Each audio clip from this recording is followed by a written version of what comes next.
years. Look at this. There's about 400 people since last week joined up. And we crossed the 2 million view threshold. Amazing. Are you ready?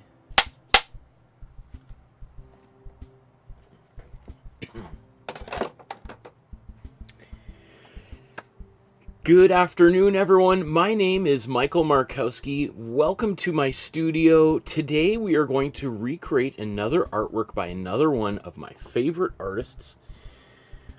We are going to be recreating this photograph of a sculpture by Marcel Duchamp entitled Fountain from 1917.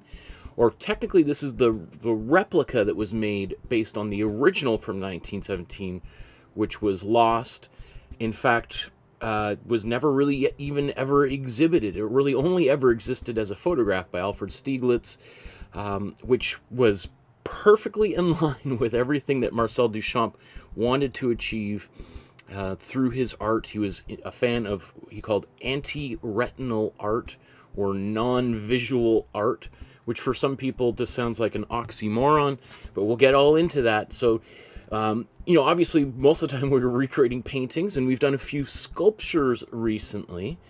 Specifically, we did 2 others a few weeks ago by Elsa Freytag-Loringhoven, who is often thought to be the creator, or by some people, arguably, was the actual original creator of this work, and we'll get into all of that in about another half hour, once we get this plane off the ground. So, lots of stuff to talk about. This is even 100 years after this artwork was first made, or first bought and then signed. After this artwork first appeared, it still causes controversy. Probably the vast majority of people watching right now would still argue that it is not artwork. So, the plan for today is we're going to get the image on the canvas, we're going to stain it, then we're going to talk all about Marcel Duchamp's biography and the authorship of The Fountain. I don't think we need to do an underpainting. The background, we'll see. I might fold that into the Imprimatura, so that might push that back, and then we're just going to focus on painting that porcelain urinal. And then still, I would say, side-by-side comparison, despite the fact that today's painting is not overly complex, it just might be a little bit time-consuming, especially if I make a few mistakes along the way, so I'm anticipating a good 4-hour ride for today. But I said that last time, and it took me 7 hours, so for this other Marcel Duchamp painting that we did. And so maybe it's just worth just kind of quick checking in again. This is the painting we made last week. This is Nude Descending a Staircase by Marcel Duchamp. And then we have 2 paintings based on photographs of sculptures by Elsa Freytag-Loringhoven. Again, an artist who's often brought up in association with Marcel Duchamp and today's artwork, The Fountain. We have the artwork over here. This is the... I just want to make sure I get this right. This is God also from 1917 by Elsa von Freytag-Loringhoven and Morton Livingston Schomburg. And then the piece here on the left here is Elsa von Freytag-Loringhoven's Enduring Ornament from 1913, often seen, especially today in retrospect, to have been the very first so-called ready-made object. So I just wanted to bring those out right at the beginning, because I'm sure that there will be people in the comments who will say, wait a second, that fountain, that urinal is not by Duchamp. You should do an episode on Elsa von Freytag-Loringhoven. So there it is, and we covered 2 artworks by her in that episode. We talked extensively about her biography and the controversy surrounding her work. So I just want to make sure that that's clear so that people understand that I have done as much as possible to try to establish her credibility as an artist, and I think that she's definitely one of the great artists of all time, and arguably certainly one of the most important and influential artists of the 20th century, and because her original choice to select a work before Marcel Duchamp arguably is more influential than him, even though his work is often cited by so many artists. Would he have done that had it not been for Elsa von Freytag-Loringhoven? Okay, the Baroness of Dada, as she was called. So let's get back here to the plan. Or actually, I should just also remind you, if you're watching this episode for the very first time, please like, subscribe, hit the notification bell. Take a photograph of the artwork you create while you're painting along with me, or you're painting something else. Maybe it's not a urinal, but it's something maybe a little bit more palatable to your own tastes, or another sculpture if you want to use some of the techniques we're using to paint a sculpture.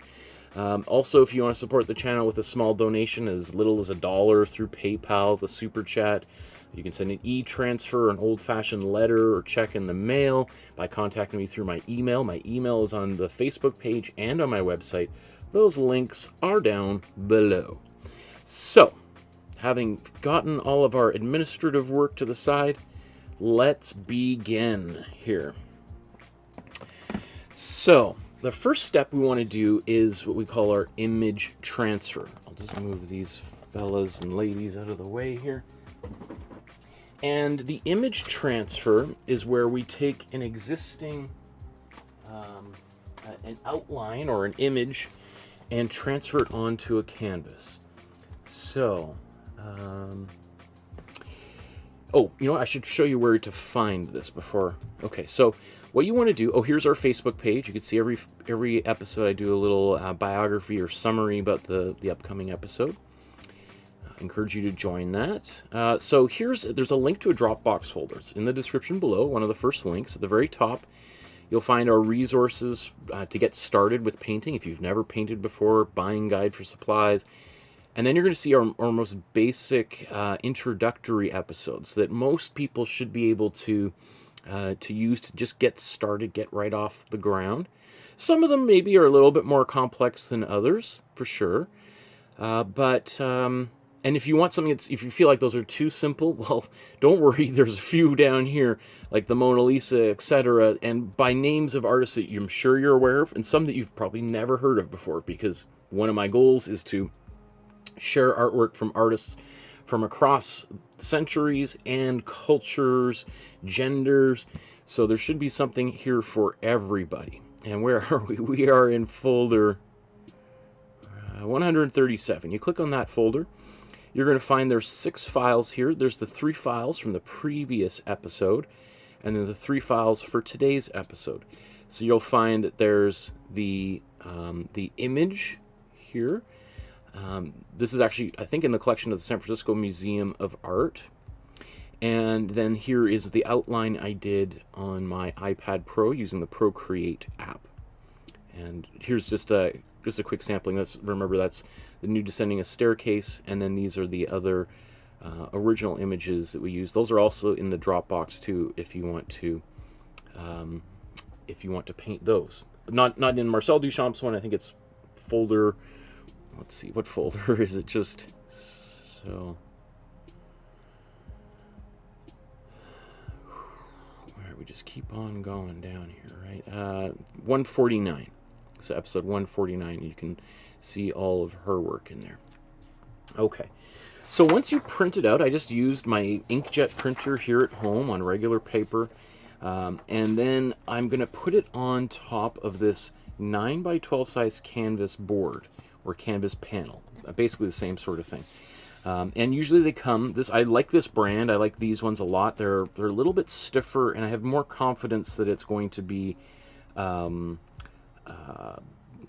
archival. Some of the ones you get from the dollar store for $1 are very flimsy, and it's just cardboard inside, and who knows what kind of gesso acrylic they've used here. So it usually comes wrapped in plastic. I take it out of the plastic, I give it a delicate sanding. It was like 100 grit sandpaper just to take the texture, the tooth off. And then I apply another coat of a white acrylic gesso, let that dry overnight, and then sand it with a 220 grit sandpaper to get it nice and smooth. And that makes everything so much easier when you have a smooth canvas. Some people don't like painting on smooth canvases, in which just take it right out of the plastic and just start using it. I mean, that's probably what I did for, maybe some episodes in the past, especially ones where, like this, This painting by Jay DeFeo. She was a New York-based artist who made very textured paintings. I actually still use this after every painting. Extra paint, I just use my palette knife and blop it on here.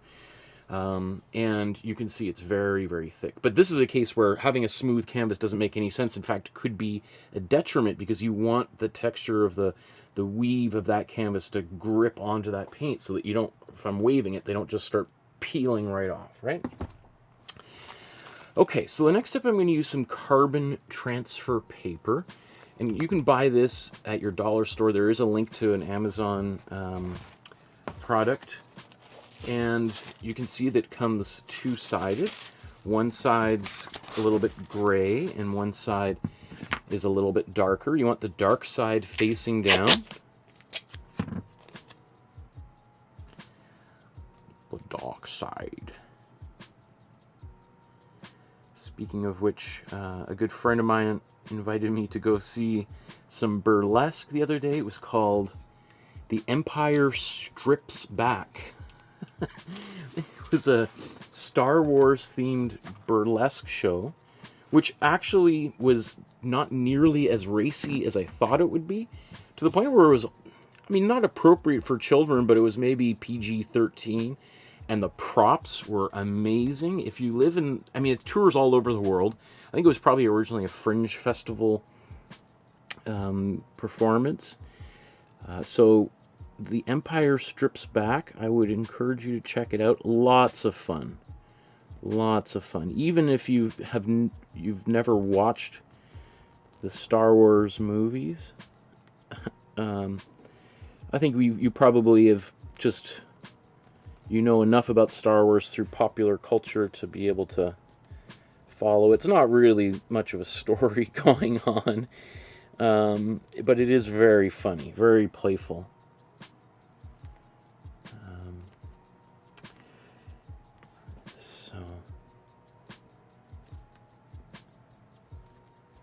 And one thing I was thinking about during that performance is, wouldn't it be cool to do paintings of burlesque dancers? Obviously, there's a long history in art of making artwork of dancers and musicians. But one thing I think is kind of nice about burlesque is it's the performers, of which were mostly women. There was a couple of guys performing. Is all about body positivity and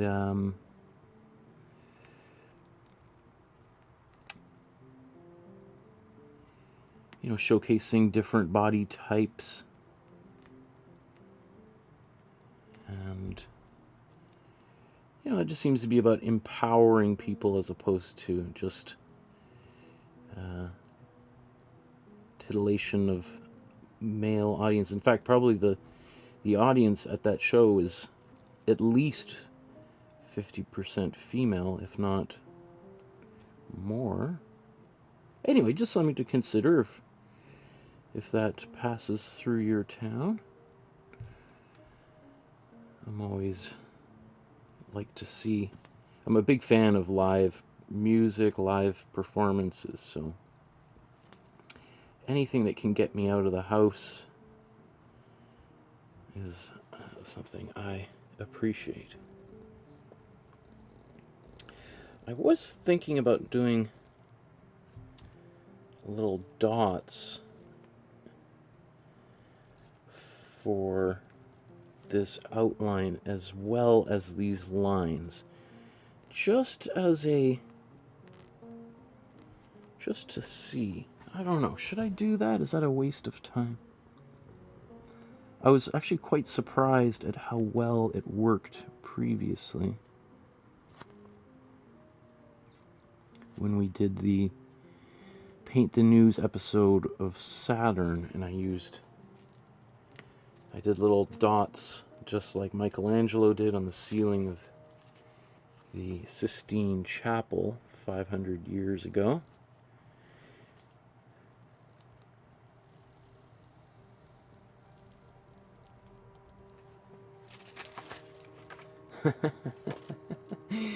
Uh,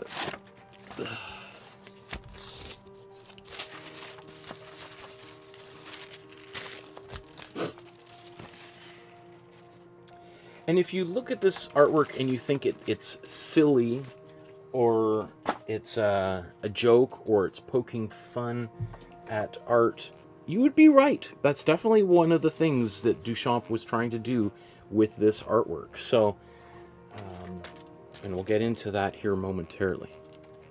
Got a bit of runny nose here. Just in the chat there's Victor says good afternoon, and Alexei says hello. Victor says Dada. Yes, we'll get into what Dada is there. Victor says ready-made. I had to do one myself in my design class in college. Lolly's there. Hi, Lolly. Hope you're having a great day. And Lolly says, don't forget to hit the like button. And Alexei says, God bless Ukraine from Russia. Oh, wow. Are you watching from Russia right now? That's amazing. I thought maybe I would be banned. Or I didn't even know YouTube was still working in Russia. But that's great to hear. I love Russians. Probably Dostoevsky's my favorite author. And it's just a real tragedy what's happening right now, and I hope it ends soon and we can all get back to loving one another and being friends and brothers again, right? Okay, so let's move on to our next step. What we want to do now is we want to apply some color to the surface of this painting. Now, this technique goes all the way back to the Renaissance, and I've talked ad nauseum every episode, usually a little bit about this. I personally do this with every painting I make, and I've done so, I don't know, since probably I was 20 years old and in art school when I was first introduced to the idea. There have been times where I haven't done it, and sometimes when I haven't done it on these episodes. But one thing is that I always find it just adds something unique, something special that it's hard to put your finger on it, but I know especially when beginners do this, it just makes the painting look a little bit more professional, a little bit less amateurish, because it gives it that extra, it's like a little bit of truffle oil or something in your baking. People are like, these chocolate chip cookies are there's something amazing about it. I don't know what did you put in here? Oh, there's some flour. Yeah, okay, yeah. Flour, sugar, chocolate, obviously. What else?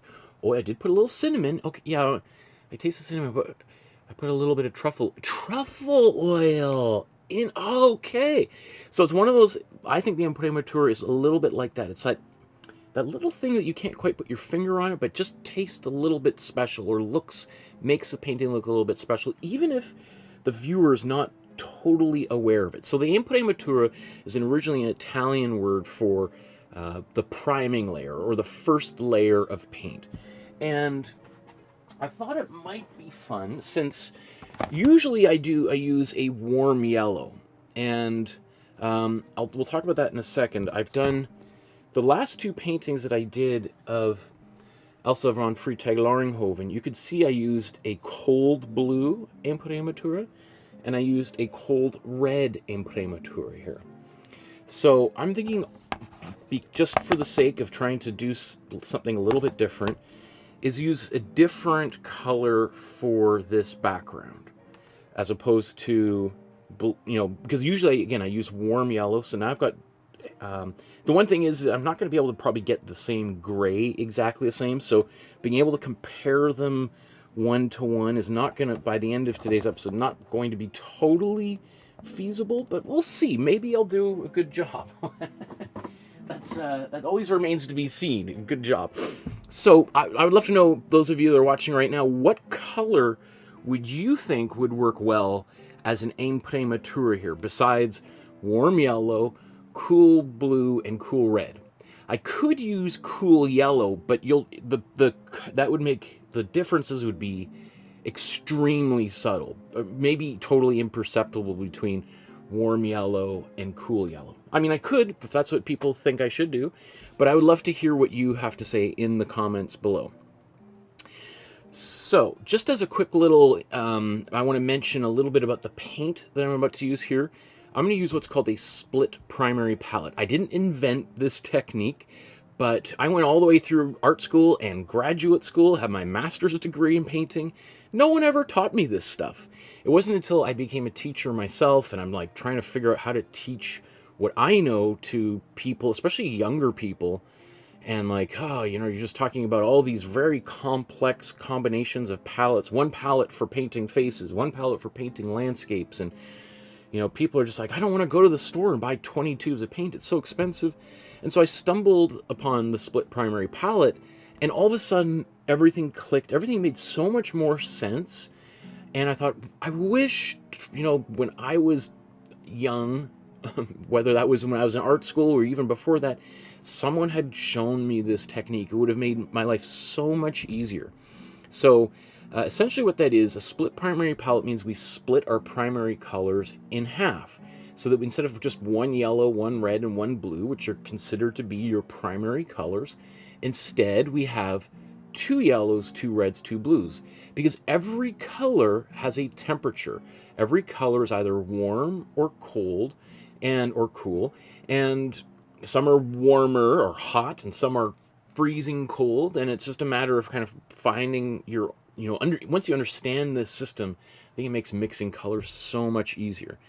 So we'll talk, and I've talked extensively about warm and cold. I have a whole episode, I think it's 2 hours, on warm and cold colors. So I use these 6 tubes of paint plus white. Now we could use black. I did use black for like the first time in maybe a year and a half, last episode. So we could use black, but we could also mix our own black using warm red, cool blue, and cool yellow. And that'll give you pretty close to a pure black. Not as dark as an actual black out of the tube, because all of these paints generally have a little bit of white mixed in as a filler.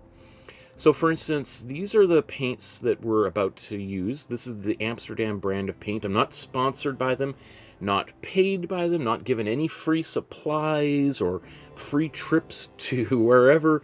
All of this is paint that I bought just like anyone else at an art supply store. So this Amsterdam paint, I think, is your best bet for the money. You get this tube of paint costs about $15 to $20 depending on where you are in the world and where you buy it.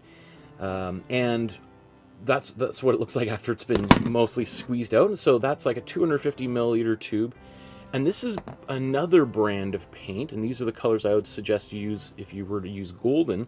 This tube of paint costs about $30, and so it's over twice the price, and it's less than half the size. So this is 59 milliliters, right? So that's actually, there's like 4 times or more of paint in this tube than in this for half the price. So you get the idea. Having said that, this is a much higher quality kind of paint, but if you're watching right now, you probably don't need to, in fact, I would discourage you from getting more expensive paint. Here's Liquitex, their student grade paint. They do make a professional grade as well. Winsor & Newton. Artist Loft from Michael's Art Supply chain across North America. Buzz, Holbein, Daler-Rowney, Fevicryl, Novacolor, Chromacolor, but not Museum Color nor Peebo. I used to say Peebo earlier, but I've used most of these colors in classes, so I can kind of vouch for how well they work. But both Peebo and Museum Color add too much titanium white to their paints as a filler, and it means it's just impossible to make a black. And that can be kind of frustrating if you want to do exactly what I'm doing, what you see on camera. Of course, you could just substitute black out of the tube instead, but as you know, I just think it's magic to be able to mix it on your own. So once we've got in fact, did anybody... Oh, I guess nobody left a comment about what color I should use here. So let's let's look at the original painting and think about what color could we put there in the background, or as an Imprimatura, I should say. I was thinking about a green, because green is kind of gross. For painting a urinal, it just sort of was like, ooh. Or brown. I mean, brown is pretty close to the warm yellow that we normally use. We could do... I mean, there is a kind of a little bit of pinkish purple. I mean, I'm thinking a cool green or a purple here.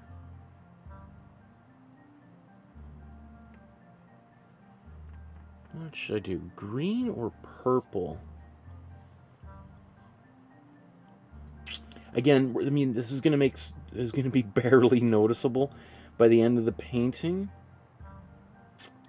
But I think I'll do green because purple is going to make it very dark, and that can make it tricky to find the lines afterwards. So let's go for a bright green. And again, I was thinking, well, that's ridiculous to use a green for a toilet bowl, but, you know, I think probably Duchamp would appreciate that. I'm sure he'd be like, yes, that's very interesting. Because he was a definite trickster, playful person.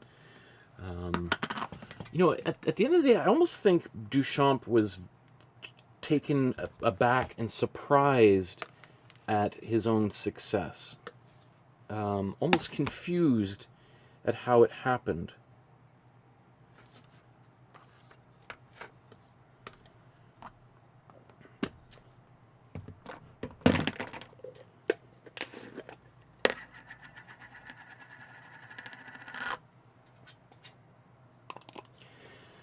So I'm just going to put some paint on my palette while I'm doing this here.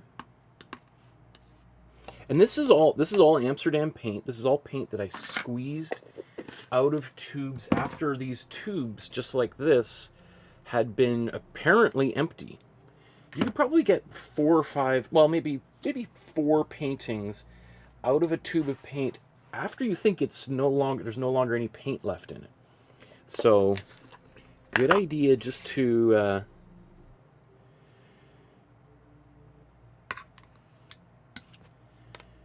do a little double check.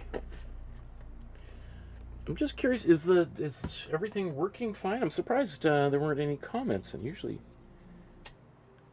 there weren't any new comments about the color choice there. Let's see. Maybe I'll just refresh the comments.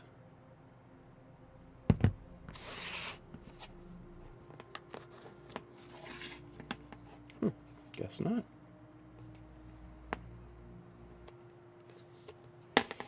Now, today's painting is mostly black and white, and yet I'm going to mix several different kinds of grays and blacks and whites. So that's why, I mean, I could just paint this painting all with 2 colors, just white and black, and be done with it. But I always find that I love color, and I want to include as much color as possible in my own artworks.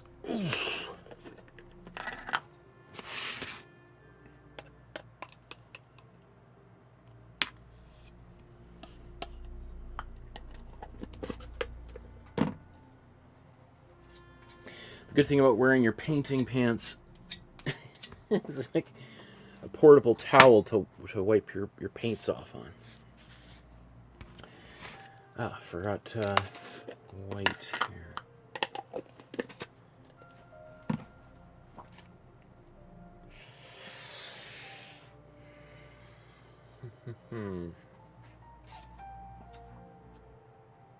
Okay.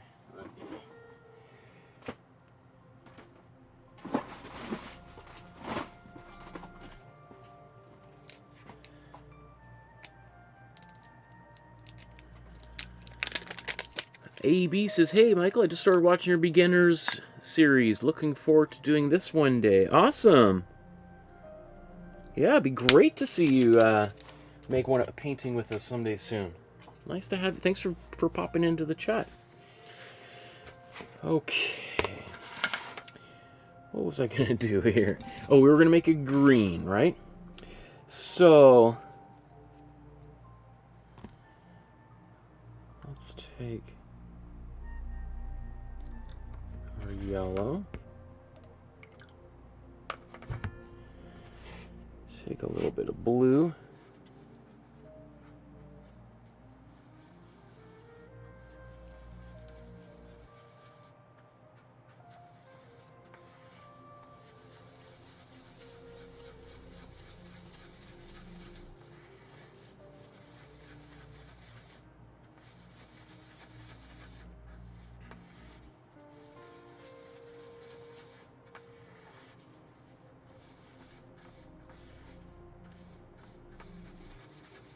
Oh, I was going to do the little, well, I could still do little dots, but nah, let's get on with today's painting. Okay. So you can see I mixed in some water in here as a way of thinning this paint out. That's the only time I ever use water when I'm painting with acrylics.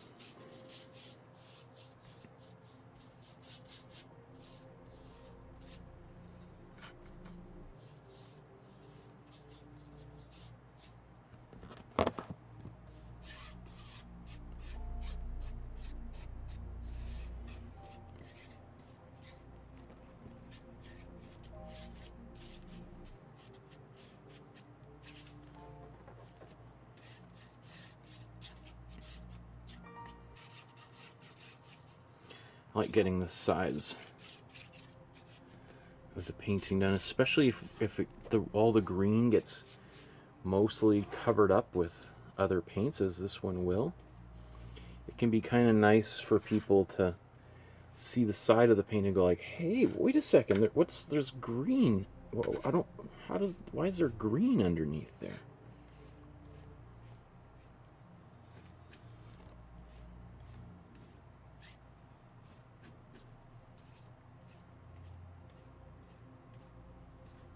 I don't know if I've ever done a green Imprimatura before. So you can see one thing I'm doing is I'm just wiping, because I maybe put a bit too much water in here, so it's a little bit watery. So I'm just trying to remove some of that water, because it's also just going to take longer for it to dry, obviously, right?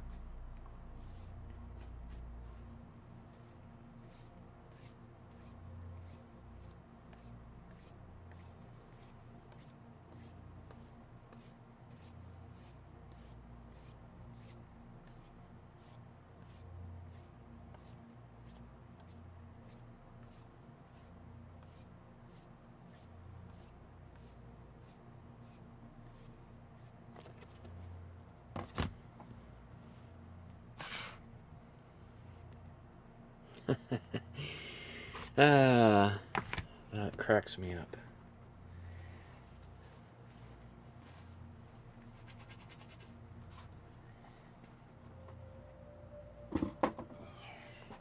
Okay, so I'm going to blow dry this. And I'll just mute the microphone momentarily.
And there's Randy just popped into the chat, just here for a minute, cramming food down grandson's gullet. Gonna take them home in a minute.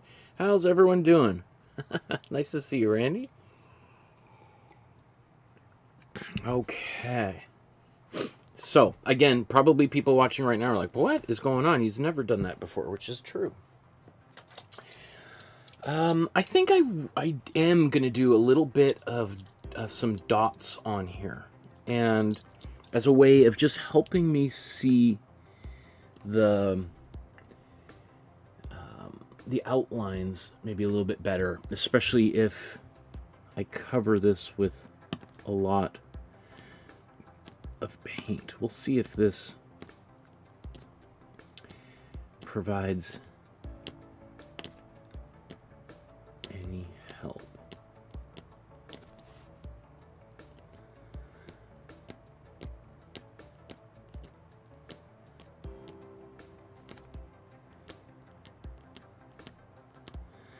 This was a technique used by artists for 1,000+ years to transfer images from large pieces of paper onto walls for the process of mural making.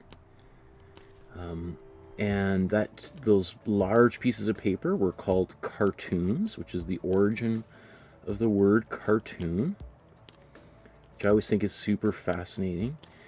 And probably the idea of the cartoon, because cartoons were mostly just simple outlines rather than the detailed image, because all you needed was just the outlines to help get these dots established.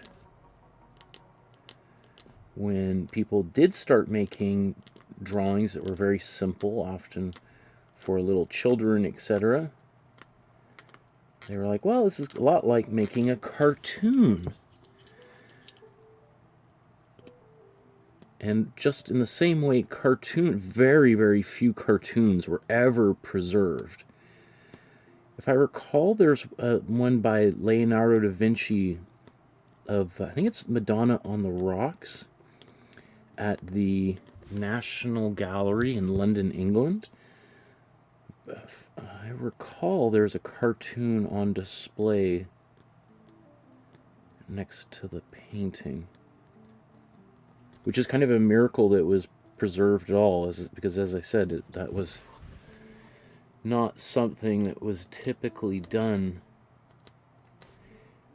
Because once you use the drawing, I mean, or the cartoon, what would be the purpose of keeping it around? I mean, you might keep it just as an insurance policy that, let's say, the painting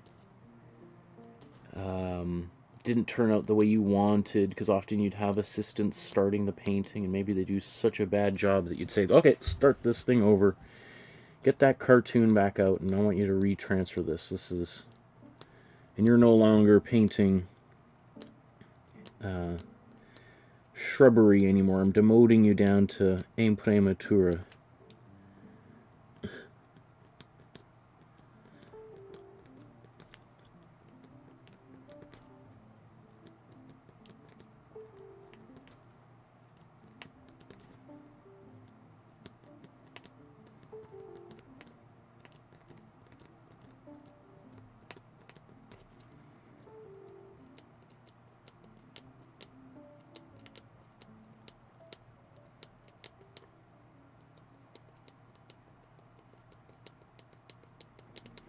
So we'll see how effective that has been. I just really did the outer outline here.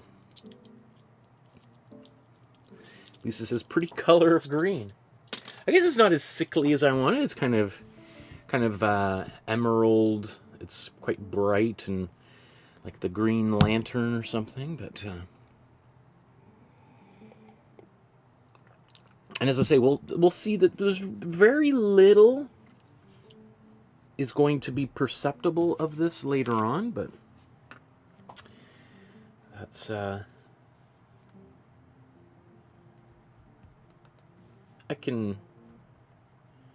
I want to keep that for any reason?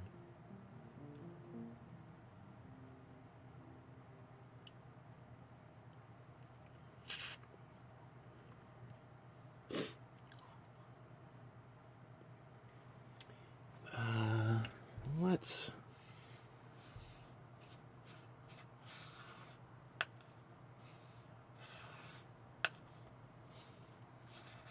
You never know.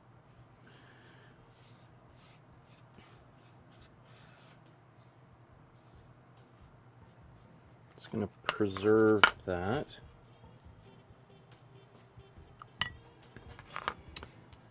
And then I'm going to wipe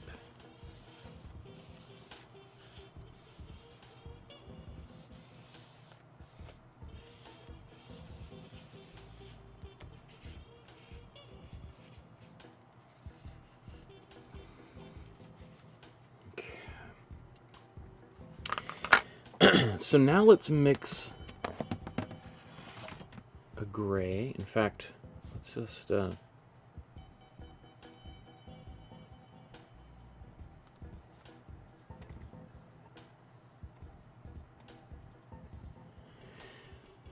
I know this is a little bit out of order, but just so that it makes it easier for people jumping through these episodes, what I'm going to do now is apply another layer of paint over top of the Imprimatura. This is going to be a kind of a gray, very, very subtle gray. I'll use that painting as a benchmark. So the first thing we want to do when we make a gray is we want to mix a black, because we're going to make a black and then we're going to add white to it. So to mix a black, what we're going to do is we're going to take cool yellow, excuse me, cool blue, and warm red, right? And the reason why this works, just as a little refresher, is when colors cross through the neutral core, when we combine one color with another color that it's its opposite or complementary color, we get black, right? I think it's just magic. So one way to get black is we mix a cool yellow plus cool blue, and that's what we did to get this color right here. Right, we mixed those two colors and we got this very saturated green, right? It's kind of like, you know, it's almost, basically it's very similar to this tape actually, right? So it's this frog tape, you know, it's an unusual, a very bright color. You don't see this color very often. It's kind of unnatural, which is why if you wanted to paint like grass and stuff and leaves, you might want to use a less saturated, more neutral green. Anyway, we mix that color. Its opposite is red, and especially if we use a warm red, we're going to cancel out these cool colors. We could use a cool red. The thing is, it's going to more likely go brown rather than black. But because this is warm, it's really going to, it's completely opposite. So it's going to make a nice black for us. Again, it's not going to be perfect, and making black is I might make it look a little bit easier than it is for some people. Some people hate doing this. I know, because when I teach classes in person, I hear lots of groans where people just like, yeah, I'm just going to, is it okay if I just grab black out of the tube instead of doing it this way? It never turns out the way I want. And I say, sure, go right ahead. I mean, I think it's a good idea to practice, and because it's not impossible. Anybody can do it. It's just, it takes, you know, a little bit of, it's just a trick. The one thing that makes it most difficult is when you mix a black, is trying to decide, like, how is that black, or is that purple or brown or green? The easiest way to determine what the actual color inside here is to add it to white. So let's just add a little bit of this color, this black here. And I just want to try to get as much of this black off my brush.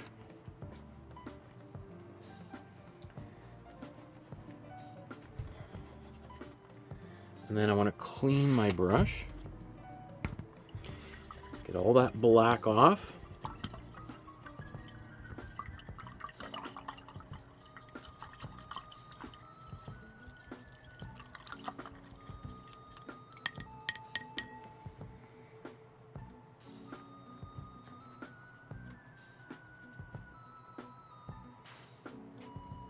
Okay, so we should have most of that off. Now I'm going to take some white.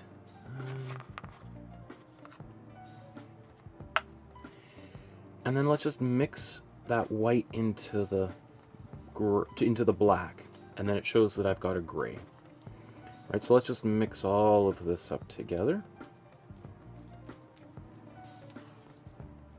So that's a very subtle gray. Let's just see how subtle this is. Let's compare it to this one. Okay, so you can see it's still a little bit lighter. So let's take a little bit more black. I don't want to take too much of it because it's going to go dark very quickly.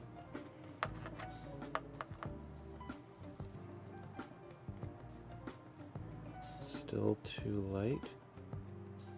It's getting darker.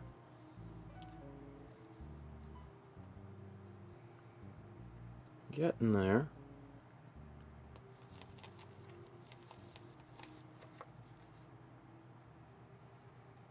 Getting there.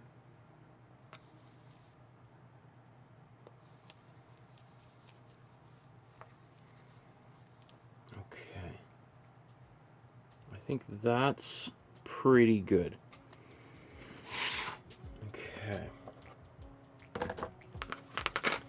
The other thing I'm going to do here is I'm going to add some clear paint.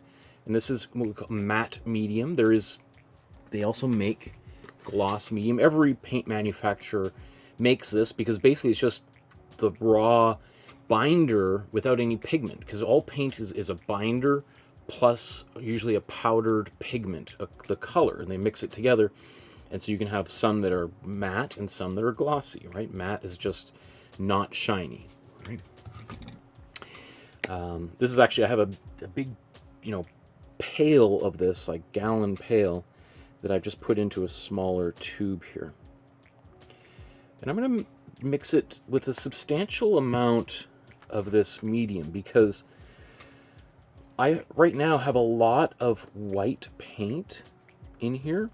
And the thing with white paint is it's really good at covering up and hiding things. So I'm using at least the same amount of white paint, if not ideally more.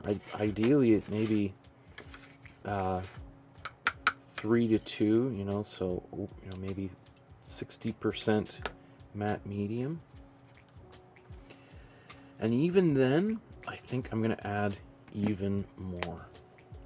Because the thing is if this is too transparent, that's not a problem at all, because I can just blow dry it and then paint again. Paint another coat of it. Whereas if it's too opaque,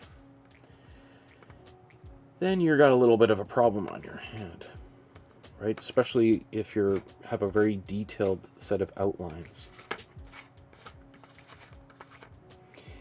One thing that's a little bit tricky is that, I'm using this with white paint, so sometimes it's like, it's hard to tell what it looks like. And it's going to look different here than it will be on the canvas because that green is going to show through. So let's just, I think that's pretty darn close to the original black that I made, which is kind of, I'll pat myself on the back because it's not it's not easy to mix a black, and especially to get the black the same as the previous black, right? Sometimes it's always a little bit greenish or purpley. Okay.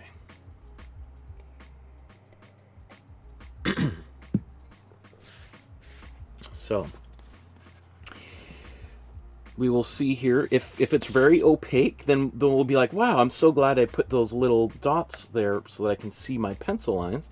And if not, it's be like, okay, well, that's good. I actually got my proportions pretty much bang on.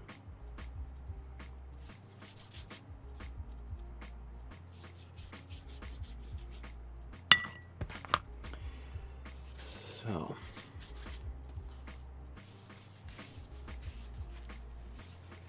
I think actually this is pretty good. It's going on very opaque right now because I just smeared big globs and gobs of it on here.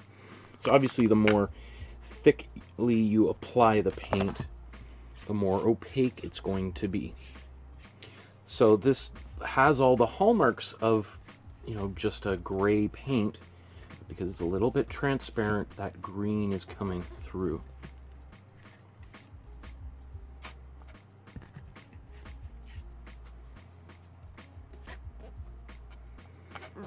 And as I sort of suspected, which is what I see here, that green, because it's a little bit darker, sort of makes this gray look a little bit darker too.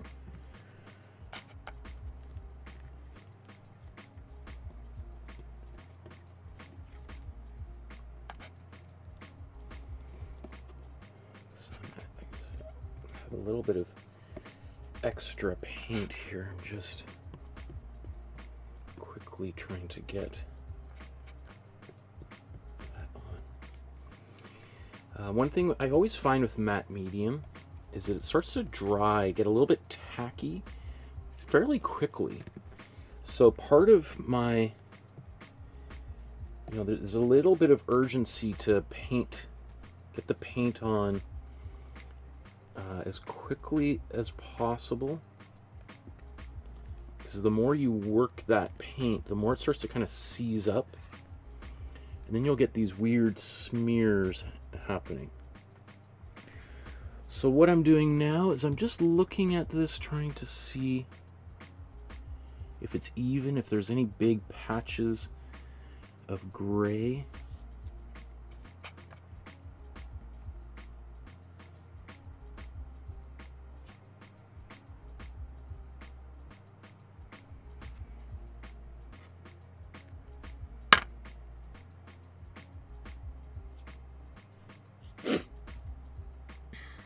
Now, let's just compare.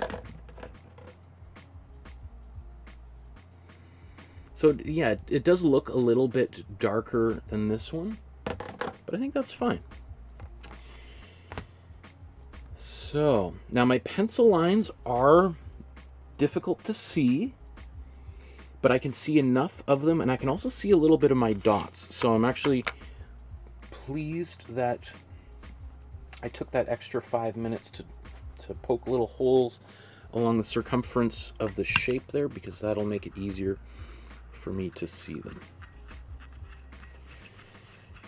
So I'm just gonna quickly clean my brushes.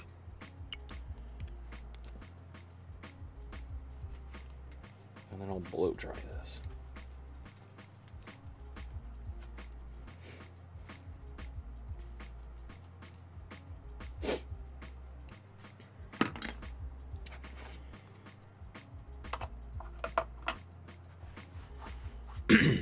Okay.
Okay. So now that this is a little bit more dry, just out of curiosity, just seeing them side by side, you could see it's hard to tell how much of a difference is between my Imprimatura and how much of it is the gray or white that I applied over here. They do look different. The question would be if I used the same, what did I use here? This is the cool red underneath. If I used cool red on this, would they look exactly the same, or would this look a little bit darker or lighter? I don't know.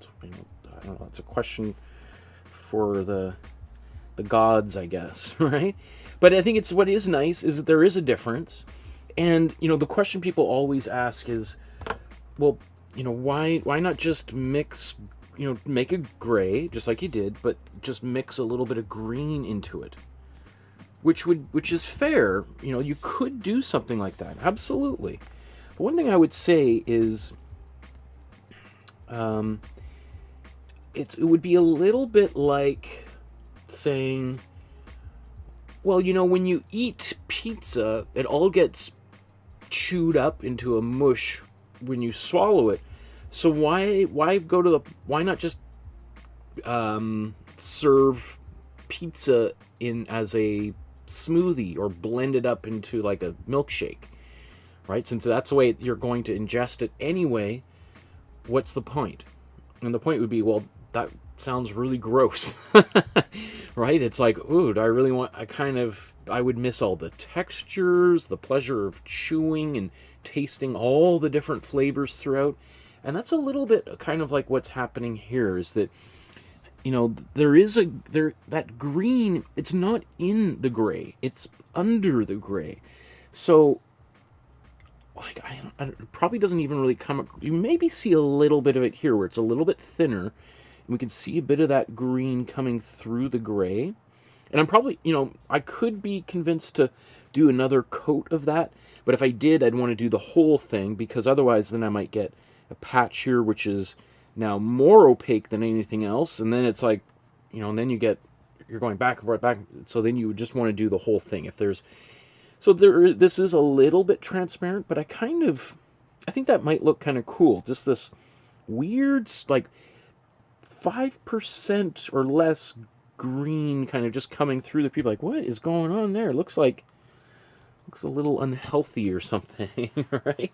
And after all, it is a urinal, right? Not that typically, well, there's good reasons why Duchamp chose this to begin with. So, let's move on. Speaking of which, now's the part of the show where I want to talk a little bit about who Marcel Duchamp was and the story behind this artwork, the fountain from 1917.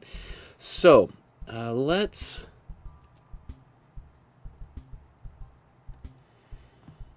go here. Now, the previous episode that I did on when we painted Marcel Duchamp's Nude Descending a Staircase, I really focused on his kind of formative years, his youth, his schooling, and all that kind of stuff, his family. And I'm not going to do that again. I'm not going to just needlessly repeat myself, but just as a quick reminder, Marcel Duchamp is born in 1887 and dies in 1968 at age 81. So he's born roughly the same time as Picasso. Picasso, let's see, when was Picasso born? I think he's 88? 81. So he's 6 years old, or 6 years younger than Picasso, who's often kind of seen as, as maybe a rival to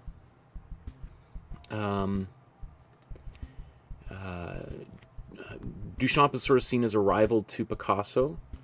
And then you have Matisse, another great artist of the same period, who is kind of the older generation, 10 years older, basically, or more. 16 years older. Interesting, okay.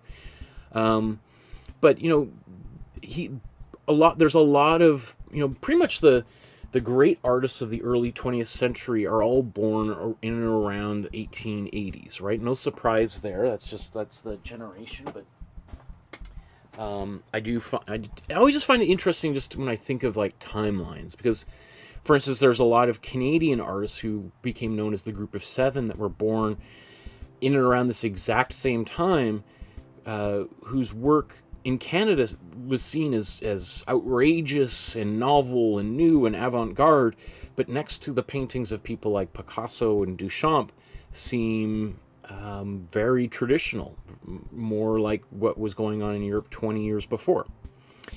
Anyway, so let's scroll down here. We talked about his early paintings last time, and his kind of interest in first of all, in Impressionism, Post-Impressionism, and then the kind of early Cubism, and how his work was sort of a fusion between Cubism and Futurism, even though he claimed to have never heard or seen any Cubist works when he first created this painting here, the Sad Young Man on a Train, and then Nude Descending a Staircase.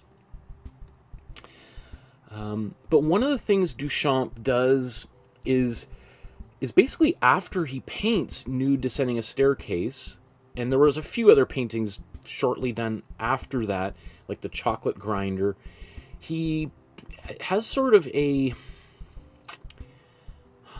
just gets bored of painting. You could say he had a crisis, but I think there's a documentary I shared in the previous episode, or it's an interview with him, and he just talks about how he just wanted to move on. Like, he felt like he did everything he needed to do with painting and now wanted to switch into something completely different. He was a very kind of restless artist. Like, he talked about how he never wanted to repeat himself again. He didn't want to do the same thing over and over and over for the next 20, 30 years, which is unlike most artists. Most artists are like, okay, I found something really cool.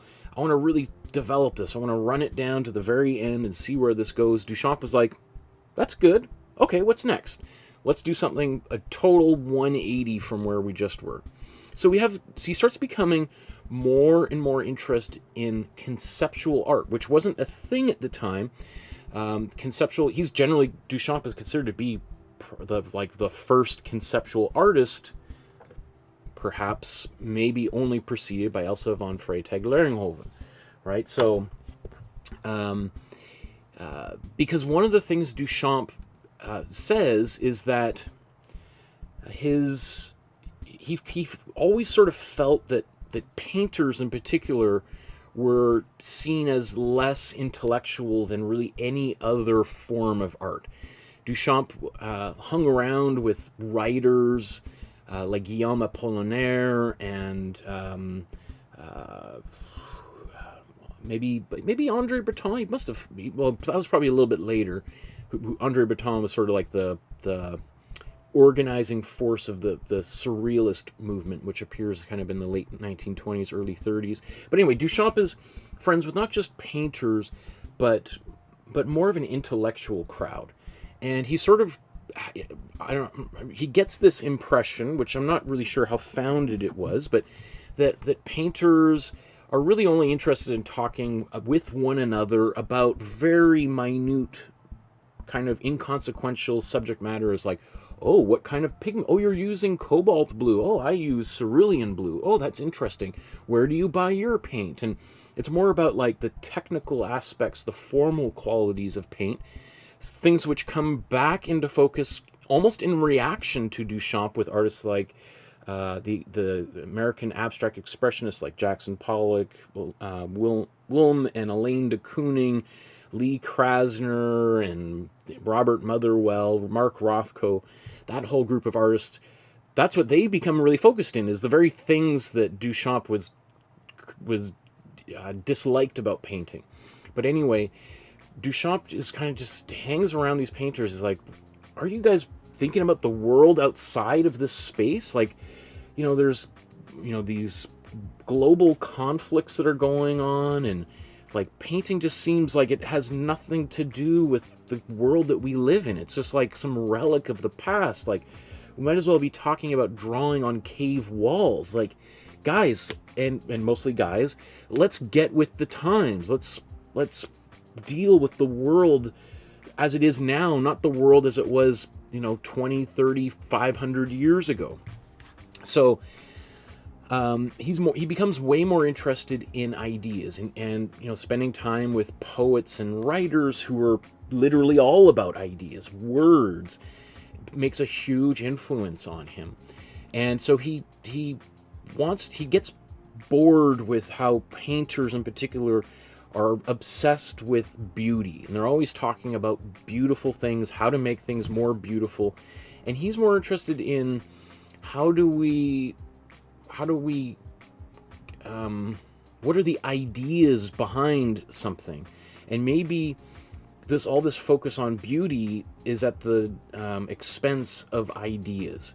And maybe if we just make things that are ugly or have no beauty whatsoever, we can get at the ideas. Kind of like this, like Plato's, what is these Platonic shapes that Plato sort of imagined existed beyond the surface layer of things. That maybe we can strip all of that off and get to the real truth, the real things in life, and so one of the things he becomes really obsessed with these various optical devices. I don't know if we'll, in fact, maybe.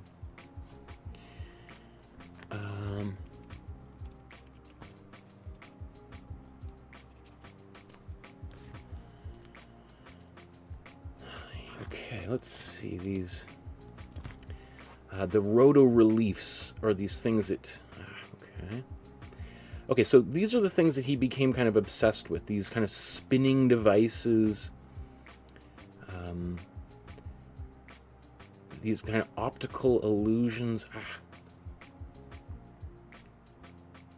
Because he's thinking like the eye is just so, it's like the least dependable sensor on our body. It's so easy to be tricked. Like, look at these things I can create that can convince you that they're three-dimensional or that things are moving, when it's just a spinning piece of paper with some circles drawn on it, right? Like, can we, like, and that's something obviously today we're way more aware of how easily, like, artificial intelligence now can fake out, a politician's face and voice, and we can put in words into their mouths and make it appear as if these people that maybe have been dead for 20, 30, 500 years are actually talking, right? And so that we can't really trust our eyes. Maybe we can't trust any of our senses. Maybe all that we can trust is our thoughts, right? So, Duchamp wants to make this anti-retinal art, which, if you think about it, now we sort of take that for granted, that art doesn't just have to be a painting or a sculpture, that we can do all sorts of things. We can make performance art, we can make sound art, we can make word art, conceptual art, installation art, noise art, computer art, so on and so on, so on. And that the idea of what art is could be way, way more expansive than what it once was conceived of by these old gray-haired, bearded men who ran the academy. So we mentioned last time how Marcel Duchamp submitted this painting, Nude Descending a Staircase, to an exhibition, and it was rejected. And part of that was like now he starts feeling like, okay, I'm pushing the boundaries, and I'm pushing the boundaries of these sort of avant-garde groups who really aren't as avant-garde as they say they are. They say that they're, because they got rejected by the Salon, that we're going to embrace anything, and he gets rejected by those same people who say they'll accept anything.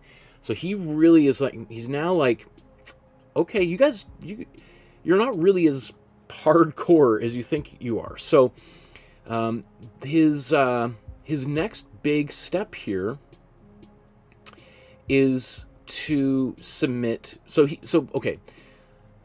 Long story short. So he joins this group called I think it was. I want to get this right. So he joins this group called the Society of Independent Artists, and it's a New York-based group. And Duchamp is literally part of the founding of this group and part of like the writing of the charter. And part of the charter states that they will accept anything an artist submits to the show, anything, right? And not only that, we are going to hang all the paintings in alphabetical order, and we're not going to put the names of people's next to each artwork. So therefore, if you walk into the gallery, you look at it, you're not going to be like, oh, that's a Picasso. Even if it's just a garbage Picasso, you'd be like, you have to appreciate it on its own merits, right? And to really challenge people's idea of like, how much of art is what we like, instinctively like, and how much of it is what we think we should like, and we're told that this is supposed to be beautiful, so then we're going to accept it as beautiful. So it's a very provocative kind of group, and Duchamp he forces them to include these stipulations of like, accept anything. And then when it comes time for the exhibition to open, he submits an artwork anonymously under the name of R. Mutt. I think it was L.P. Mutt was the name of a porcelain manufacturing company in New York, in New York State, that made urinals and bathtubs and kitchen sink countertops, all that kind of stuff. And so he goes and buys a urinal, signs R. Mutt onto the side, because he didn't want to submit it under his own name, because then people would say, you're making a mockery of our jury, and you're the one who put these words in there, and then you're just like, you're being overly provocative. So he signs it R. Mutt, submits it, and it's like underneath a cloth. And this photograph was taken by Alfred Stieglitz. Alfred Stieglitz himself was generally considered to be like the most important early photographer of all time. He's really considered to be the person who really established photography as a legitimate art medium. He's maybe more famous by some people as the husband of Georgia O'Keeffe. Georgia O'Keeffe being arguably the most famous American female artist of all time, and we did an episode of her work several years ago. But Alfred Stieglitz took this photograph of the urinal. He was probably in on it with Duchamp, and probably was like, let's see, because Stieglitz himself also owned a gallery, and because he had made enough money with his own art that he wanted to support other artists. And so he's like, let's just see. Let's see how open-minded, how quote-unquote democratic this Society of Independent Artists actually is.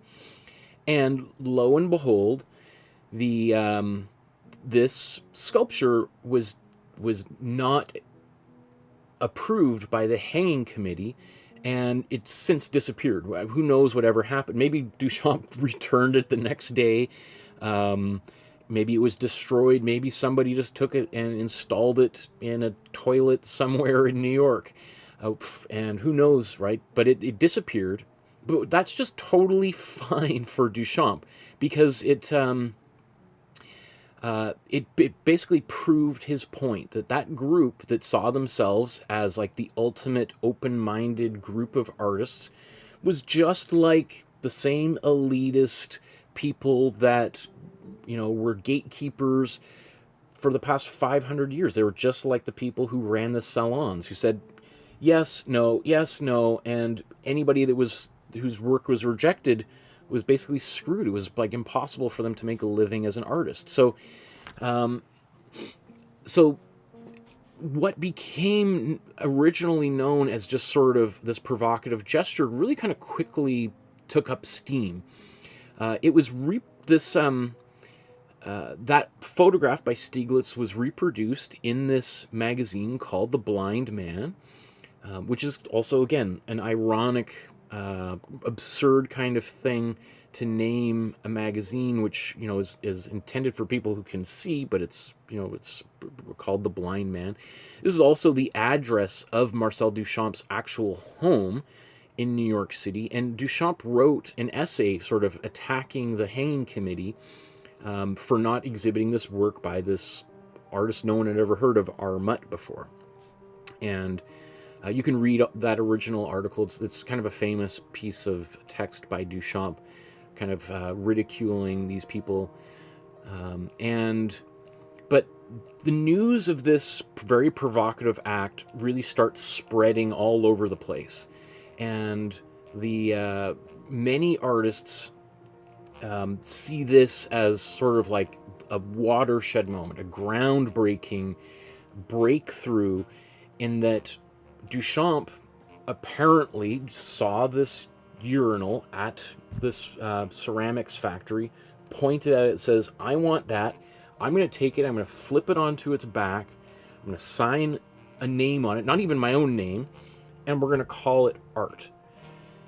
And obviously the reaction from the group he submitted to was very strong, and there was lots of other people who defended them and said, are you kidding me? We can't possibly, like, the museums are just going to be inundated with just regular Joes bringing in their trash from the street, hanging it on the walls next to the Goyas and Delacroix and Da Vinci's and Michelangelo's and Rembrandt's, and society as we know it is going to collapse. Like, we cannot allow this to happen. This is like an aberration that must be like a cancer that must be excised.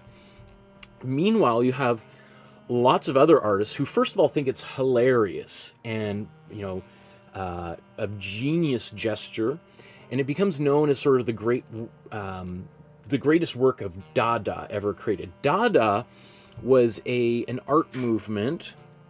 I think we probably talked briefly about Dada last time, but Dada was an art movement that sort of takes place mostly in Europe, in Zurich, Switzerland, really primarily, from like 1916, 1915, maybe I think a little bit earlier, like 1910 to about like mid-1920s. It's also followed quickly by movements like Surrealism in the 30s and 40s and 50s, and then followed by Fluxus in the 60s. And all those movements are really all about challenging reason and concepts of beauty and logic. You have this group of art, again, like Duchamp was saying, like, the world has changed. Like, technology is moving so fast that painting and all these things that people hold dear are just like relics of the past. They might as well have been thousands of years ago.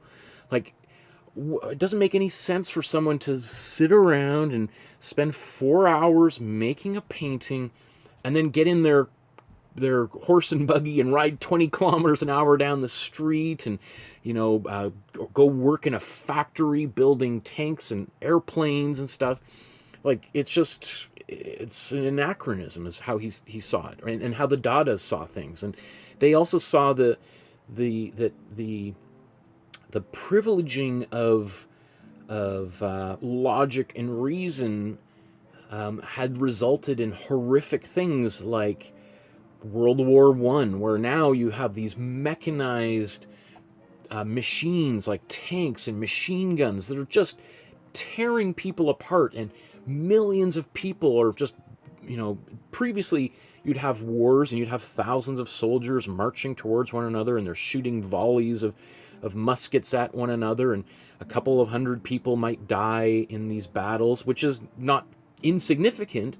But now you have like World War I, where you just have one guy with a machine gun could kill 1,000 people in 2 or 3 minutes, right? And the level of insanity of the horror is incomprehensible. So it's like all of these artists are like, are you kidding me? We are living in insane times.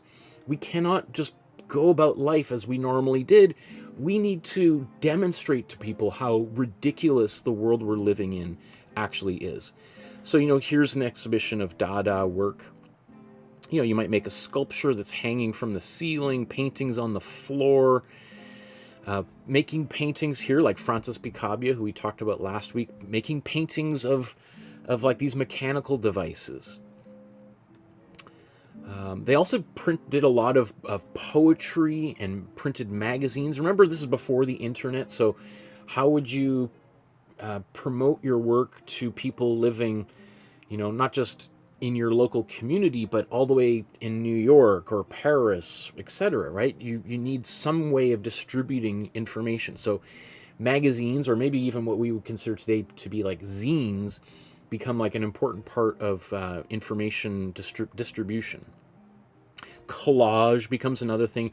Taking pictures from newspapers of, let's say, a prime minister or a president, and cutting their head out of a magazine and putting it onto the body of a lion or a pig or something, again, is just like, that's totally absurd. That wasn't really, maybe little kids did that back in the day, but it was certainly not something adults did, right? Another thing that Duchamp becomes very famous for is like cross-dressing and dressing up as a woman and using these pseudonyms, right? These made-up names for himself. Rose C'est la vie is sort of his most famous one, and then photographing himself like that and kind of having this alternate identity. Again, all of these, the poetry that the Dadaists did were also, a lot of them were like nonsense or noise poems that didn't actually have words, but would just be a series of bizarre made-up words and sounds, which again just seems like, wait a second, so you're telling me they wrote poetry that didn't have words? It was just like blah bloop beep dap dap beep whoop whoop whoop, and you might have someone stand up and do a poetry reading in front of hundreds of people and do what I just did. And some people are laughing and clapping and like, this is hilarious, this is great. And then you can imagine some people who had written very complex poems, who maybe had read Shakespeare on the stage, being like, are you guys kidding me? This is insane. This is nonsense. You shouldn't be allowed in here. You cannot stand up at a poetry reading and read this stuff. This is absurd. You get all these like bizarre, and even just the way those poems and the magazines were organized, like the way that they were typeset, or are almost illegible in places, almost like graffiti to some extent. And so a big thing, like the Dadaists were about questioning and challenging authority.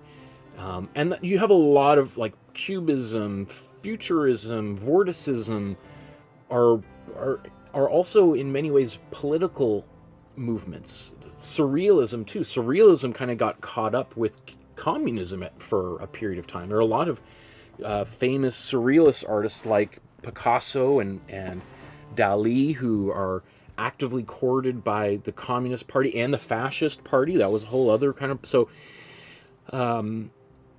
both movements too were about sort of overturning the rich elite who are out of touch with reality, often the same people that wouldn't let Duchamp or Picasso, Matisse exhibit in the salons, right, who are the gatekeepers not just for art and culture, but for in the economy. You have the kings and queens are still running these countries, and people are their subjects. They're owned by people. Even regular middle class people are considered to be a kind of enslaved person, that they physically belong to the king. And when the king says, we're going to war, you are going to fight on my behalf because I own you, and you're going to do what I say. I don't, whatever liberal ideas you have in your mind doesn't apply anymore. Like, you were born in this country, and I am the king of this country, and therefore I own you, right? So there's this kind of real rebellious angst that we see in this work, even though Dada on its surface is silly and absurd and kind of laughed off by people, it's hard to kind of overstate that there was a very serious it's in a lot. In Dada also is seen as the main philosophical, or kind of the beginning of the punk rock movement. So a great book about this is called Lipstick Traces by Grail Marcus. I highly recommend this book. It's called The Secret History of the 20th Century. And it sort of culminates with punk rock, because it was written in like 1989 it came out, kind of, just less than a decade after the birth of punk rock. And so it kind of traces the history of these avant-garde movements going back to Cubism and Dada all the way through punk rock, which again is a movement that was just sort of seen as sort of silly, a bunch of juvenile delinquents who have who are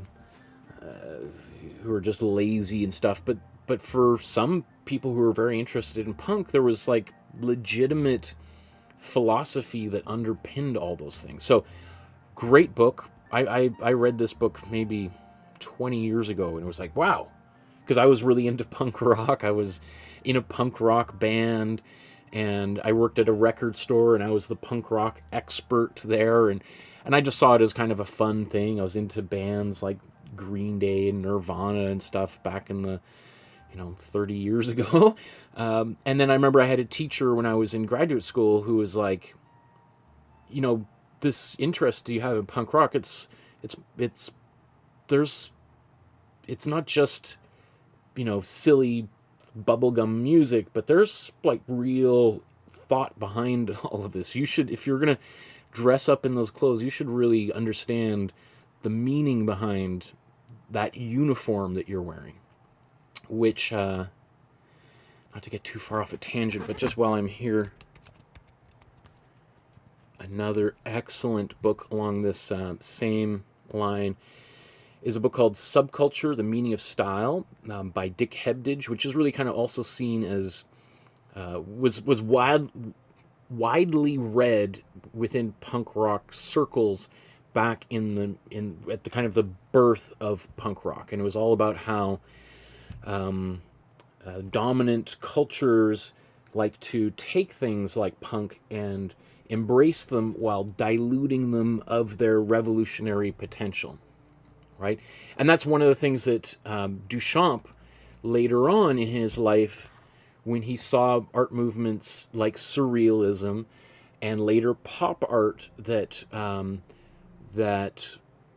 cited Duchamp and Dada as important formative influences, Duchamp, at least at first, was very critical of surrealism and Fluxus and pop art, because he said that they were taking some of the ideas that he had been kind of developing, but just emptied them out of their rebellious potential and just made pretty things from them. Things that people might buy as posters and put up in their dorm without any real understanding of what those gestures, the significance behind those gestures.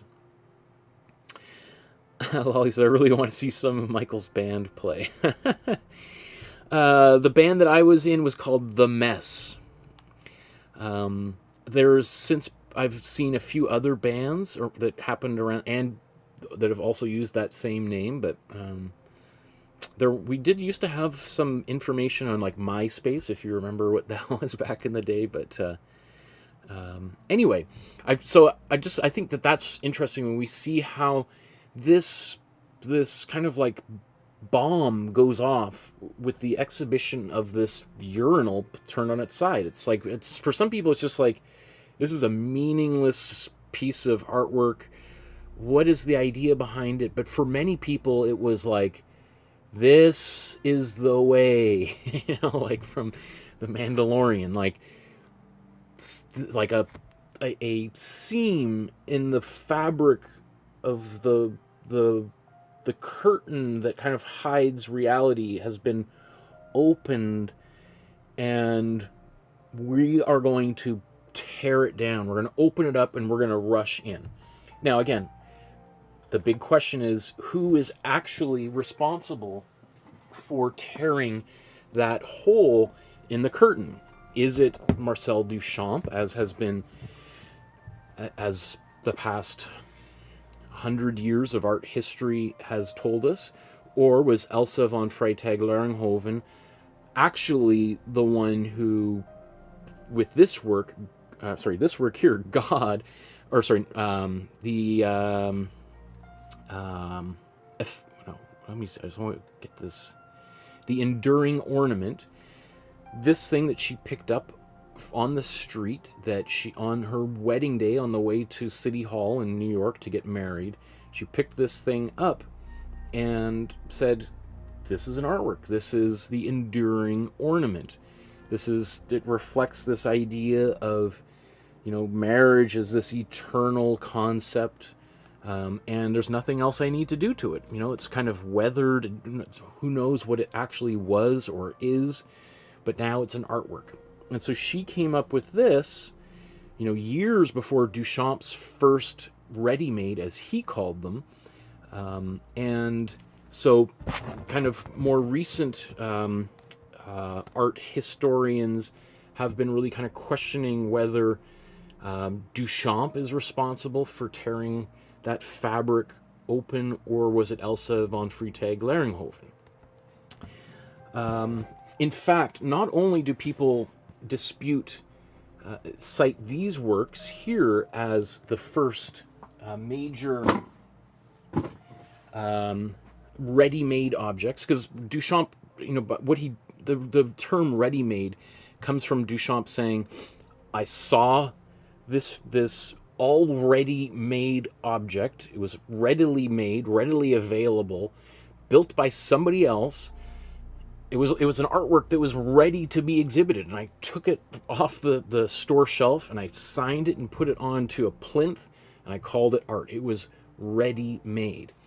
So not only do people say that not only did Elsa von Freytag-Loringhoven kind of establish this concept before Duchamp, but that she is also responsible for actually making this, and it was not Marcel Duchamp who went and bought the fountain or bought this urinal from a ceramic shop in New York, but Elsa von Freytag-Loringhoven actually sculpted it herself, signed it herself, submitted it on herself to the Society of Independent Artists, and she passed away, and Duchamp apparently, according to some people, never took actual credit for this work until after she died. Conveniently, after she died and no longer able to defend herself, did he take credit for this artwork.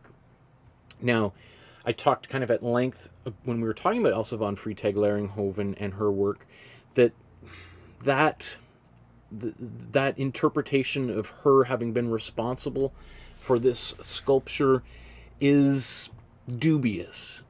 And in some people, it actually does her a disservice because it sort of drags her into this debate, which may, dilute the significance of her contribution to art, because there isn't really a question as to who first created a so-called ready-made. It was her, but Duchamp becomes famous. He already was well known, but became internationally well known for this artwork. So making it did she actually create this sort of muddies the water, because then if you discredit her for having created this artwork, then then you sort of minimize her contribution to art, which isn't really the case at all. It doesn't mean that she didn't do the things she did before this sculpture was created at all, right? The enduring ornament and the god sculpture she created in collaboration with Schomburg had already existed before this. In fact, this is not even the first ready-made that he created. Let's see.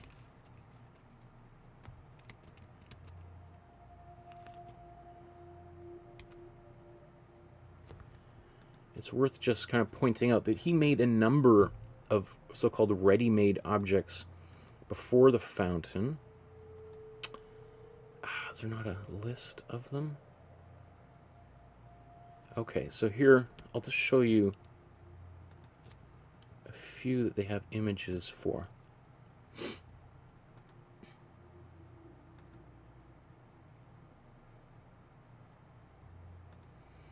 So this one here is called the bottle rack.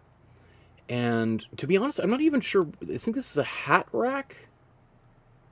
Well, what is this thing? Well, it was used for drawing bottles. Okay. But he just sort of, if anything, this is even more direct. It's like, here's a bottle rack, and I'm just putting a bottle rack on a plinth, and I'm calling it bottle rack, right? But so that happened first. You have the bicycle wheel as well, which is just a bicycle wheel screwed to upside down on the top of a chair. You can see that right here. And then we have In Advance of the Broken Arm, which is a shovel that's hanging from the ceiling. And he did more of these. There's a bunch more of them. I don't see them here.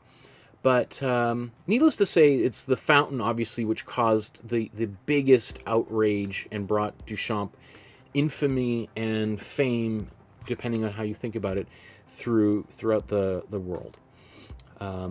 As I said, the fountain also disappeared shortly after it was not exhibited, which, you know, seemed kind of perfectly fine for Duchamp, because the idea of an object which is intended to be, you know, ugly, non-aesthetic, non-beautiful, absurd, the fact that it didn't actually get displayed at all is exactly what he was going for, this quote-unquote anti-retinal artwork, an artwork that is not, you cannot see with your eyes. It really exists more as a memory, as a photograph, or as a text. So it's he's I think maybe he even took it and deliberately destroyed it in order to emphasize that point, that it could not be ever grasped and owned like a famous painting, that it would always exist as a kind of a figment of the imagination. Ironically, however, he made many copies of the fountain over the next several decades. Oops. Let me see if... Okay, so this one here is the oldest known existing... I think... Actually, no. It's not the oldest. The oldest ones he did make are... There's a... I have that link that shows... I think it's in the description below. There's a list that shows all of the different fountain sculptures that he created. He did make a famous things he called the boîte en valise, or the box. It was basically an exhibition in a box, which he took like his sort of greatest hits and made a little suitcase that had reproductions of all his most famous works in the early 1930s. And he had another artist named Joseph Cornell help him assemble that box together. And he made about 20 of these boxes and made little tiny, like tiny sculptures of the urinal in here. This one here was one that he gave permission to an art gallery owner to go buy another urinal and put it on display. It was actually... There's no photographs of it, but it was actually on display, hung above a doorway in an art gallery in what does it say? 1950. Yeah, it was sort of this exhibition at the Sidney Janis Gallery, which was like a very, very powerful, famous art gallery in New York at that time. So you can really see, like, very quickly Duchamp becomes like entrenched, embraced by the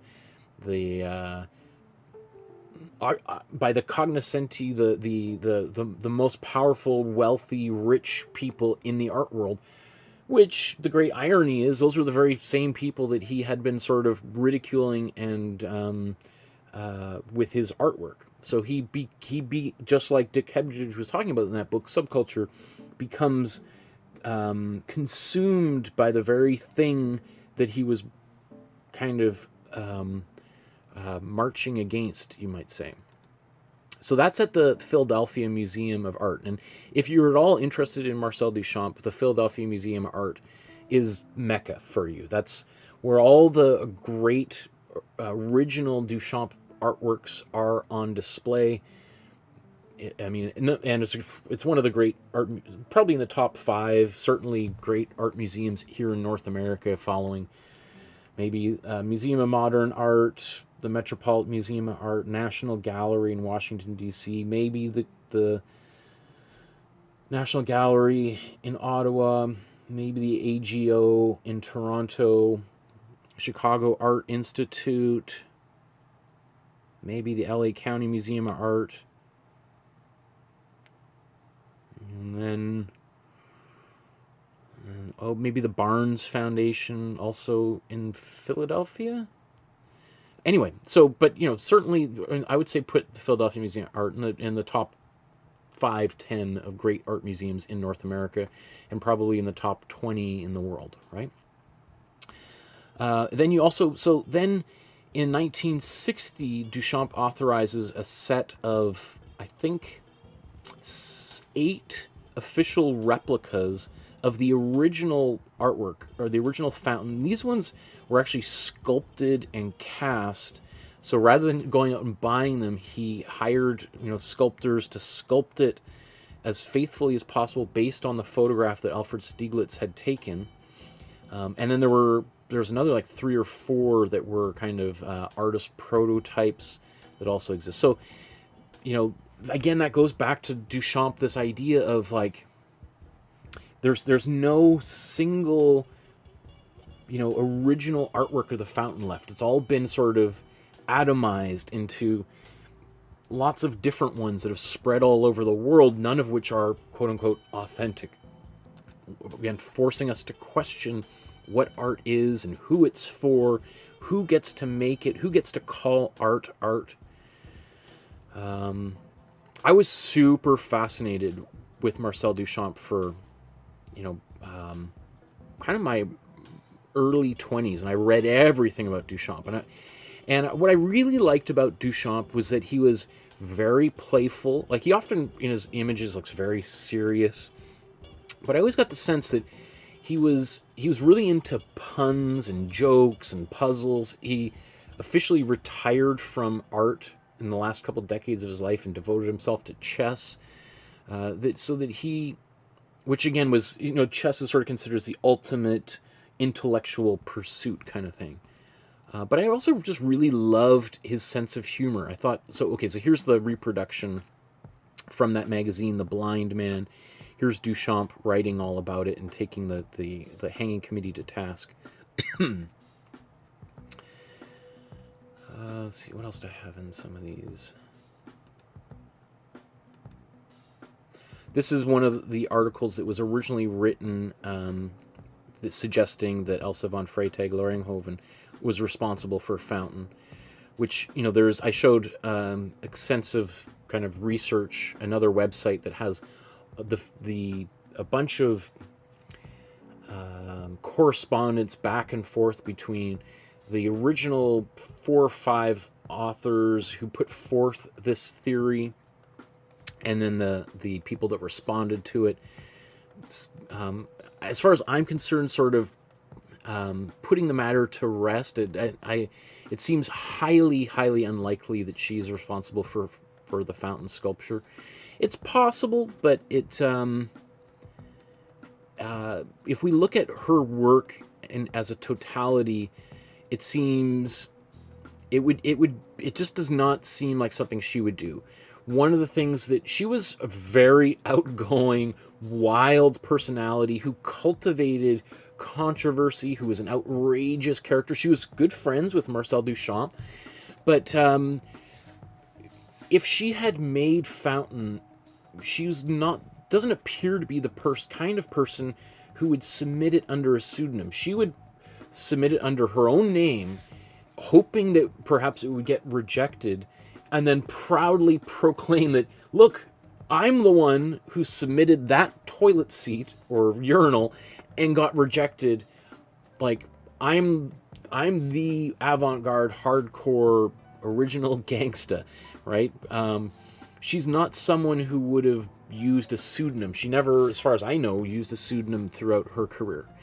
But again, that doesn't mean that she wasn't perhaps the creator of this whole idea of the ready-made.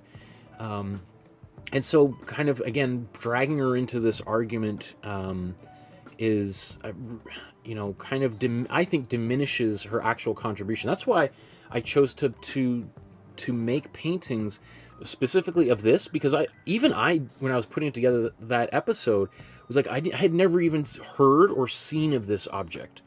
I had seen of this sculpture that she did in collaboration with Schomburg, God, from 1917. But this one, even though this is technically, arguably, one of the most important artworks in the history of modern art, is virtually unknown by even people like someone like myself who'd spent maybe 10 years obsessively reading everything there was to know about Marcel Duchamp.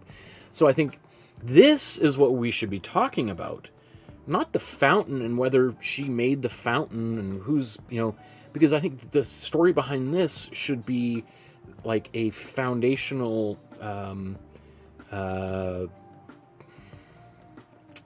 this should be as equally well known and critically lauded as Marcel Duchamp's fountain, if not more so, right? And where is this object? It's in a quote-unquote private collection somewhere.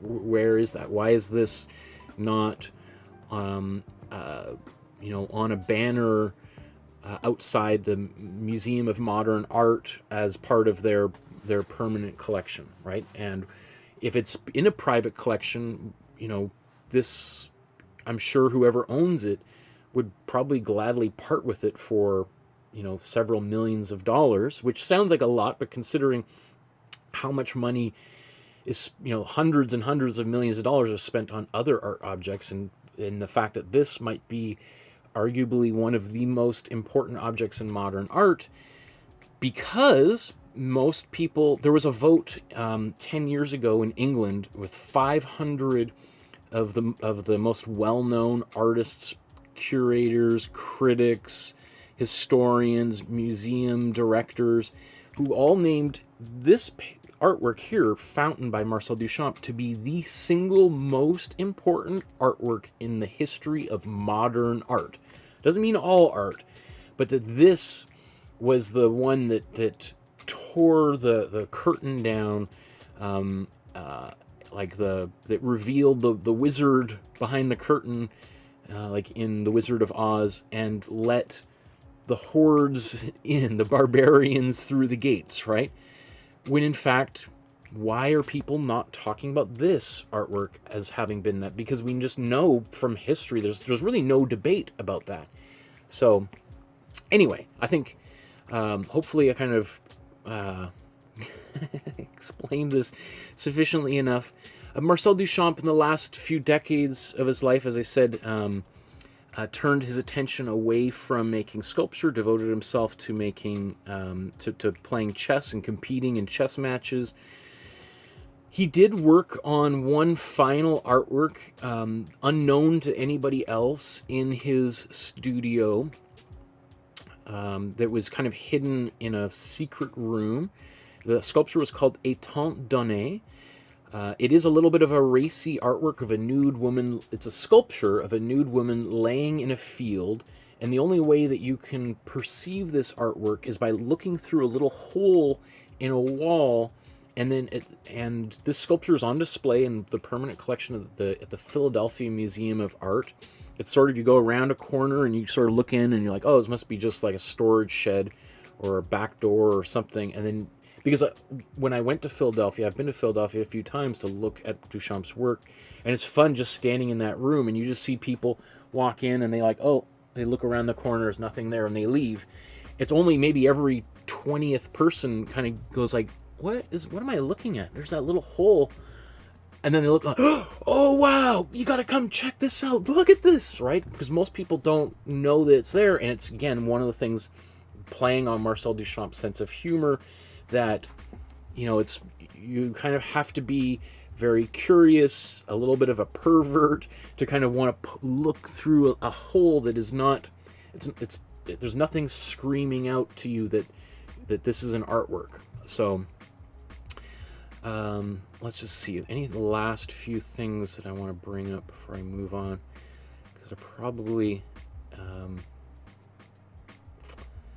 won't get a chance to do an episode on Duchamp again.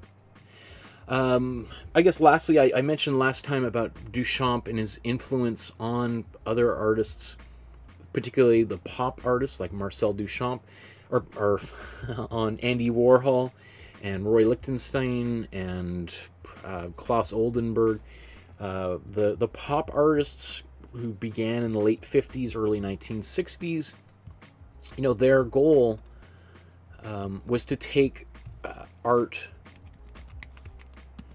or to take so-called low culture, like Campbell's soup cans, comic books, and to elevate them into fine art.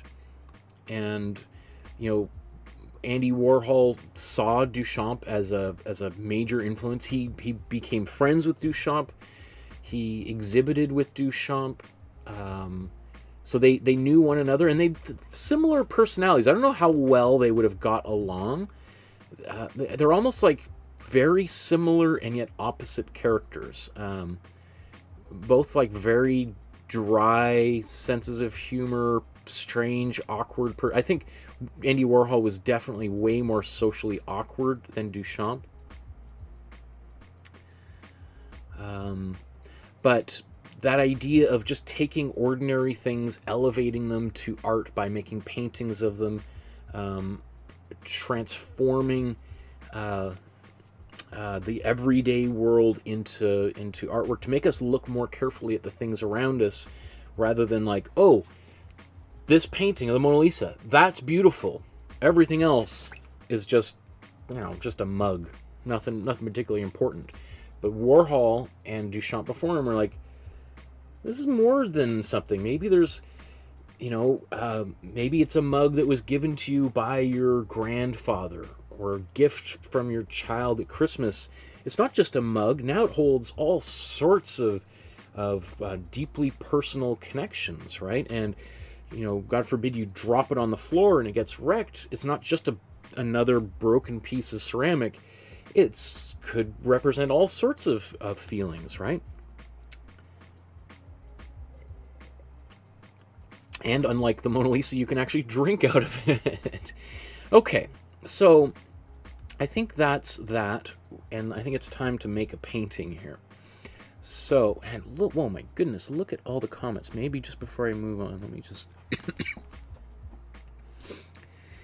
Oh, there's Kathy there. Hello, Kathy. Wow, just visit a family friend who's 97 years old. That's amazing.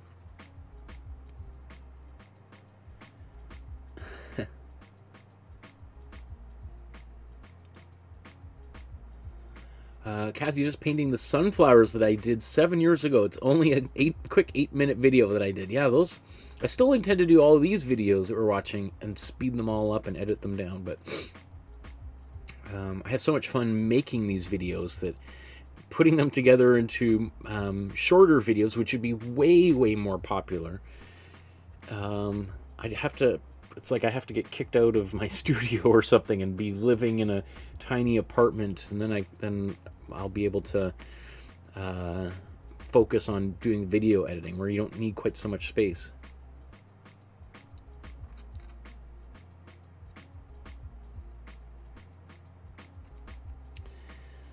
Oh, thank you, Lolly. Lolly says, I love these videos too. Even when I'm not painting, I love watching them. I always learn something.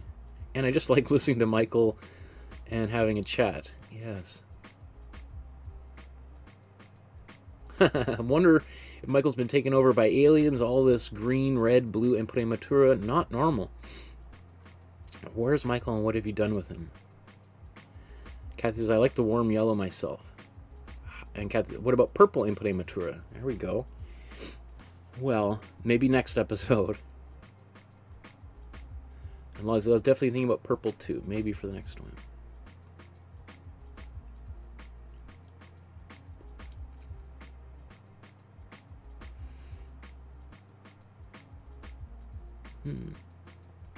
Are you guys talking about the nude descending a staircase? It's a bit soul-destroying at the beginning for me. Anyway, it's struggling. Can't get it finished. A little disjointed. Well, don't worry about me. Again, that's something I mean, I even, when I looked at my version of this painting, it is also quite chaotic and disjointed. I was even thinking I might go back into it, because as I was looking at it later, I think one of these legs here is a little bit more defined, which helps make it look more clear that this is one leg and that's a knee that's bent. And it's like, because otherwise it becomes very, very abstract. And one thing I thought was amazing about Duchamp's original is how he managed to make it almost totally abstract, but there's you could still grasp things about it. It's just kind of, that's what's amazing about it.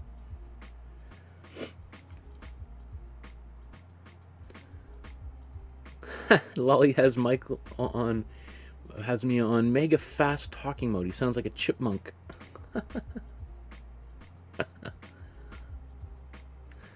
Lolly says, the mess. That's great. My life has the same name. Oh, that's so funny. Oh, I love you guys. That's great. Okay.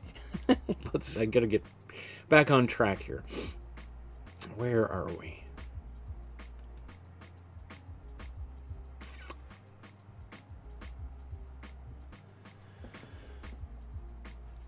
Now that we've fully covered Duchamp's, the last half of his life in his biography, let's turn our attention back to working on the painting itself, this fountain from 1917. Now, the original image had this gradient, this kind of black that fades down. And my original plan was also to paint that, but there's, I'm very tempted to omit that gradient and paint it in the same way that I painted Elsa von Freytag-Loringhoven's work here. And just put the urinal right in the center and put a shadow around it. In fact, where is that shadow? That's right, my nose is running here. I don't have a Kleenex handy, so I'll use a rag. Waiting for my allergy pill to kick in.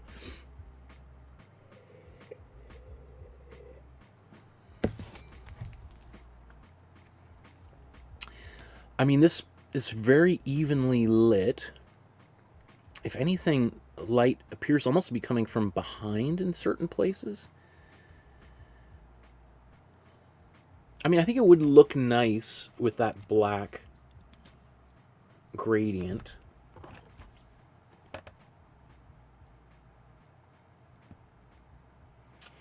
But there is also something kind of nice about the object just existing on its own.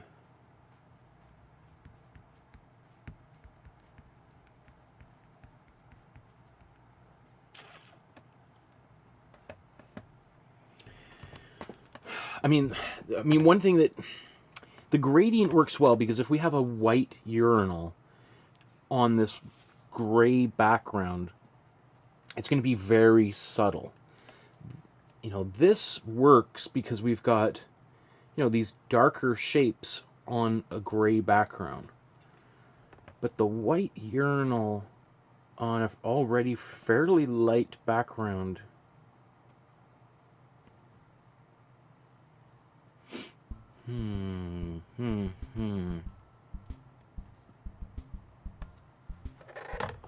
Probably should have done a little mock-up on Photoshop before I did this, shouldn't I?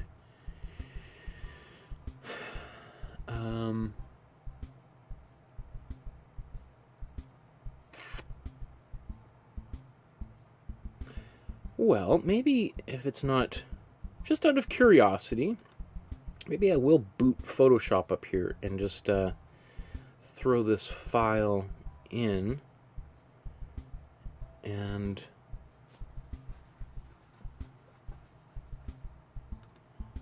okay, just let me get this.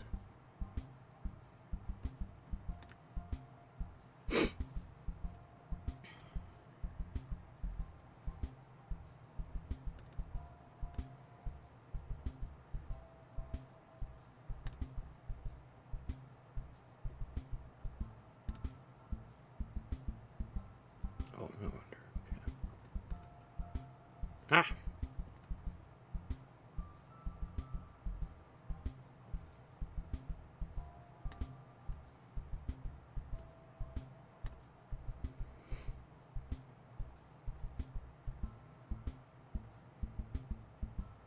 No, I want the...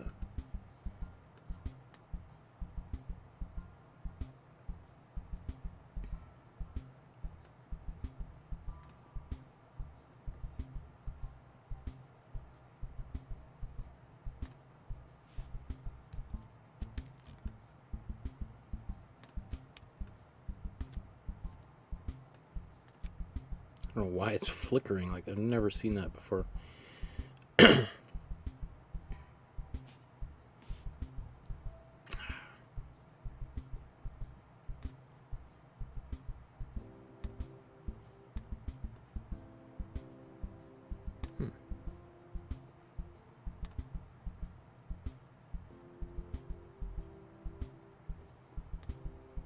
Just because, you know, these episodes can't get any longer, can they? Okay, there we go. What do I want to do? Let's make...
I want a shadow. Why? Inner shadow.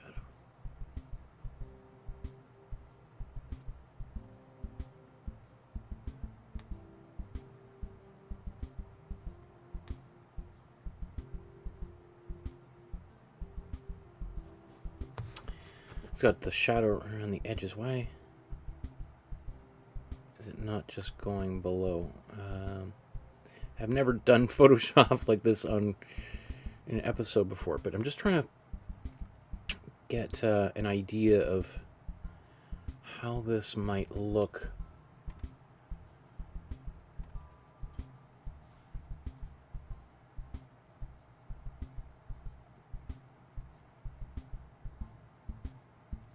Is that enough? If I did that, is that dark enough?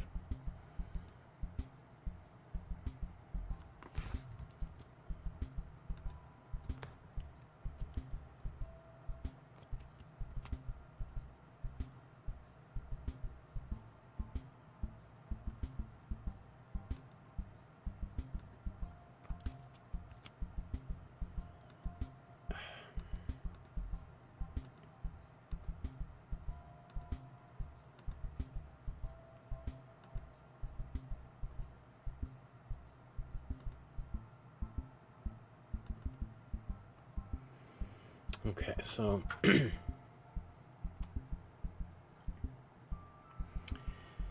just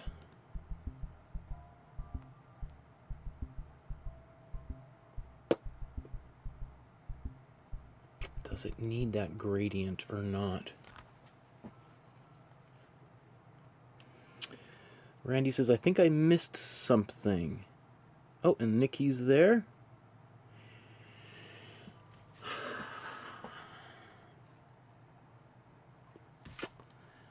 I don't know if that is enough contrast. That is very subtle.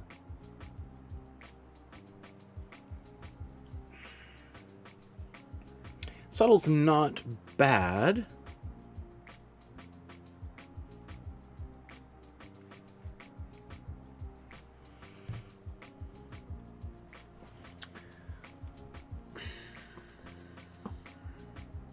I just wanted these to look, my original concept was to have these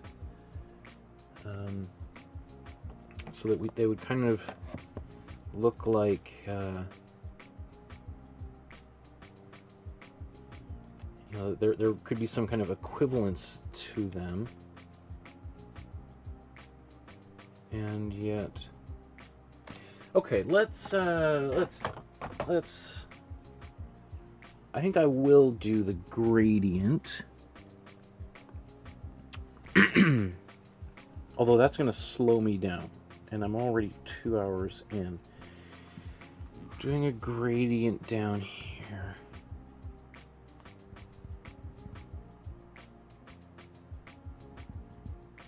I'm sorry I'm thinking so long about this.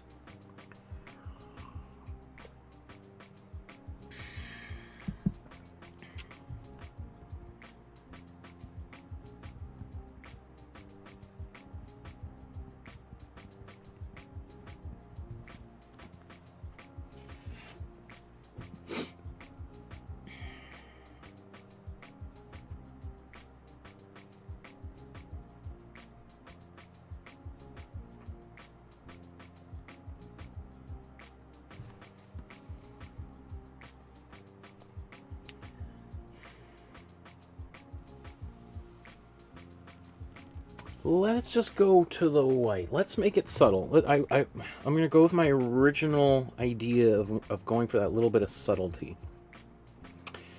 That is going to make this a bit of a challenge for me. But I'm up for a challenge. Because really, I mean, if we're painting it like this, you can see there's not a lot of variation between kind of a lighter background and white. And this is not even white everywhere. In fact, there's only a few places where it's really, really white. Like right in this edge. A lot of it's darker.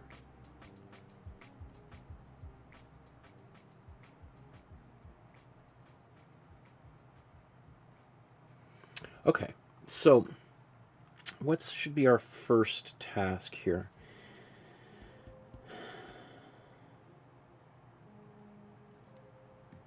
Okay, I think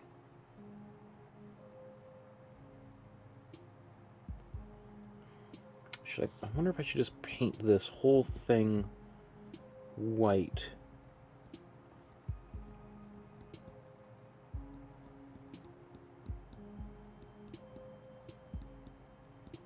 Okay, let's do that.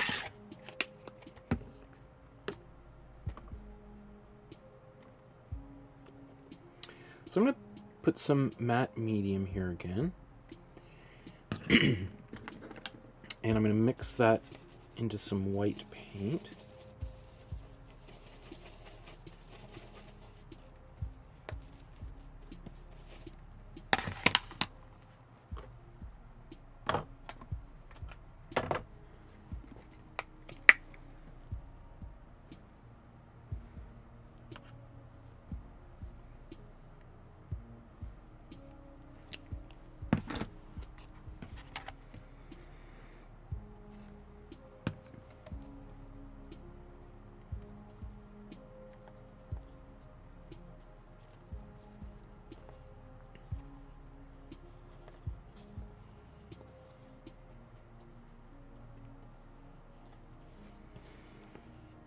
So I've got about maybe 50-50 white to matte medium.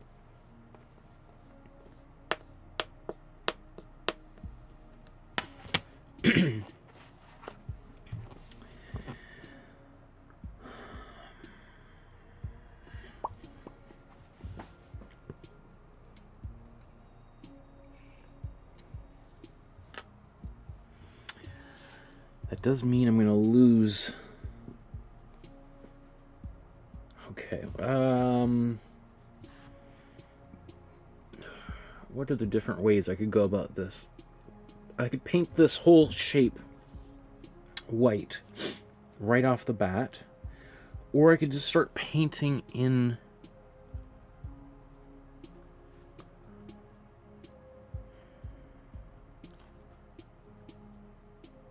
I think both ways are going to take me equally long to execute. Is there which? Okay, so one way is I could just literally start painting in these different shades of white in these different shapes. That would probably help me keep the form intact, and I wouldn't have to do any outlining or anything.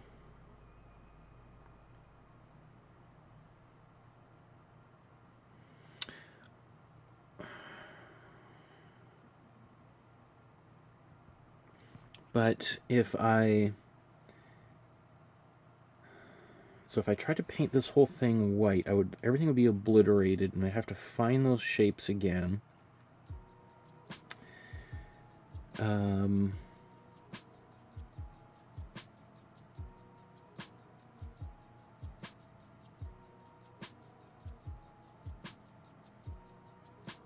think painting it in one shape would give me the greatest level of subtlety, because then I can paint kind of glaze around, but it's going to be hard to do all that here.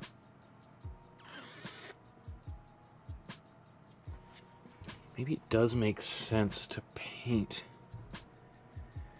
these shapes. How come I don't have an okay, I haven't used one of these brushes in a long time. Okay. So I think I am going to paint shapes.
So some of these lines are very hard to see.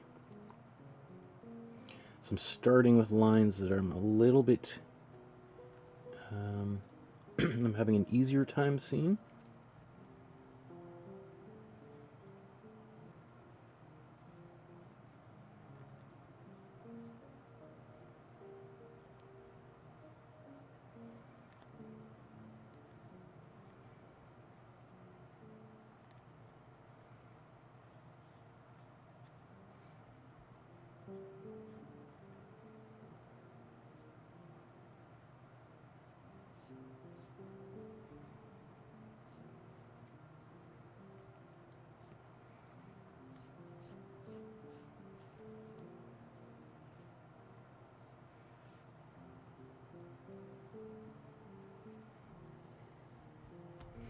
So there's these little bits of areas of more or less transparency, which, depending on the artwork, could be good or bad. I think in this instance, it's going to work kind of nicely, just because we're going to have a bunch of like weird little reflections in some places and not in others. So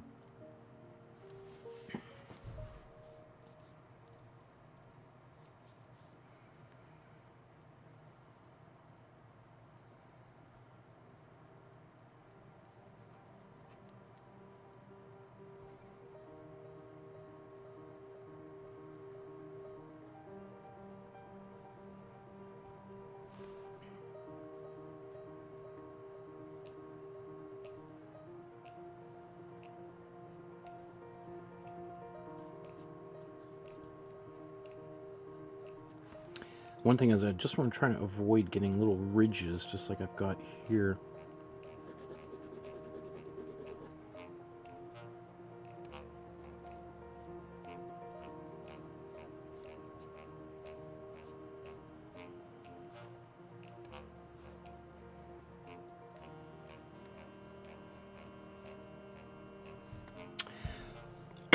So, you know, that little thing, you know, where probably for 10 minutes I was going back and forth trying to think of which way to approach this. I'm sure it's not captivating content, but I guess in defense, I would say maybe if there's anything to take away from that, it's that there's lots of different ways to go about to get to the same place, and that there is no right way to do anything when it comes to painting. I mean, some people might say that. I would vehemently disagree.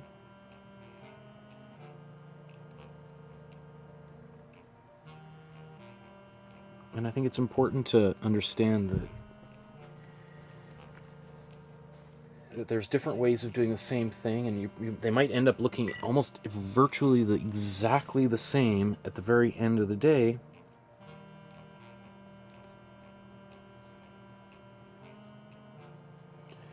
So, of course, the question is, does it really matter which option you choose?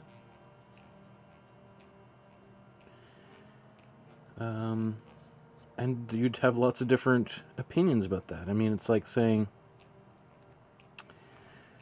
well, there's lots of different ways to get from one place to another. You could drive, you could fly, you could walk, you could skateboard, you could ride a horse, you could, I mean, and on and on and on and on, right?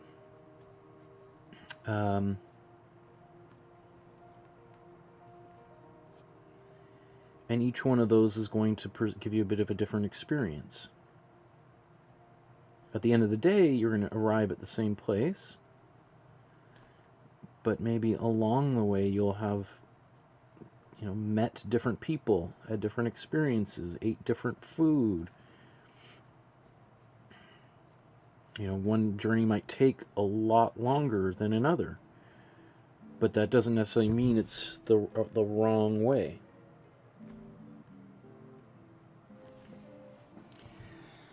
I mean, there's, you know, like just like flying. My daughter and I are going to Calgary next week, so actually there probably won't be a show next week. I might try to record something. But you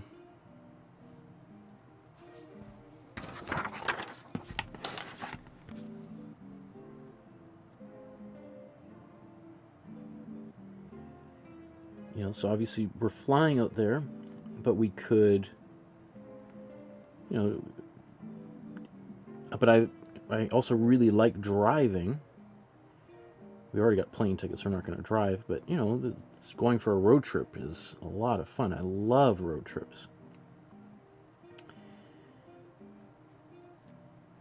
And sometimes the road trip, you know, while you might, it's like, oh, it's going to be cheaper, sometimes they end up costing more just because of fuel or the stopping along the way to stay at a hotel or motel or camp or whatever, eating.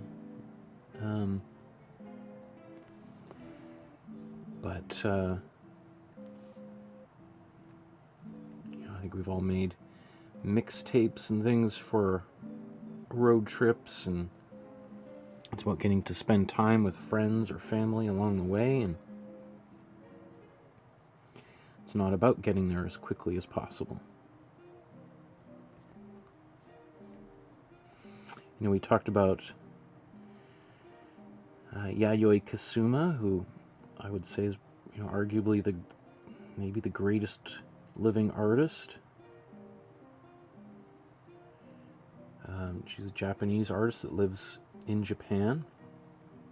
I always like to bring her up because her art practice is all about, she deliberately takes as long as possible on an artwork. She sees her art as part of her mental health practice. And she's only truly happy, and the voices in her head are only quiet when she's making art. So therefore you can imagine it's in her interest to go to not hurry.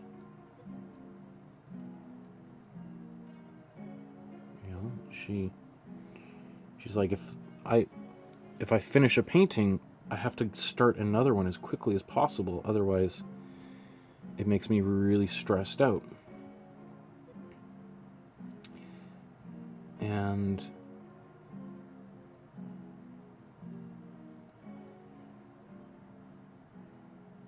you know, that's counter to the way, even sometimes the way I've talked about art is, because often, I mean, I like to think of, in many ways, like artists are small businesses, and we would usually want to go out of our way to get things done in a timely manner so that you can make more work, and then you can sell that work, and you can put food on the table.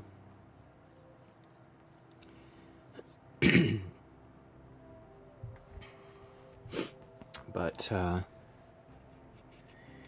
if you have the luxury of not needing to survive on your art, then time isn't as critical. You can take your time. You can make work that maybe isn't intended to be sold.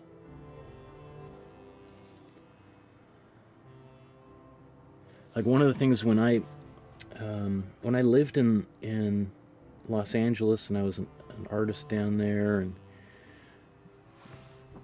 I found it very stressful because I was making a lot of art that sold, and I'm very lucky to have found an audience, and I was selling work and making money. But I also felt it was also very stressful.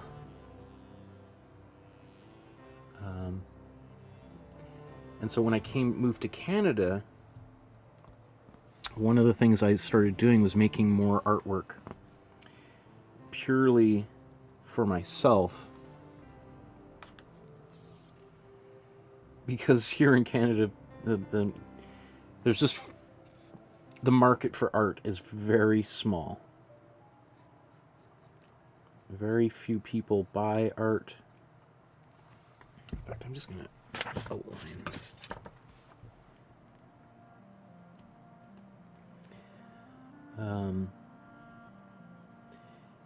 Andy Warhol had a quote that in his diary he wrote, "Nobody in Vancouver buys art," which I always thought was very funny because it's kind of true. And people here in Vancouver, and you could say even the rest of Canada, are more likely to buy art by famous Americans or Europeans than they are to buy art by Canadians or Vancouver artists, because they want to look very cosmopolitan. They want to appear like they are connected to what's going on in New York and Amsterdam and Paris and Berlin. They don't want to seem like country bumpkins that are buying art from artists that the people in those big metropolitan centers own. So it's kind of a great tragedy, is that it makes it very hard for Canadian artists to break through. And also, I think here in Canada, there's the perception that it's the government's job to support artists through grants and stuff, and that the general public doesn't need to support art because artists do fine on their own without the market.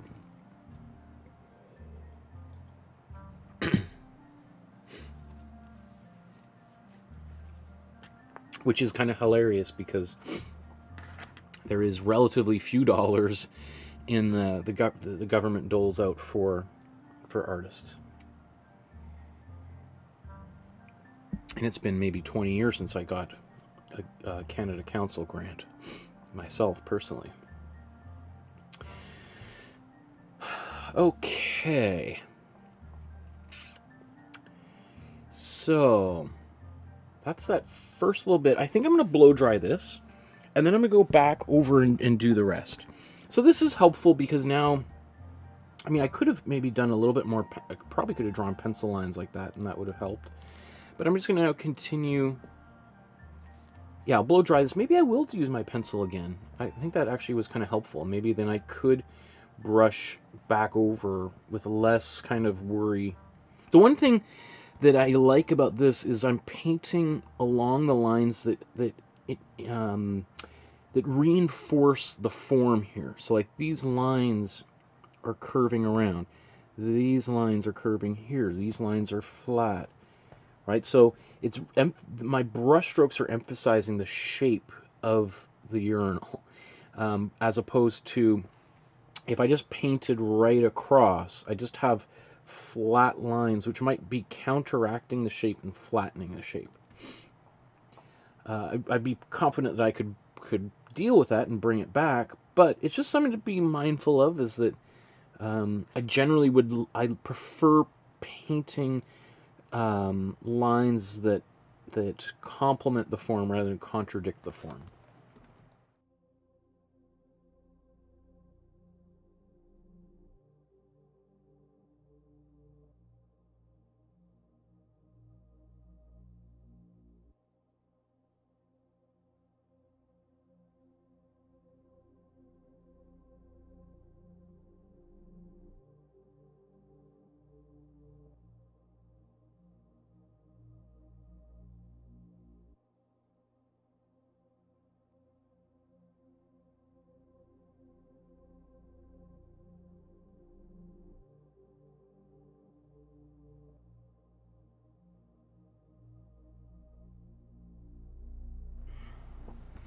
Sorry, I'm just looking at the comments. Lolly made a couple good suggestions about ways that I could have also gone about this, cutting that shape out, using masking fluid. I mean,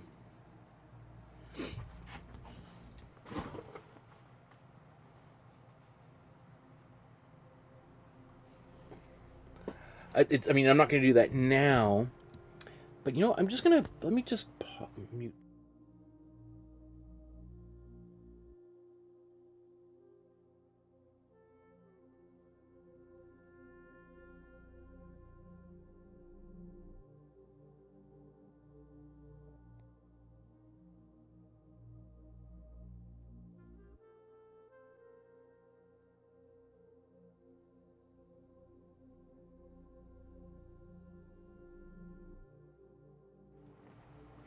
So maybe I should make it a point to use one or both of these materials in a new episode soon. So these are masking fluids that are more commonly used in watercolor paintings. A lot of watercolorists use masking fluid to basically, what is masking fluid like? It's like, well, it's like using tape in a painting, and you paint masking fluid into a space. You can paint over it, and then you can peel the masking fluid off, and it'll preserve whatever color was there before, right? So I think what Lolly was suggesting, painting masking fluid here, painting the gradient right over top, and then we could peel the tape or the fluid off. I bought these maybe a year or two ago with the intent of using them in an episode, because I don't usually use them in my own artwork. But it did occur to me using it for here, but the one thing that I don't necessarily like about masking fluid is it can leave like a ridge. Because let's say I painted that masking fluid on, we would see kind of like a hard line going around. So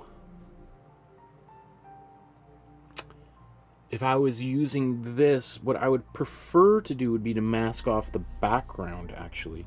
Paint the white over top of that, so this would be very much in front of the background. So the background wouldn't literally cast potentially even just a subtle shadow onto this white shape, which would look kind of strange. You'd just be like, if you're sitting across the room, like, why is it almost looks like the background's in front of the foreground shape. What's going on here?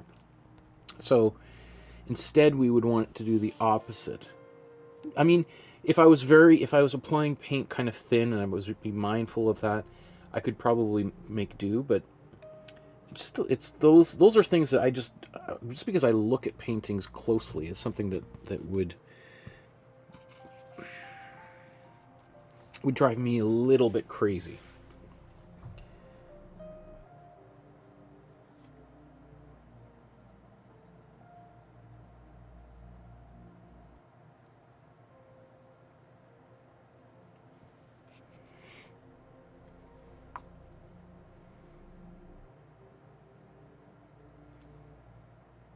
I'll have to make a point. I'm trying to think of what I've got coming up.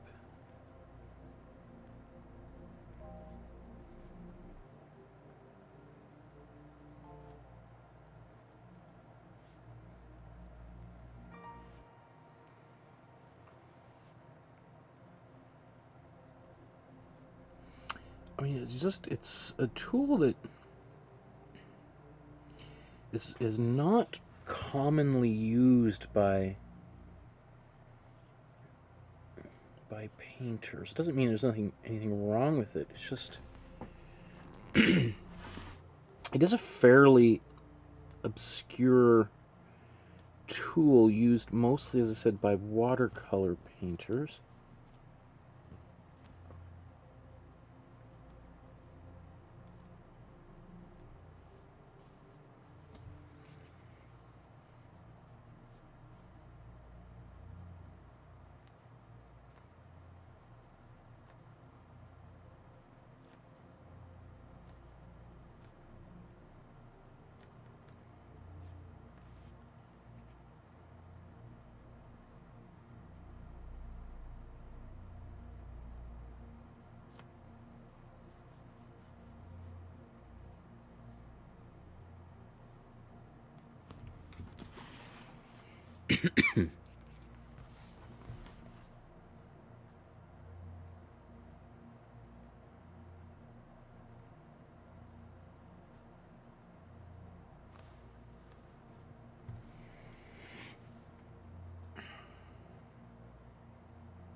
Guys, his first flight for Edie.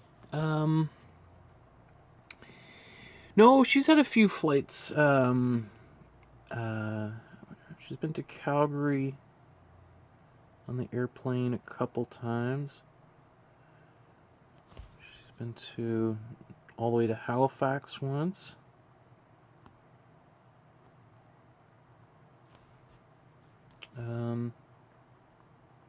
She's such a good traveler. We're so lucky to have such a great kid. She's just so chill about everything.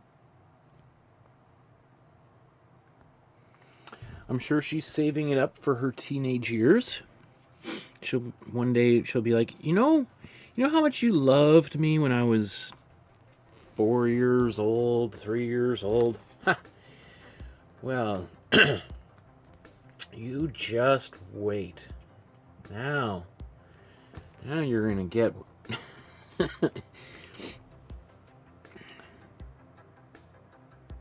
Hope you got enough sleep when I was a baby, because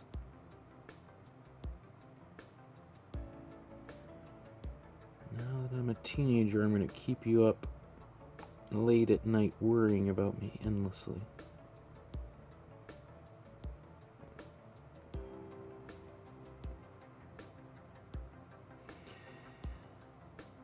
The irony being that I probably did the same thing to my parents.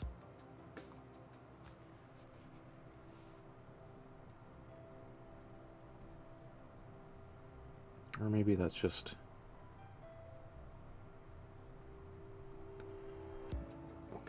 life in general. What we all do when we become teenagers, and the cycle repeats.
Okay. I think I'm going to blow dry it one more time, and then I'm going to go back over one last time with white.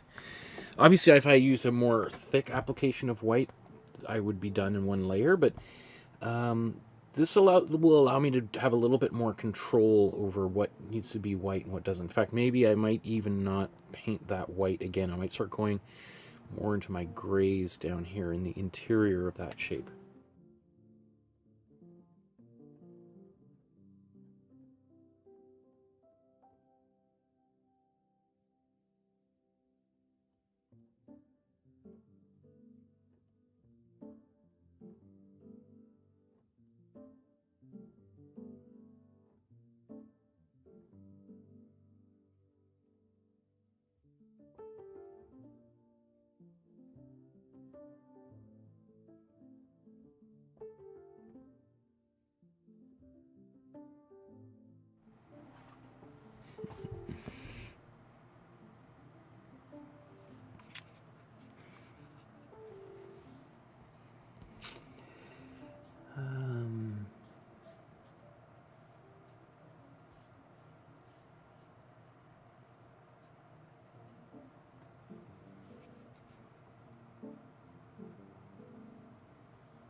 See, I just find like all of this stuff, like going slowly, sometimes is just so pleasant. You know, I think that's one of the things maybe some people just don't get about painting is it's not a race. You know, there's something. It's again, it goes back to the idea of the journey as opposed to the destination. And I think about that with all of these paintings. That yeah, I could show how to make virtually any of these paintings and like Bob Ross it in 20-30 minutes, and we could create a version of them that people might like, or I could sort of do what I've been doing, which is, you know, taking the longer route and maybe getting a bit more precision. It also gives me an opportunity to hang out with everyone here on who's watching and chat and just get out of my head for a little while. Like I've been yesterday I finished the first draft of my graphic novel, or the first, well, probably the 10th draft, but the first draft of the illustrations, which is a huge achievement. There's still so much to do, but it's one of those things that just felt like maybe I'll never get to this stage. And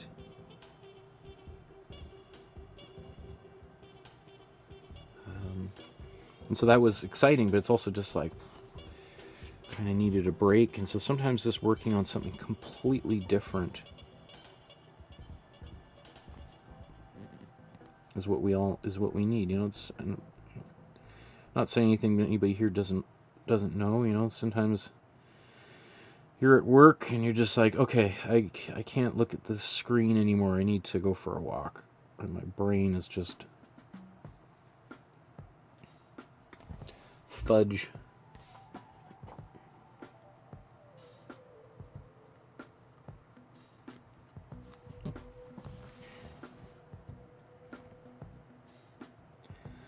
I'm just going to do one last little bit of white inside here because it is a little bit patchy.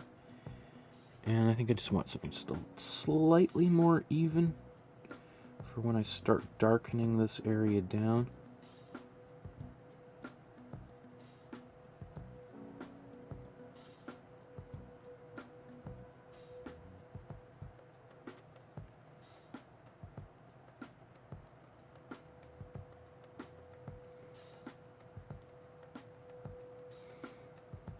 I mean, what's amazing to me is how much darker the background seems as I get this white in place, right? Which obviously is not super surprising, but it's just, you know, more and more white makes this thing kind of pop a little bit. Maybe, like I didn't even really think about how dark this was.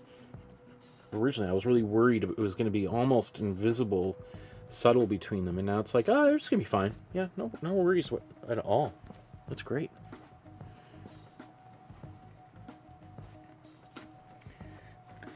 Kathy says, can't wait to see the graphic novel. You and my editor and the publisher. They've been waiting and waiting and waiting.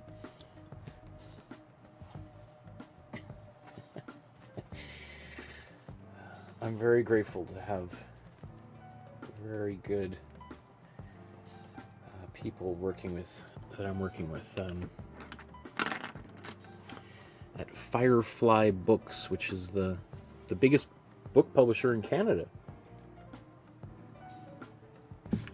And I'm impressed that I remembered the name of the company because I can never remember it. And I think when I sometimes be like, oh, who's the publisher? And I And I think people think, oh, you're just totally made this up, aren't you? Like, I don't know. This is the way my memory works sometimes. I can't remember the most obvious.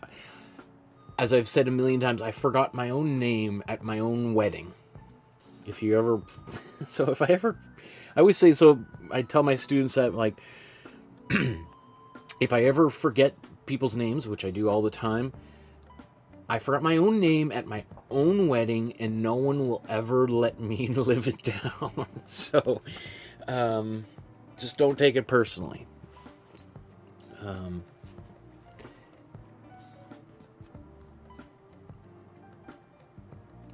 It's just not how my brain works. Okay, I'm going to blow dry that again.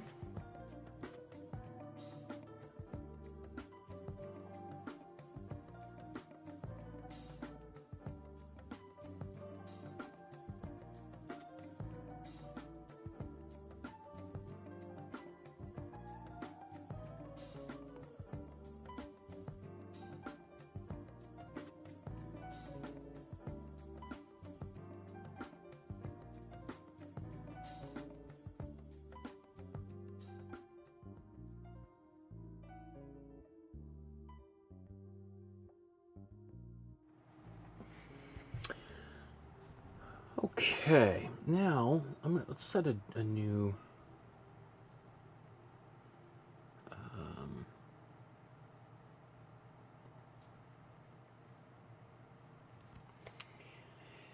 now that we've got the outline of this urinal, the fountain by Marcel Duchamp, established, now we can start going in and darkening things down and adding some detail to it. Because that took us a little bit of time to get that in, and now it looks kind of flat. We want to add some dimension, and using glazing is one way that we can do that. So there's our object as it is. There's the original, and then earlier in this episode I did a little Photoshop to remove the background. Gets us a little bit closer to what this painting may ultimately look like when it's all done. Or maybe I just should zoom that in.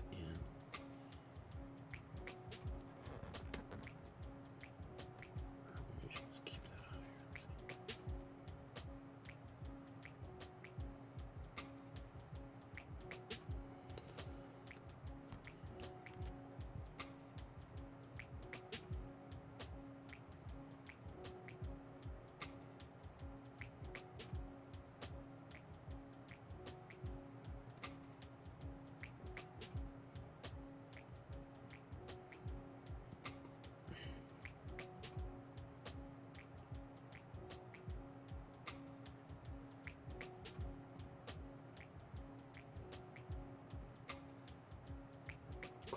Close enough. Okay. That background is also not quite as green. It looks a little more bluish to my eyes. So, where should we go to first? I mean, one thing to keep in mind with this here, when we use just a lot of white, we can only really go darker from here.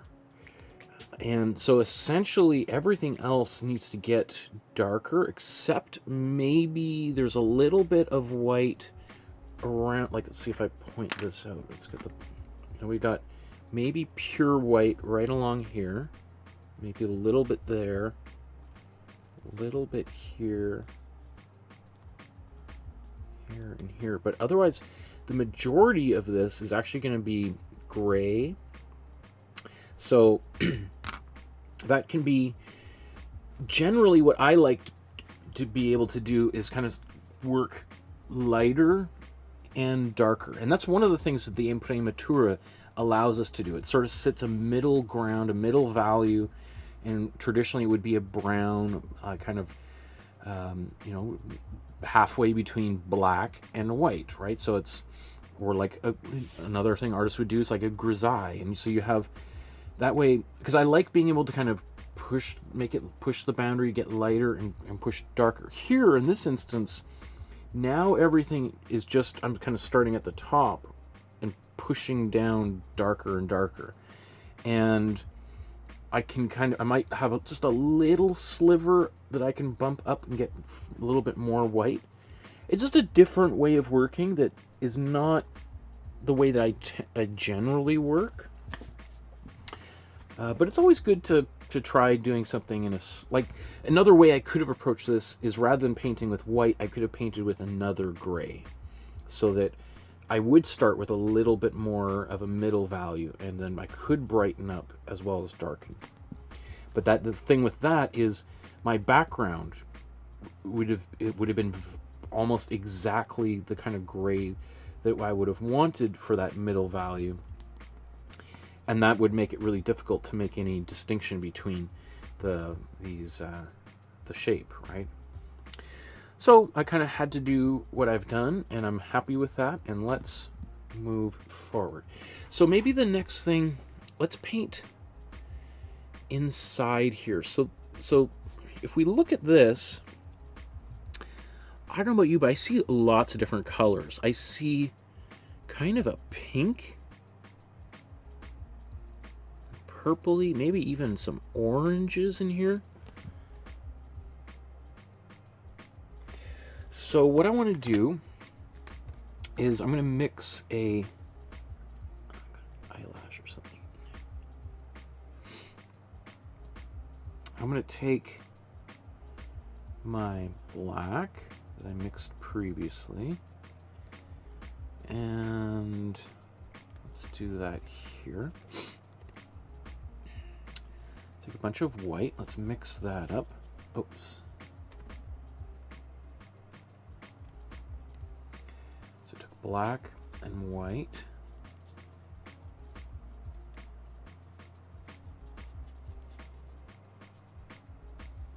That's good. And let's just take a tiny bit of red. You see how I took just a tiny bit of it?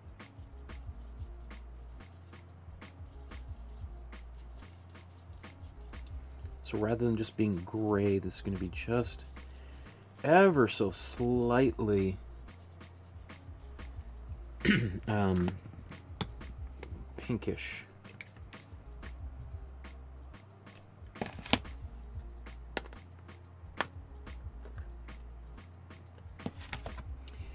And now I'm using glazing fluid. Glazing fluid is a lot like the matte medium I've been using throughout today's episode. But it's got slow dry chemicals in there that will slow the drying time down, which will make it easier for me to buff the color out, or the paint out, to kind of get some transitions.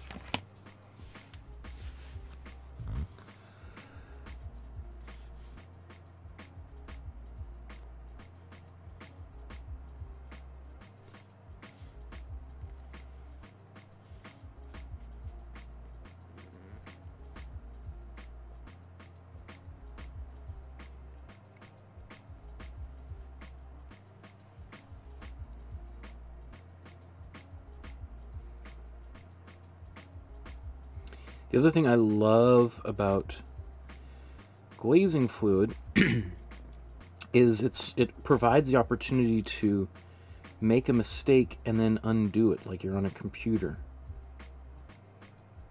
because it has that slow dry chemical in there. If you're unhappy with it, you can wipe it away if you're quick.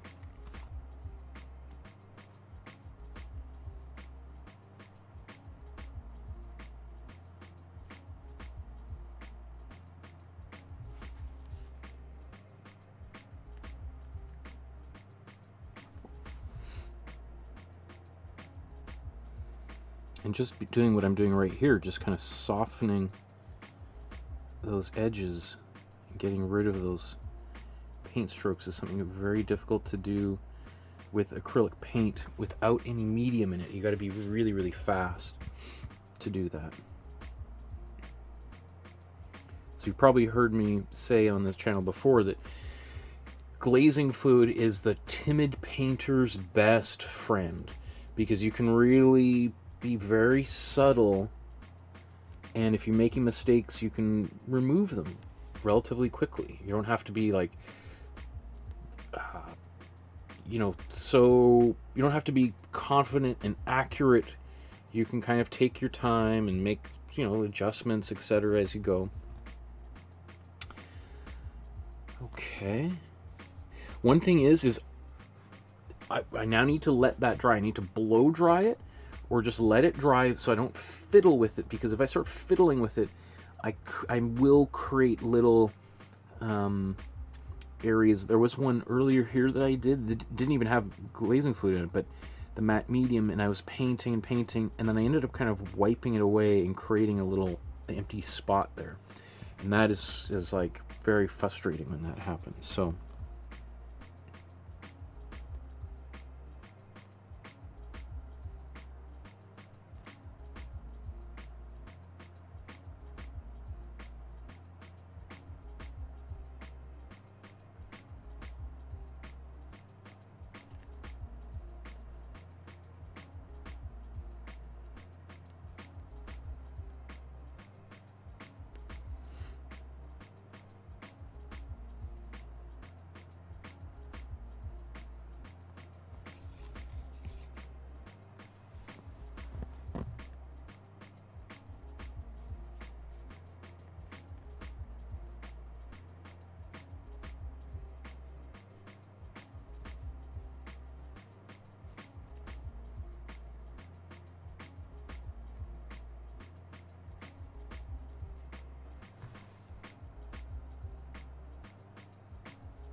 and don't worry about, getting it all perfect. We can always fix things, correct things, omit things, remove.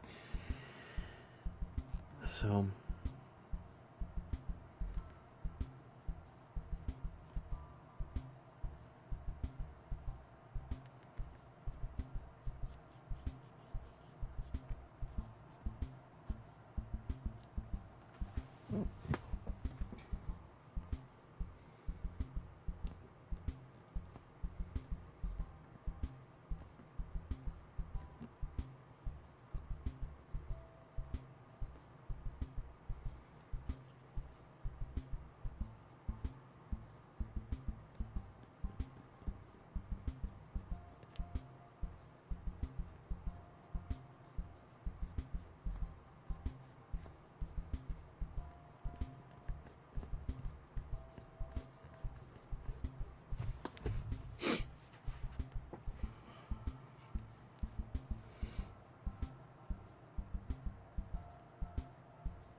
Okay, so it's starting to come together here. Let's, I'm gonna blow dry that.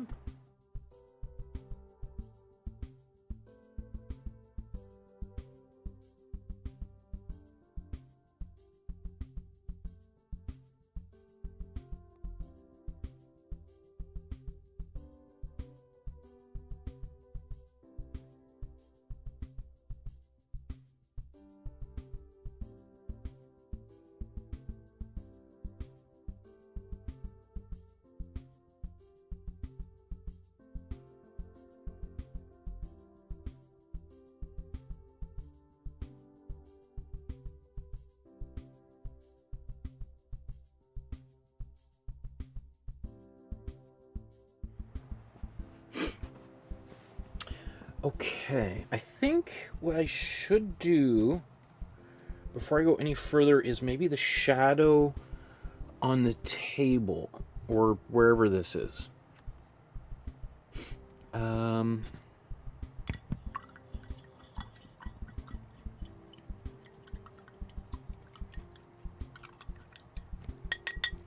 That way, if I want, I can paint, because it'll probably overlap on top of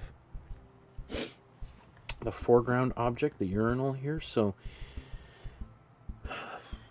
again, the question, so it's kind of nice that this image itself is fairly evenly lit, because now I can kind of manipulate the shadow in whichever way I want, make it go in any direction. So maybe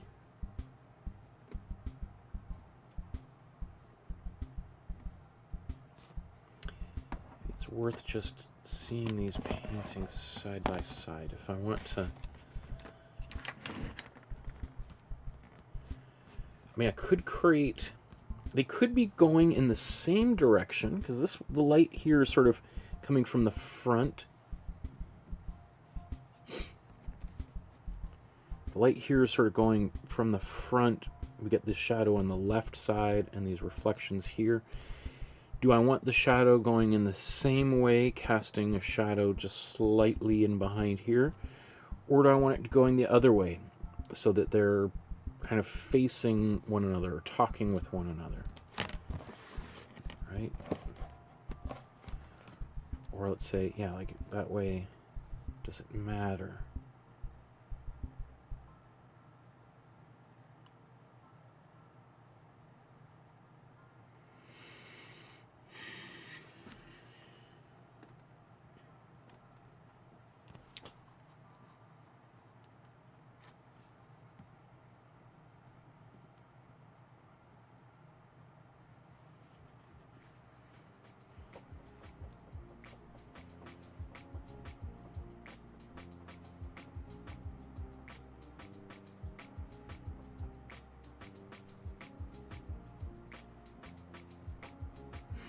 Well, I guess the light has to be kind of coming from above. Otherwise, we wouldn't have the shadow inside here. Like, if the light was kind of coming at it in the same way that this one is, this would actually be relatively illuminated. That there would probably be, you know, we would have, the light might look the same around the lip, but there would be a big highlight right back here if the light was going.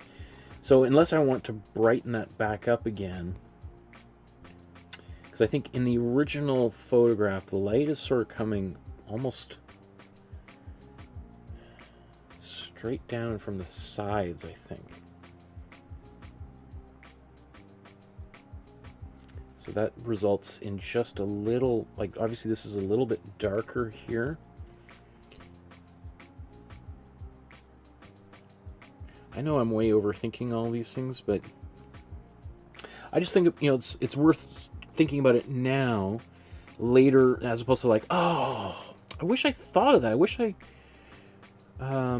or sometimes I think, I wish I articulated what I was thinking, the reason behind doing what I did.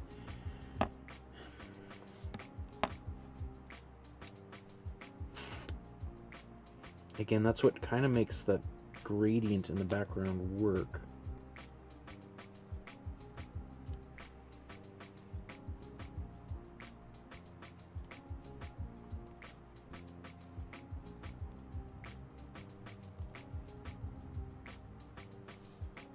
A little bit of shadow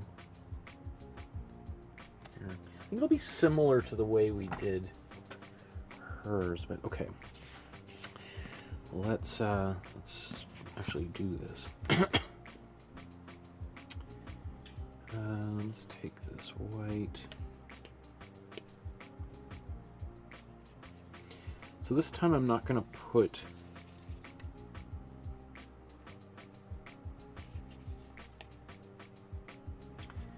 maybe I will take a little bit of my green. Maybe that's what I'll do here.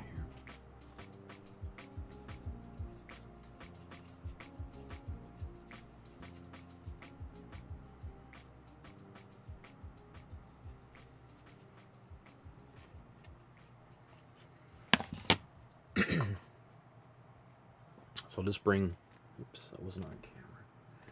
Of course it wasn't. So here's my green from my Imprimatura.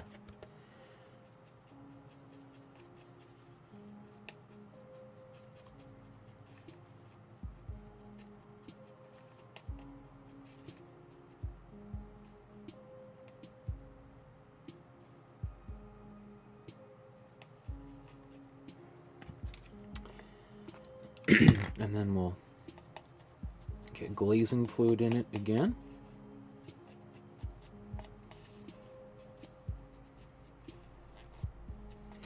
So I wanted a different gray than I used for inside here, and that I'm going to continue using from in here.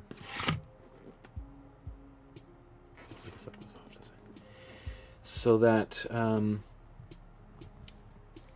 it just gives me the more range of possibilities. Let's get a brush just to soften edges. Maybe let's even go to a smaller brush here.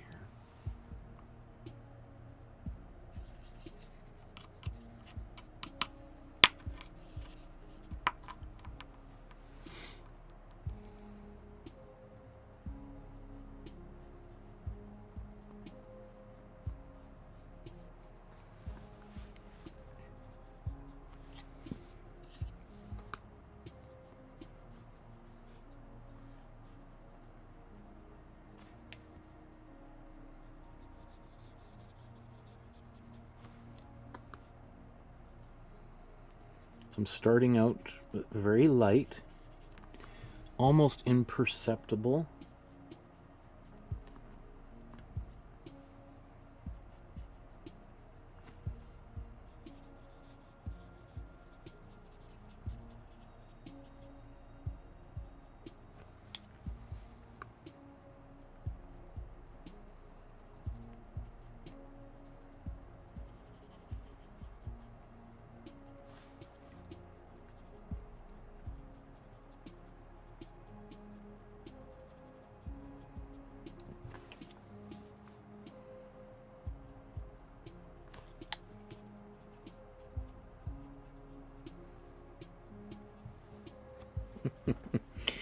That's great. It actually kind of brings a little bit of the green out. I mean, that, if you can see any of that,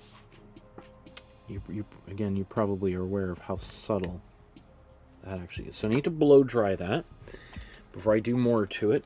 And then I'm going to just maybe, well, I'll go over it again, and then I'm going to add a much, well, not much, but, you know, like 30% darker right around the edge, because that's where it's obviously going to be the darkest, is where it meets the table.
Trying to give a little bit of shadow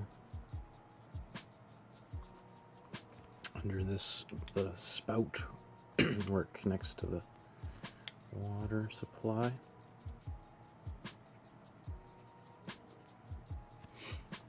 Okay, we'll blow dry that.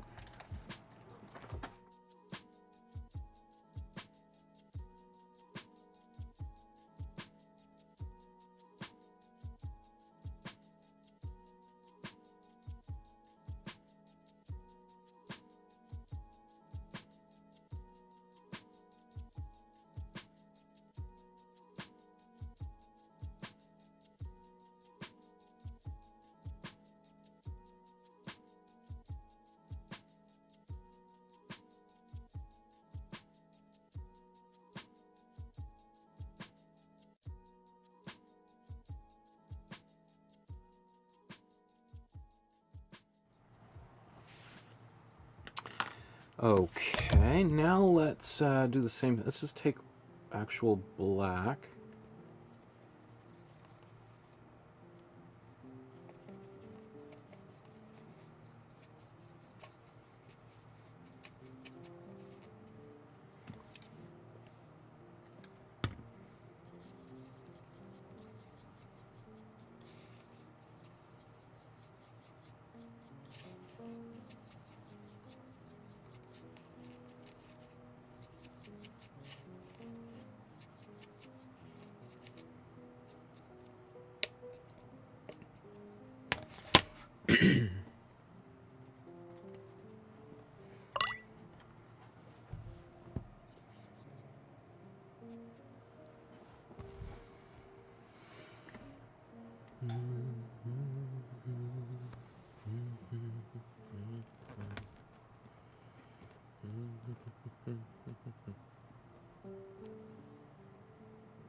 Okay, I'm gonna blow dry it before I fiddle with it.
Okay, gotta blow dry. I was gonna do more touch, but I always have to remember, like, don't fiddle with things while it's wet or you're gonna regret it.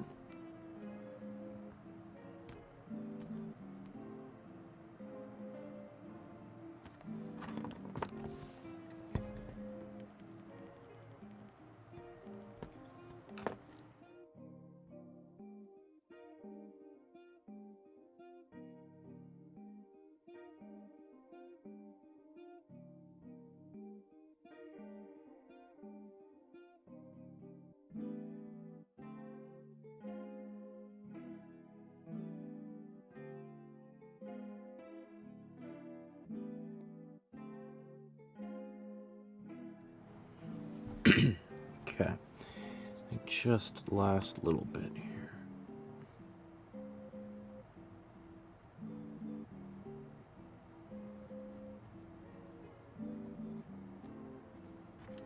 Oh, yeah, yeah.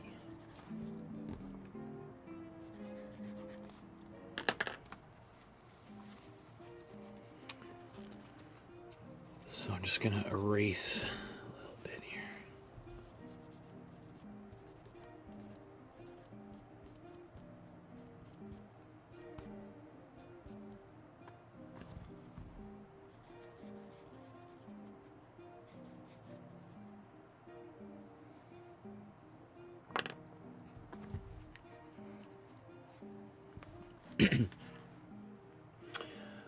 Okay.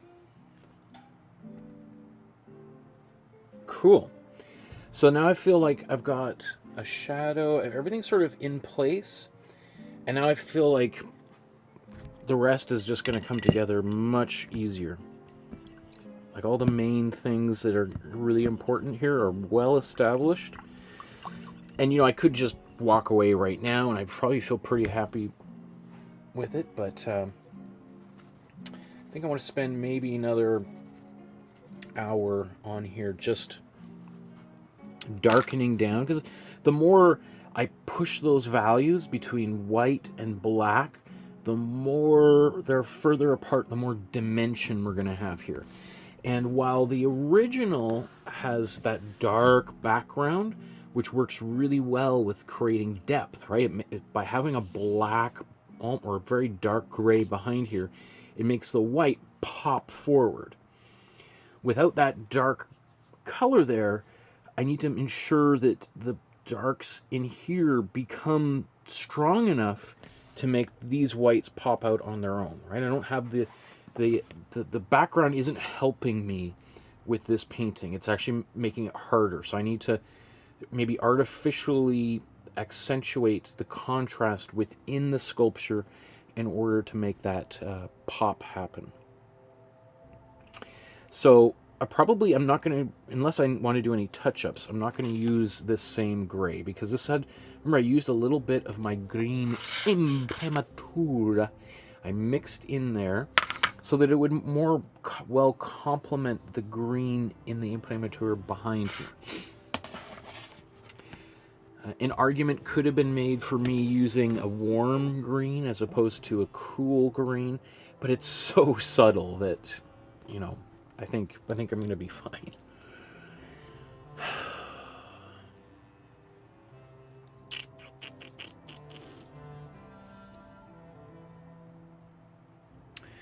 Oh, there's Tanya says, howdy y'all, just stopping by to say hi. Hi Tanya, how are you doing?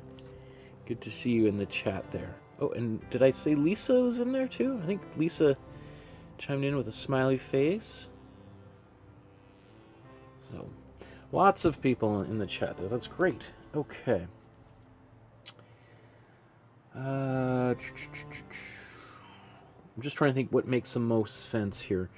Should I keep darkening and darkening, or try to just kind of light? I think, yeah, let's darken more in the background here, because then I'm going to take some of those and bring them in here. Okay. So what do I want to do? Let's take a little bit more black. White's pretty dry, isn't it?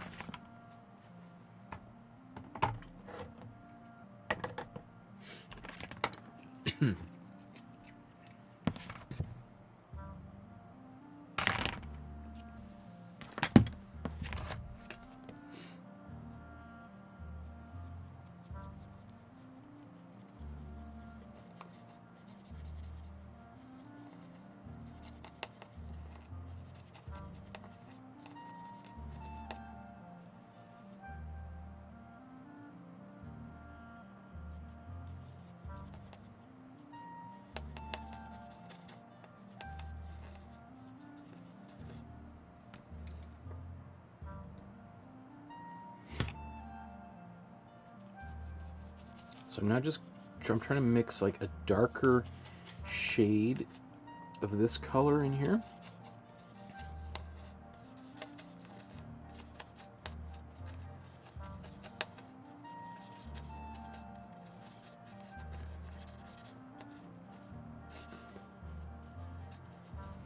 I'm just trying to make sure it's nice and thoroughly mixed, and then I don't blop paint down and like, oh my goodness, look at all of that red that just snuck out.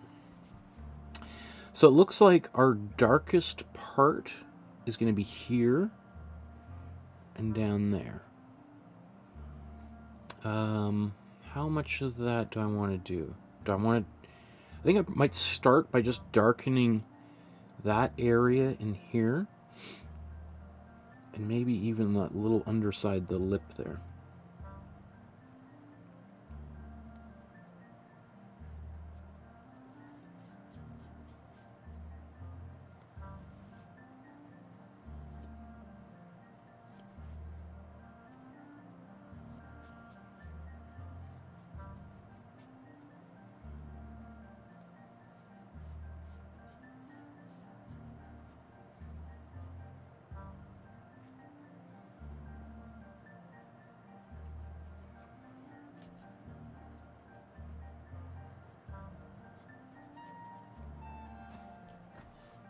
I'm just going to wipe off some excess paint here.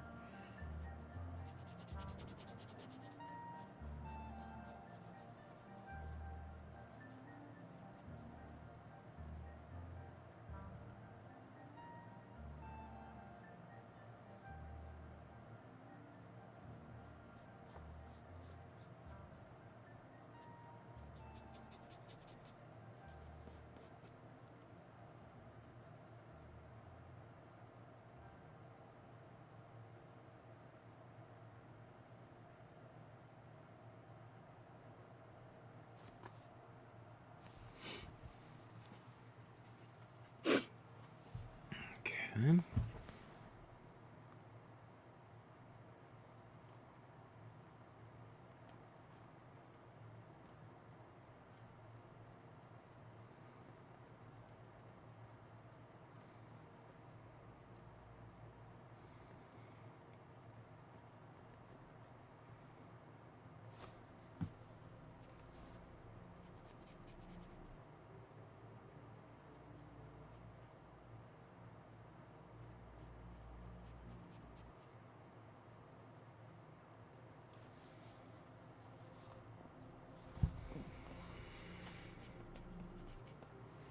I'm actually just going to go back to the not quite as dark color here for...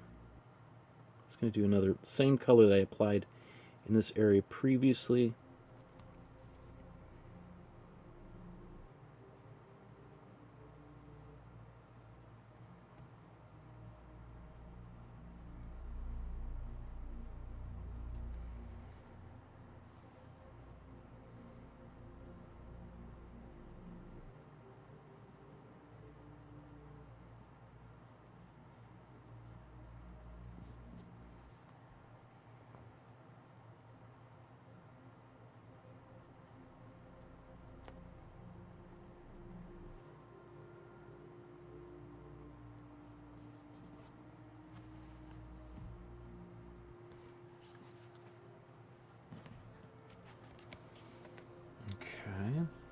I'm going to do that again. I'm going to actually, let's add a little bit more glazing fluid.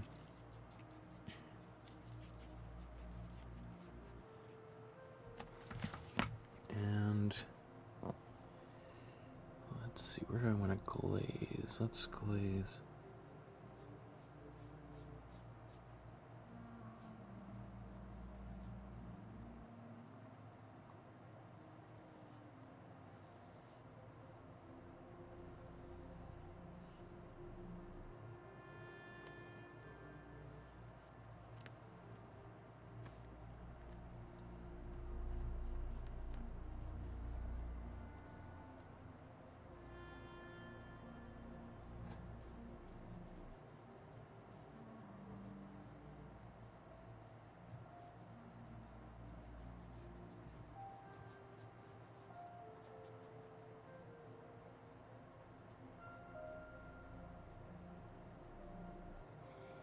So I might have gone a little bit heavy here. But I can always lighten up. What's also amazing about glazing is because it's transparent or semi-transparent, I can glaze over other things that I glazed before, and it's just going to make those areas just a little bit darker, right?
Okay, let's blow dry all that.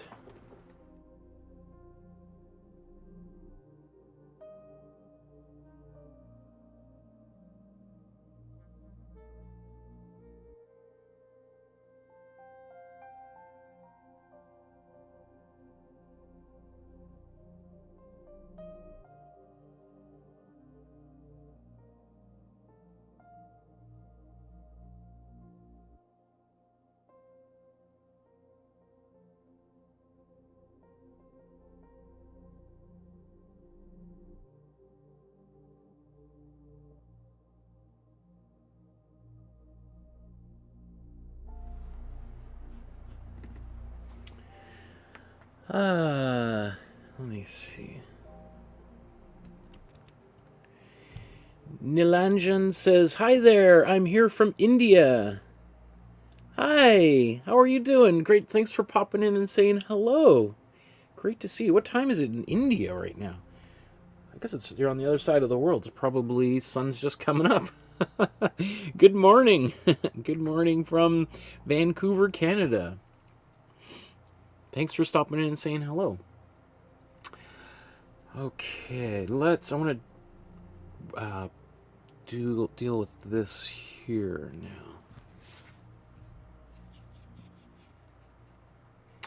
Actually, maybe I'm going to take my darker value.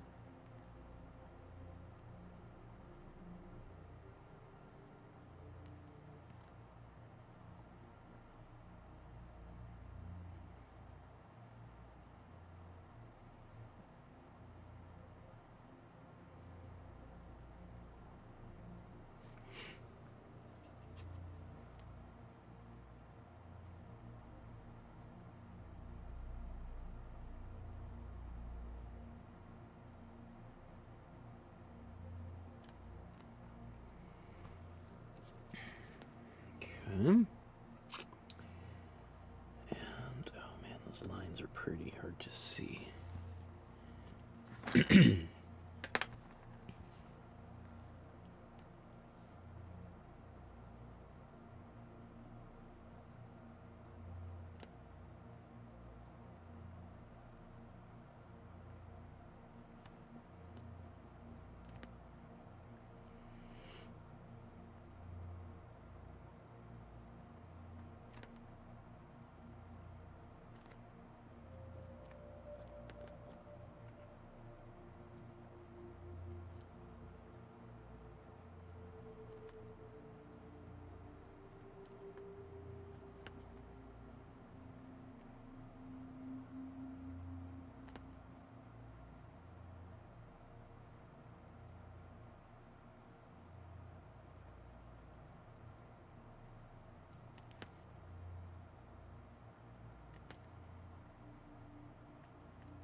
So I'm simplifying this, taking one of those little rings out here.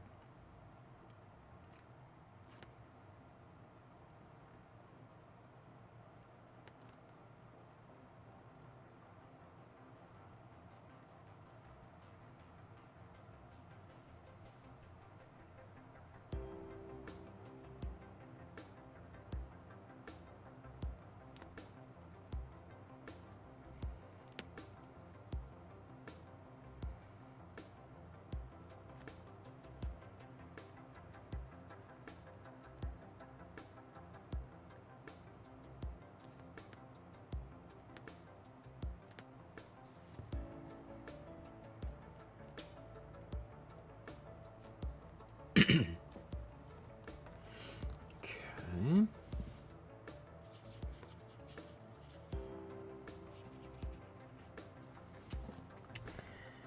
Come back to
Take a little bit of black.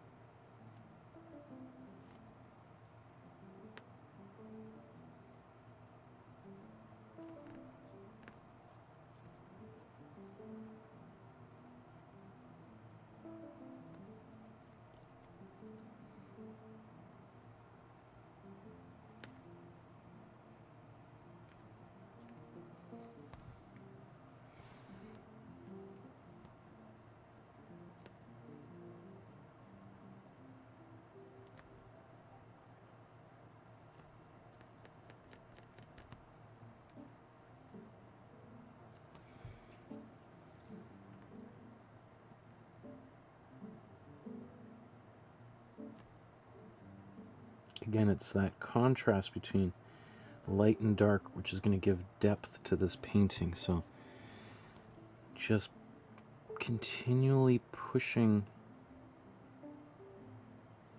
the contrast is the key.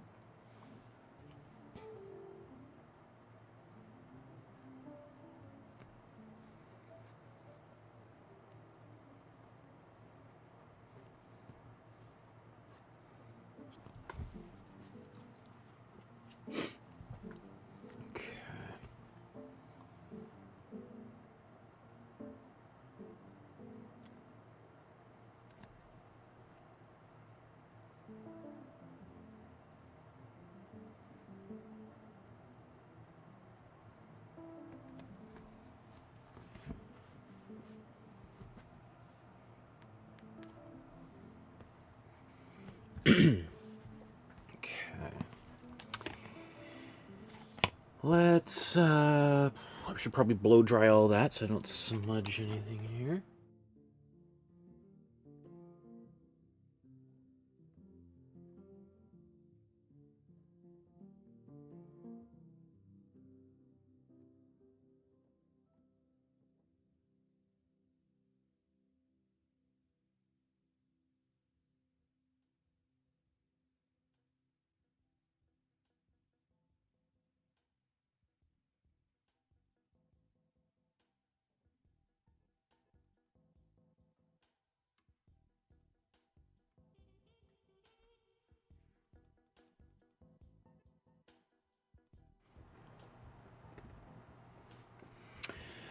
Nilajan says, it's 8:20 a.m. here in India. Very good morning. That's great. I hope the sun is shining. It's been rainy here in Vancouver for the past couple days, which is basically the way it's going to be for the next 6 months as winter settles in here. Although you guys are, well, I guess it depends where you are in India. It could be warmer or cooler, right? You helped me a lot in my journey to learn sketching, but unfortunately I'm out of practice for almost 6-7 months now because of university pressure. I get it, yeah. But, you know, those skills aren't going to go away. They're going to stay within you forever, and they'll help you no matter what you do in your journey throughout life. And, you know, it's like riding a bicycle or something. You know, it might be a little bit awkward at first getting going again, but you'll remember. You'll be able to do it all, and that'll give you a lifelong hobby that you can use to express yourself. And so don't beat yourself up about not being able to draw as much as you'd like to right now, because there'll be plenty of time later on in life, and life always just, you know, sometimes gets in the way and we can't do the things we want to do. And as long as you maintain that interest, you'll be able to come back to it at some point for sure. But I love that you dropped in to say hello, and I'm glad that you were able to learn something from those episodes, and those episodes will always be there. You can always go back and do ones that you might feel you need a refresher on. Okay.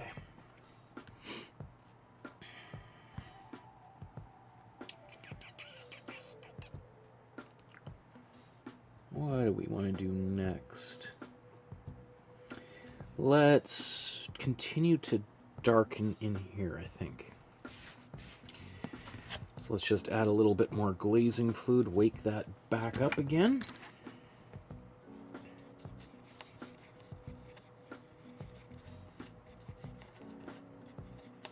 It's the same color I applied here. I think we could do one more at this level, and then if we need, we can always darken it down even further.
go back to my lighter,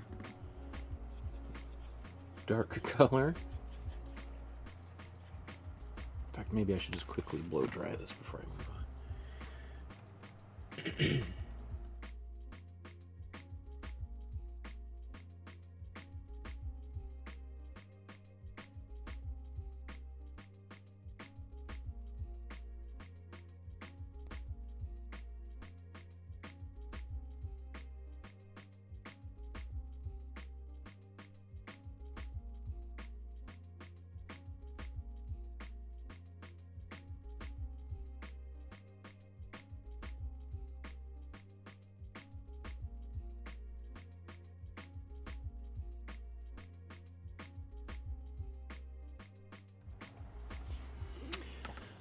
Nilajan says, thank you so much. It's very inspiring. I'll come back to practice properly in November. That's great. And you also say, it's terribly rainy here too. It's been raining continuously for almost 3 days because I'm from Calcutta. Wow. Yeah, that sounds like Vancouver. That sounds exactly like what life is like here in Vancouver for a good portion of the year. Raining for days on end, for sure. I know what that's like.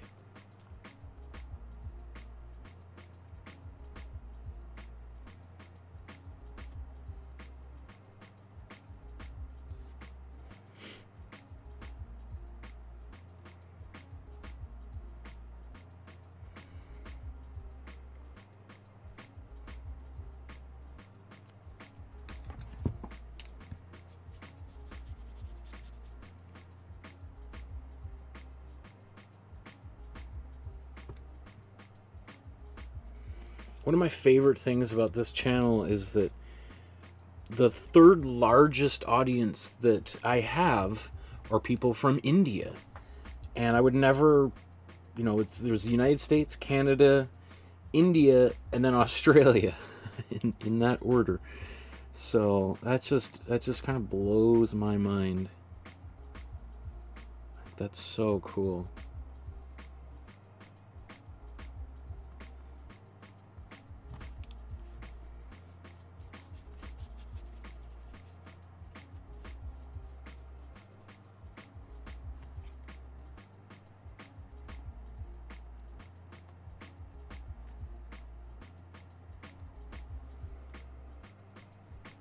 So I'm going to blow dry that, and then I want to do that one more time. Is there any... where else I want to do that?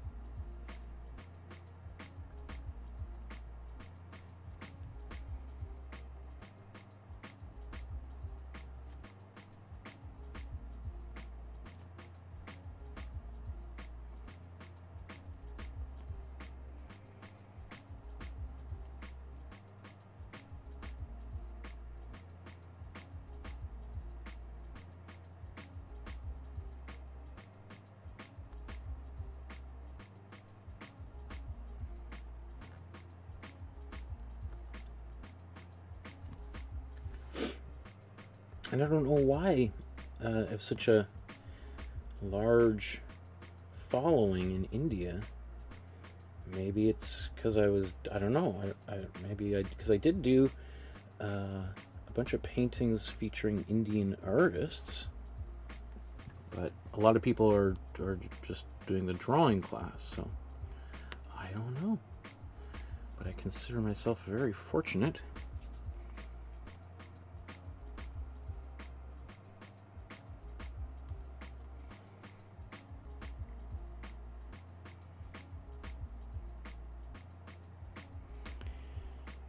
Kathy says, you must get more rain than Vancouver Island, Michael, because we are in a drought. I'm waiting for rain this fall. Oh. I guess, yeah. I mean, I have relatives in Victoria and up in Nanaimo. I guess I haven't spoken to them in a little bit. I've heard what the weather's like out there, but sometimes that happens. Victoria or the island seems to generally be a little bit more moderate temperatures to begin with, right? Legend says, raindrops keep falling on my head, but that doesn't mean my eyes are soon be turning red. Just tried to make a vibe with a 90s song. Yeah, raindrops. I think that's actually from the 60s. Who sings raindrops keep falling on my head? That's an oldie. It could be from the 30s, covered endlessly. It's definitely one of the more popular songs that I hear people sing on karaoke and stuff. Now I'll have an earworm of that song. Totally, yeah, you won't get that out of your head for a little while.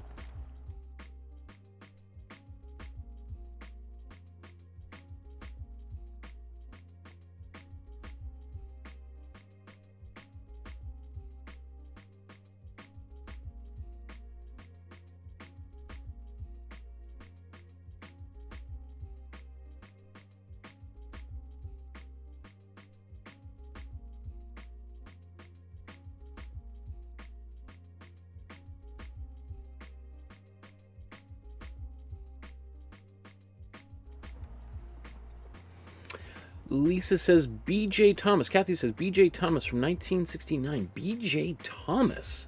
Is that the original? I mean, that's probably the original author, but is that the most famous cover of it or performance of it? I mean, I'm sure it's been covered a million times.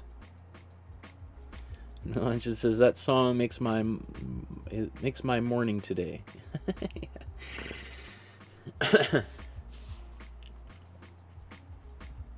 Okay, what did I wanted to do another little bit of this lighter gray. Let's bring these side by side up.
Kathy says, originally by Burt Bacharach for the Butch Cassidy and Sundance Kid movie.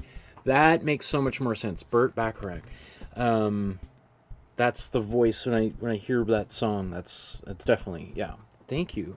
I said, like, B.J. Thomas. I've never heard that name before. Obviously, I've heard the song a million times before. There's another use of that. I mean, it's probably been in hundreds of movies, but I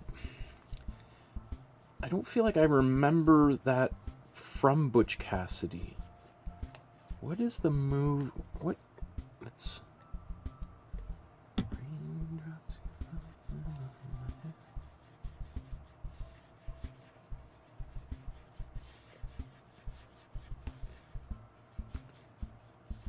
Like, I keep thinking like Midnight Cowboy. Is that movie in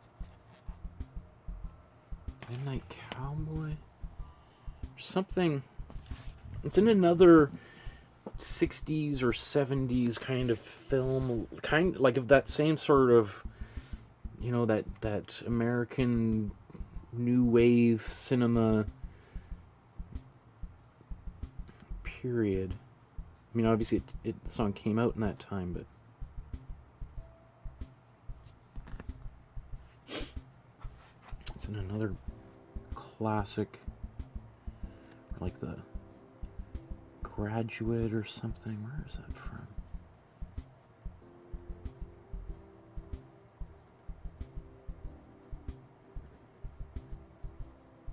Where's The Graduate? Is that movie all just Simon and Garfunkel? Could be.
blow dry that.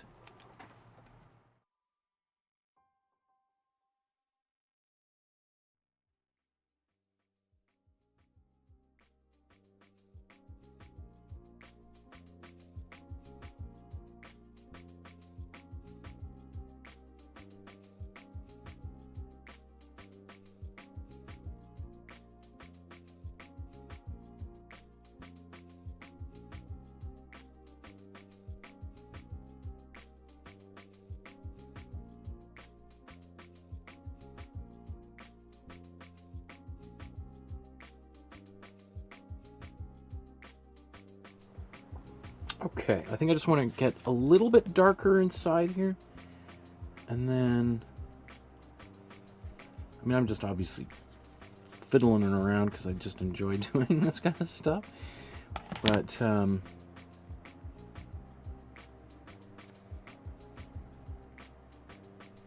because it's so satisfying, isn't it? Like, taking something and just creating that illusion of 3 dimensions.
Sometimes if a brush doesn't want to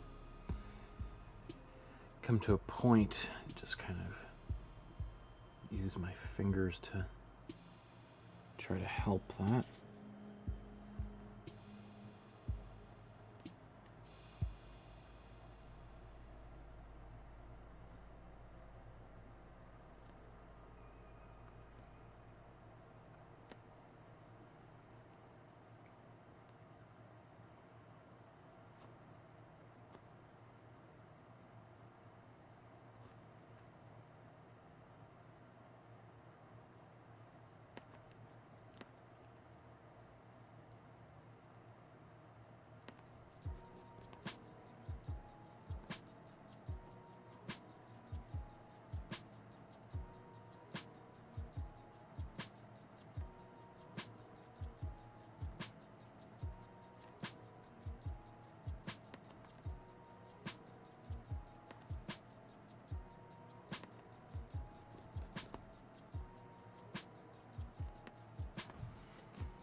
Okay. I want to do one more little bit in there.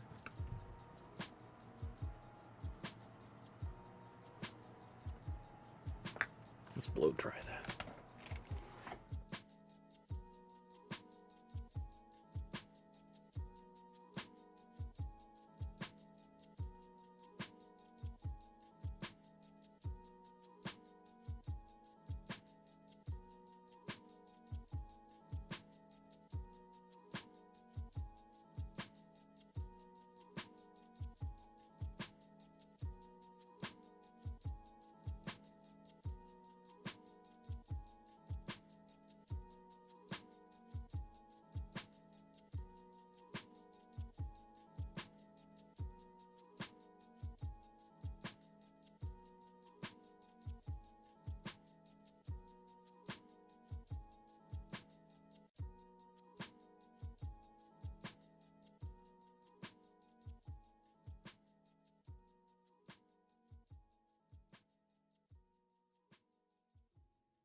So, I feel like that maybe needs to be just a little bit lighter, or darker, I mean.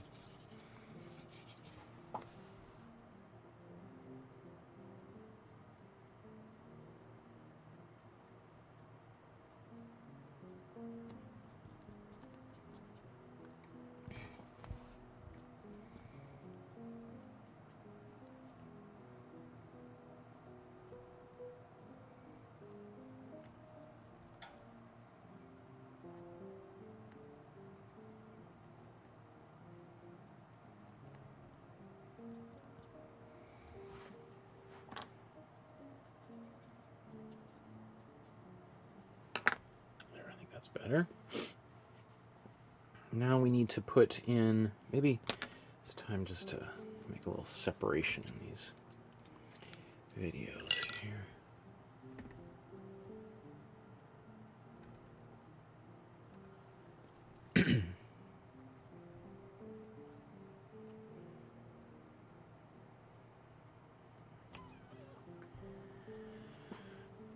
Okay, we're getting close. I think what I want to do now, I might want to darken a little bit more inside the urinal, and then I'm going to start putting the holes where the screws fit and where the urine and water drain out of, and of course the signature.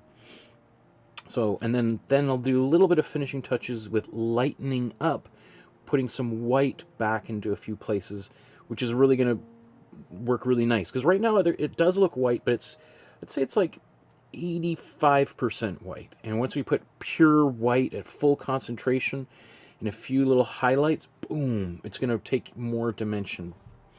Or it's going to have more depth to it, I mean. Okay.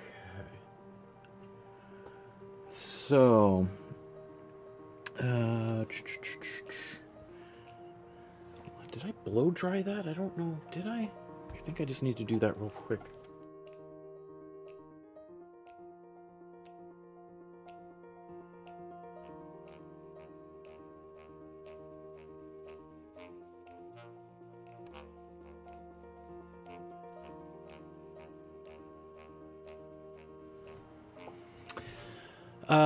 Lisa says, looking good, Michael. And Alexei says, I agree. And Abdul says, hi, sir. Hi, Abdul. Nice to see you in the chat there. I hope you're having a wonderful evening or morning, wherever you are on our planet.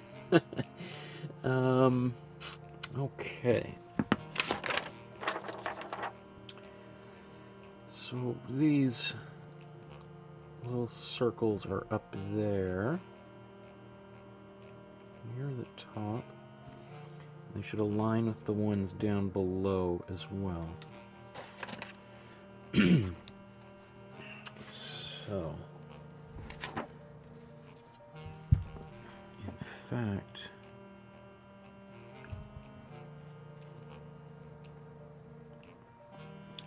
where are they? They are some.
So I'm just going to use a kneadable eraser. Kneadable erasers are great because they're neato, but they're kneadable like kneading dough, right? Like if you're making croissants, right? You fold.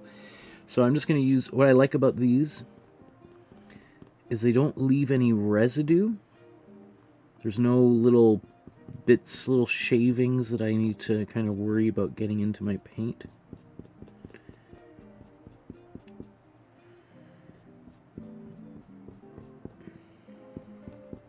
One thing I sometimes do find with erasers, if you're erasing on acrylic paint, it can kind of leave, I don't know if it leaves or removes stuff, but sometimes you'll notice like it seems like very dull and matte wherever you've erased. Which is another reason why I like using matte paint, is if I do anything like that, then it's less visible.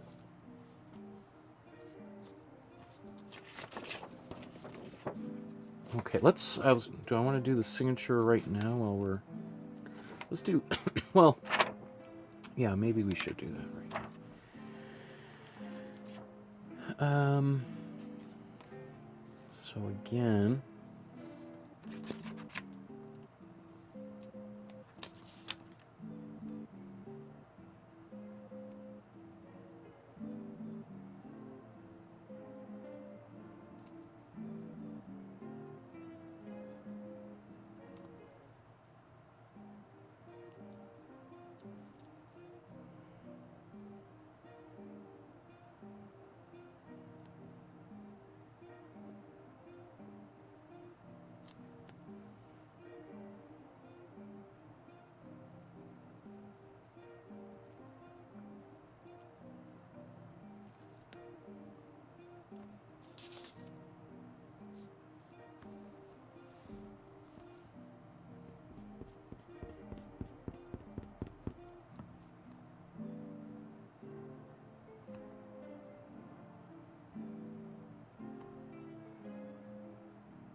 okay, let's do some black circles here, or dark circles. Let's not go totally dark yet, because I think we want a little bit of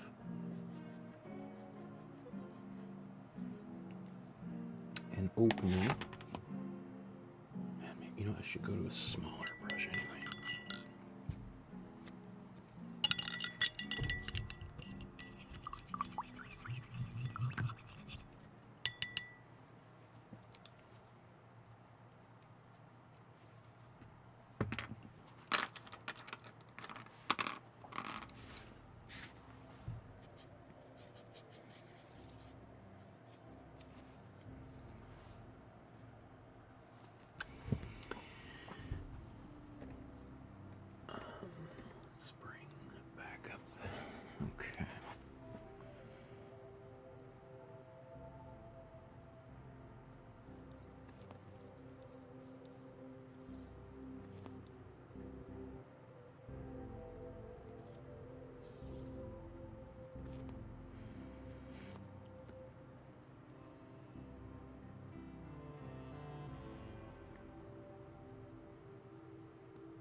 So I'm not going full dark yet because I'm going to put black inside here. I want a little bit of, give the illusion of that, like down here, that it's darker inside, but it's a little bit lighter along the edge here. There's a little lip in there.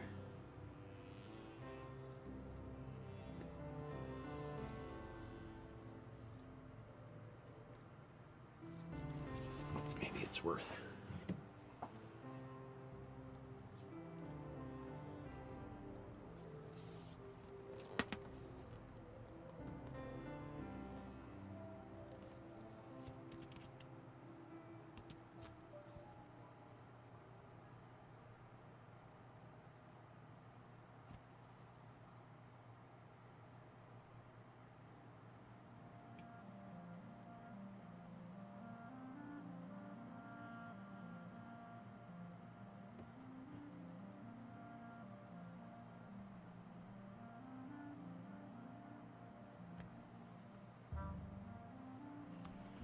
So the holes that I'm painting are obviously just a little bit bigger than the original.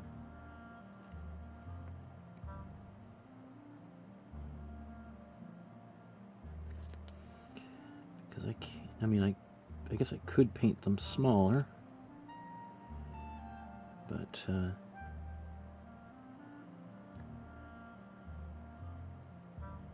would be just that little bit more difficult, and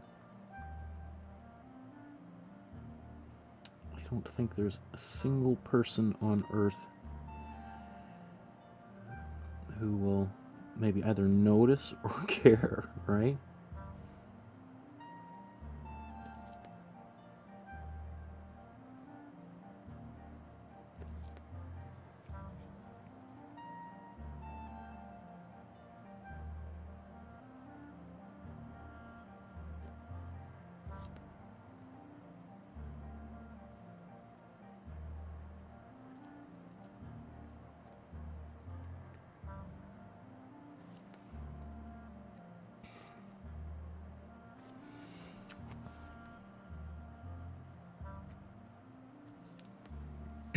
Oh, also, I forgot to do the ones here along the sides.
Ooh, that looks much more visible on camera than it does to the naked eye there.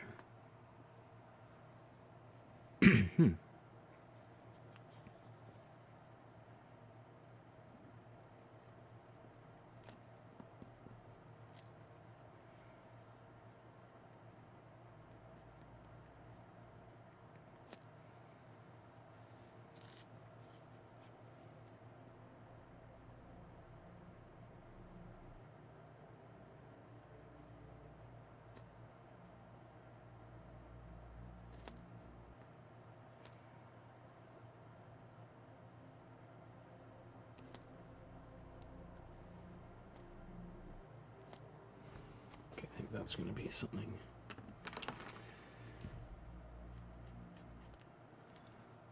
We'll touch up.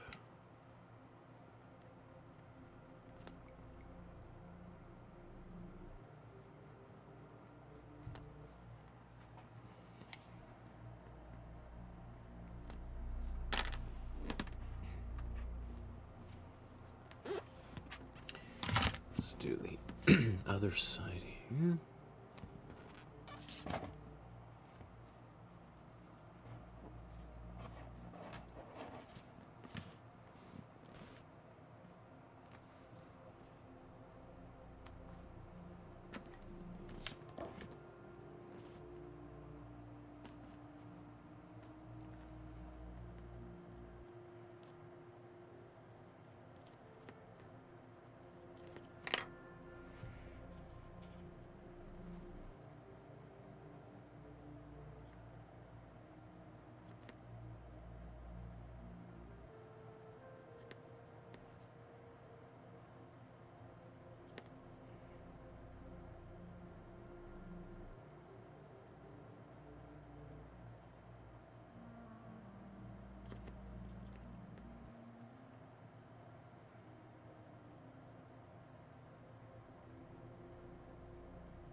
Okay. Blow dry all that.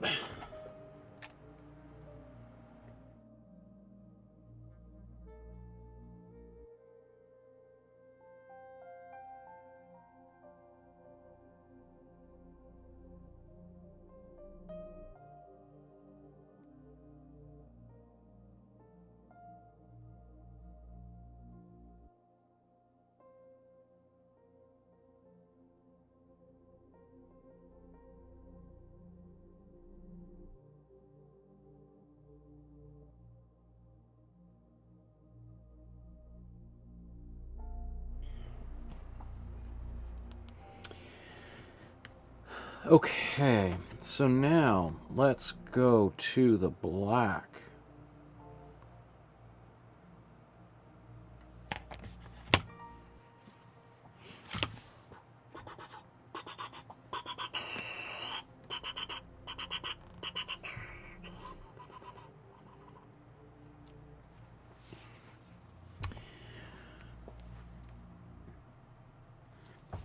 And you know what? I think it might be easier for me to do it this way.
On camera, when I look up at the screen, I'm like, wow, that looks really sloppy.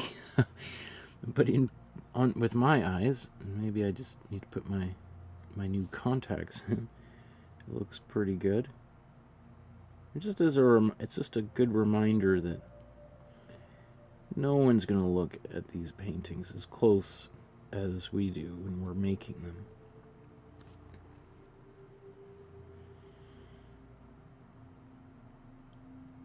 So you can go to great lengths to try to get all those details in there, but if they don't all turn out perfectly,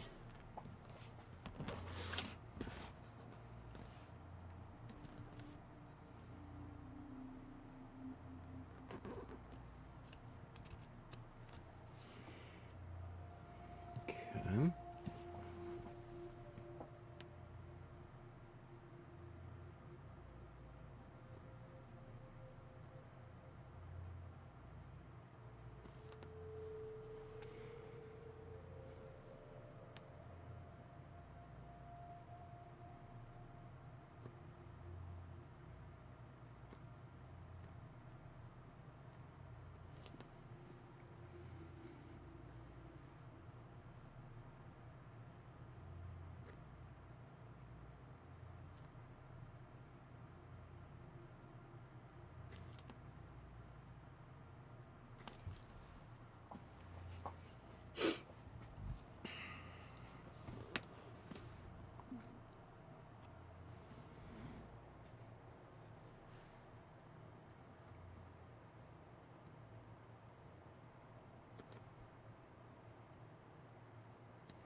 Just thinking, do I want to do any glazing, lightening that area up at all?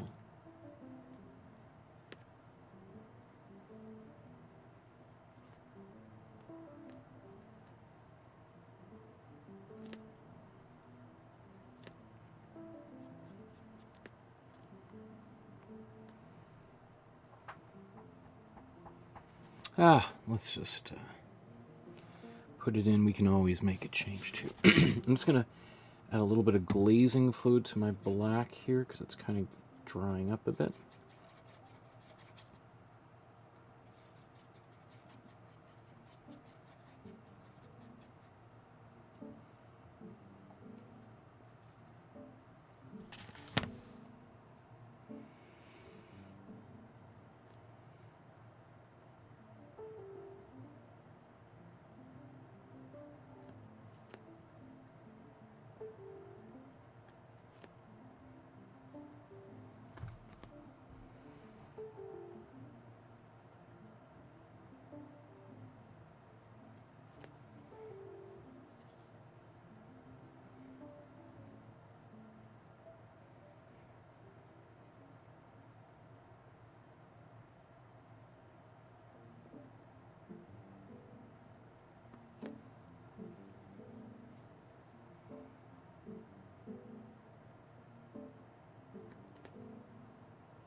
So it is a little bit transparent,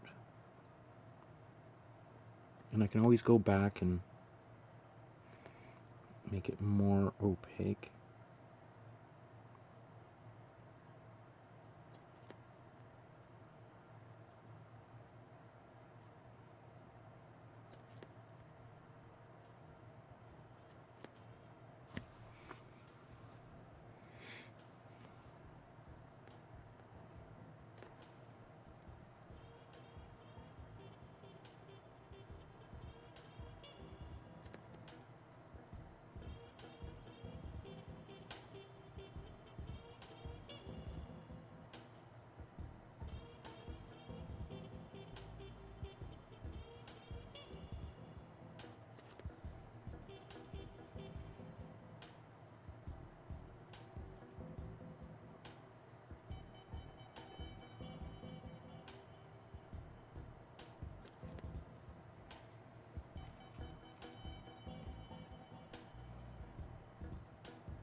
Okay, let's blow dry that.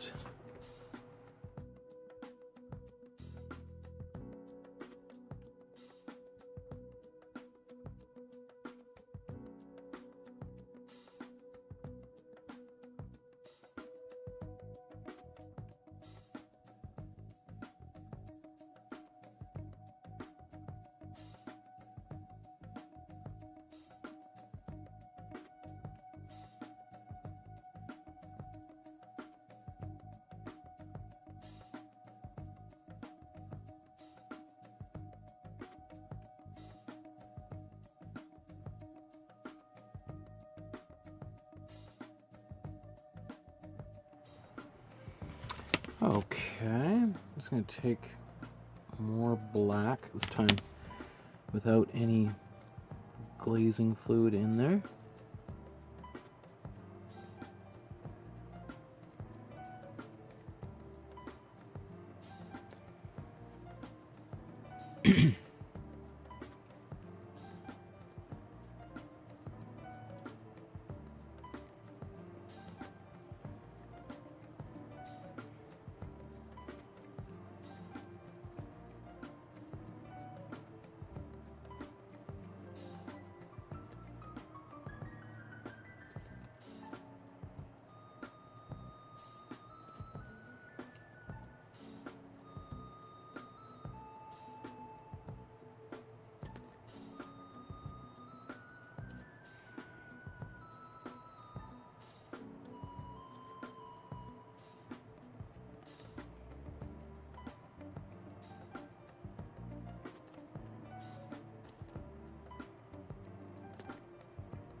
Kathy says, it looks awesome, teacher.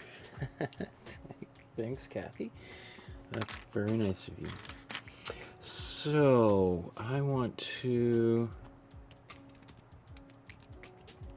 do one last little bit here.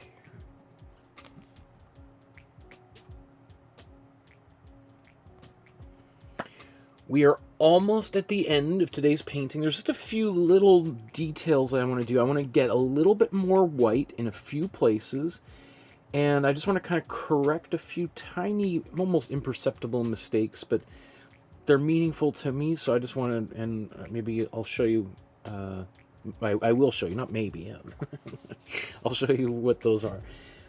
So, let's go back to the original, and let's just look at these side by side.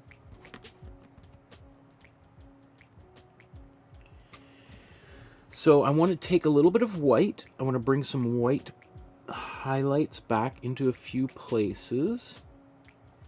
And then this area, I'm not happy with. This area, see how it kind of goes in and in as if someone pushed that in? Very subtle, but I ideally would like this to appear to be more continuous, so that, I mean, now as I see it a little bit further out, it's actually not, it's barely noticeable, the thing that annoys me about it, but it's still noticeable. So what What's the best way? Do I want to expand the black?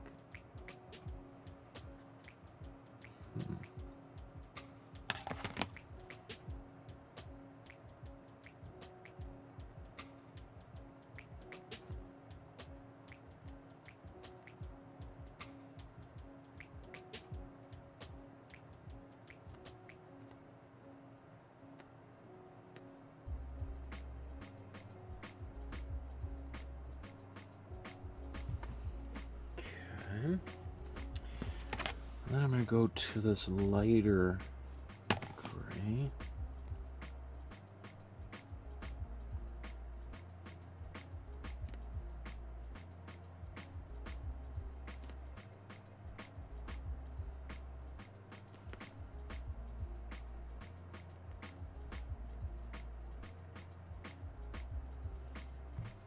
Just going to blow dry that.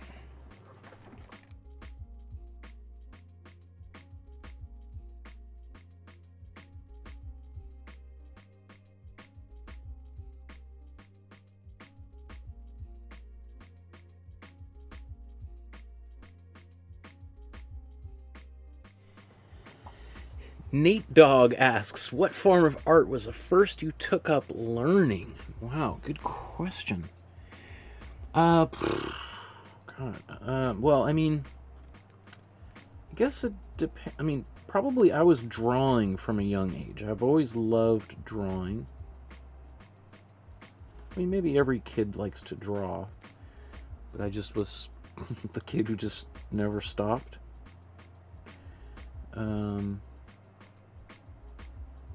Which reminds me, I had a good friend of mine in art college who always said,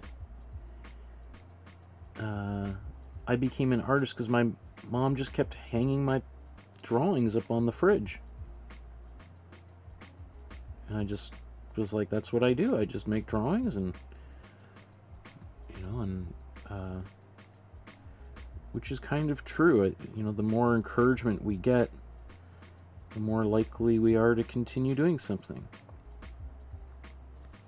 You know, we just kind of get positive feedback and we're like, oh, this is, feels nice to have someone tell you you did a good job, so I want a little more of that. I'm just going to keep doing this then.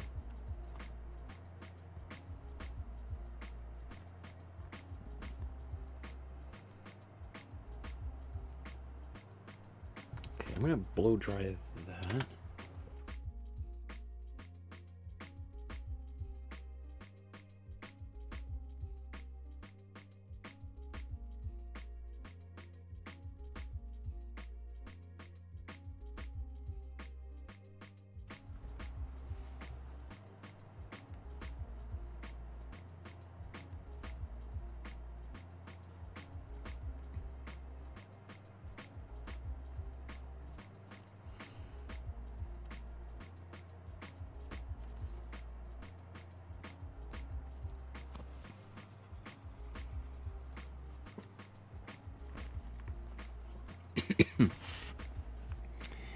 Now I'm going to take this dark glazing fluid that I used way back when I did my shadow.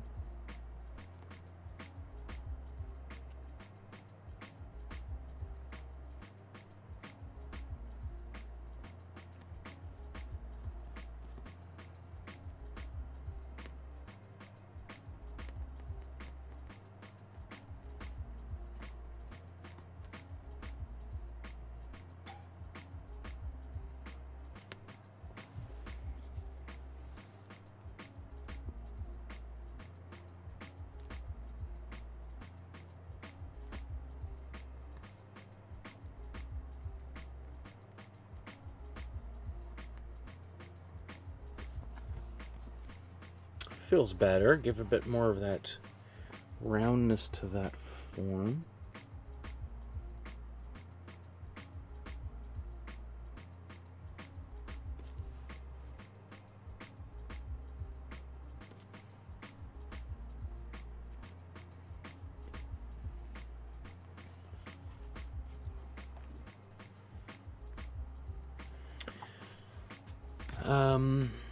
And just, oh, and there's Chase says, how much did I miss? I go, well, we're almost at hour 5, so just a little bit. There's just a few things, Chase. Just finish Nate Dogg. What firm is it? Yeah, it must have been drawing. Would have been certainly the first thing. Both my dad and his sister, my aunt, drew a lot.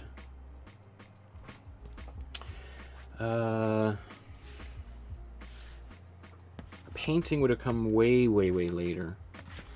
I don't really even think I did much painting until high school, to be honest, because I was drawing a lot of comic books all the time. So comics were my thing for a long time. I was drawing comics. I drew comics with a good friend of mine. He's still my best friend to this day. We became friends when we were like 8 or 9 years old. He was the best man at my wedding. He's a musician, and also just an incredible artist. But you know what? I should blow dry that.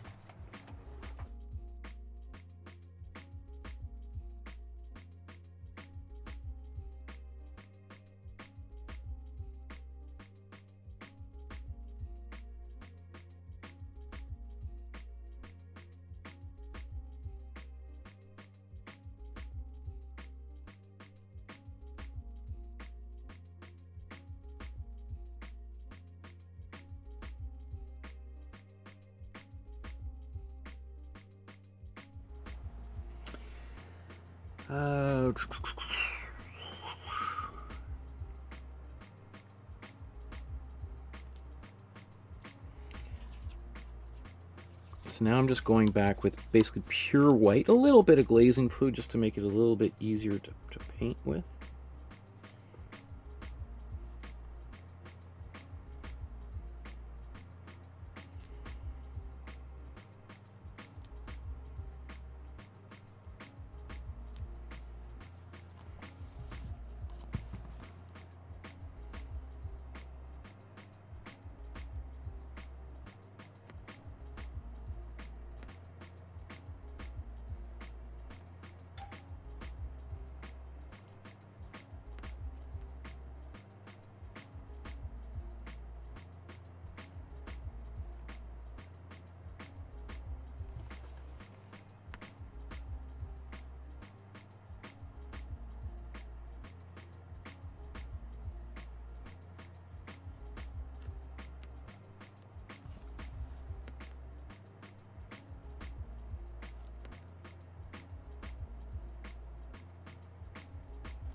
So this is like kind of almost imperceptible kind of stuff.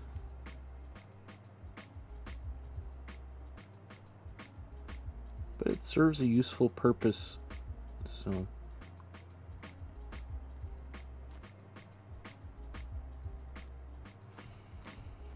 In fact, maybe I should probably zoom in here, hey?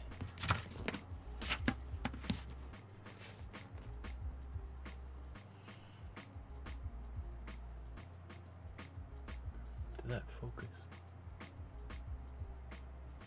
Okay.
Ah.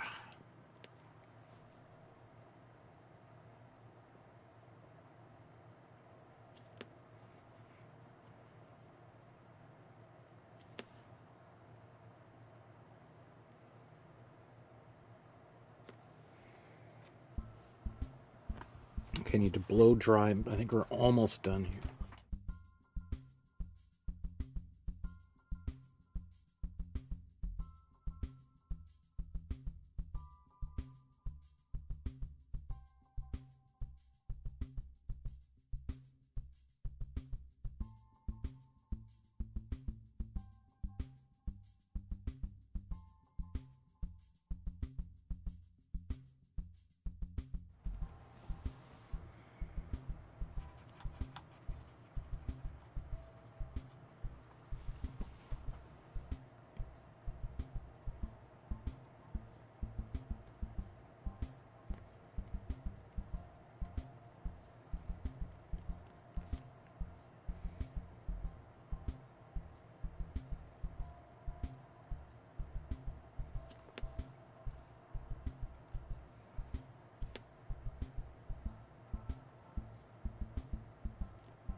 I'm just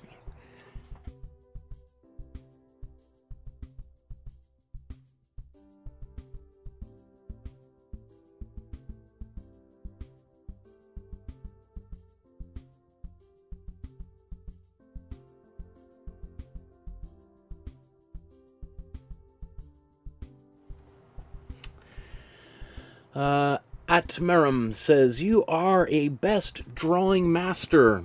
Thank you. That's so generous of you to say. I really appreciate that. Wow, thank you. I wouldn't call myself that, but I appreciate you saying so. That's very sweet of you to say.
Okay, I think that's, I don't imagine it getting much better over going forward. So let me just blow dry this.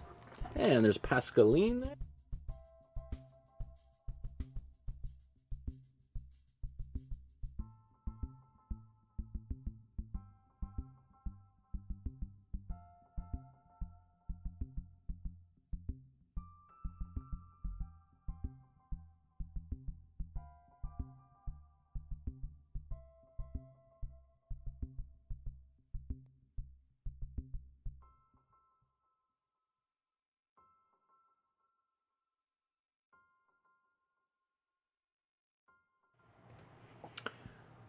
Okay.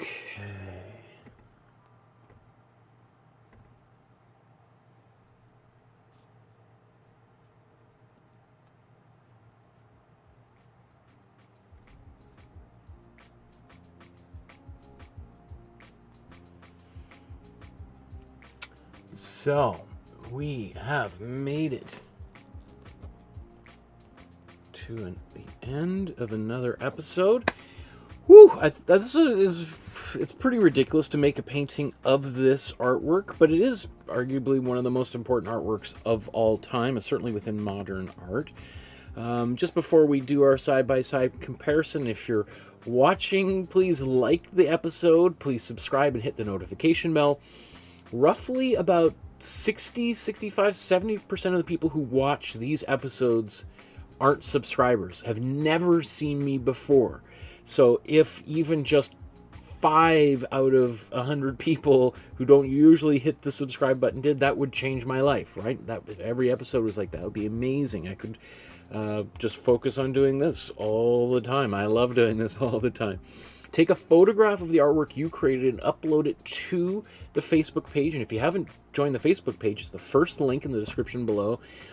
A lot of the people you've seen in the chat there are members of the Facebook group and are always making work, posting it, making comments on other people's work. It's a great community of people, so I encourage you to participate if you want. And if you want to support the channel with a small donation, $1 through PayPal, through the Super Chat function on the live streams, you can send an e-transfer through my email, which is on my website and on the Facebook group, as well as if you want to send an old-fashioned letter or check in the mail.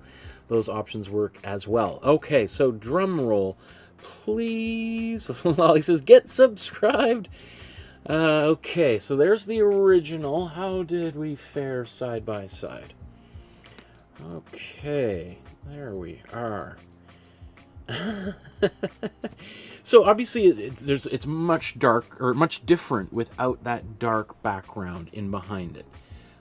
It's sort of a little bit like floating in space, but I think it's okay like that.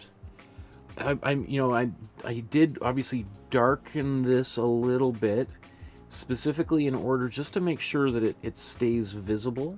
You know, it might be a slightly unnatural, like especially that little bit of extra dark there, but I just wanted it to be visible.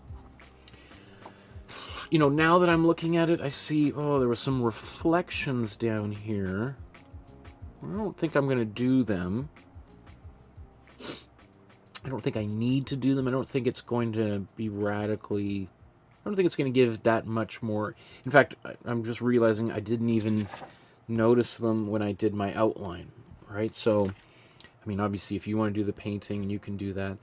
You know, as I look at it, I see, you know, that I could have gotten a little bit darker on the inside of there, but I think it's going to be okay.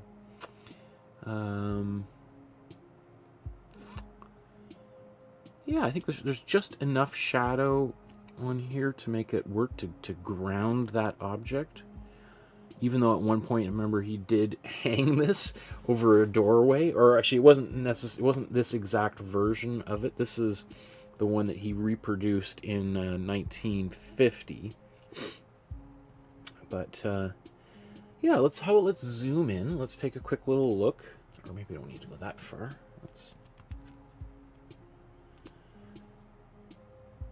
Or maybe let's go one more.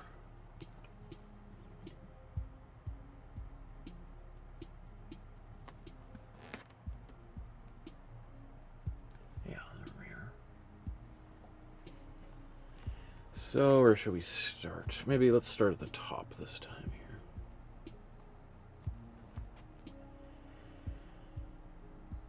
here. Yeah, I mean, this is what I was talking about, like little bits of texture that I was trying to avoid, that little line there. It's, you know, it's a little bit, you know, again, it's one thing that I'm not going to be able to see from across the room later on, but when I get up close, I'm like, ah.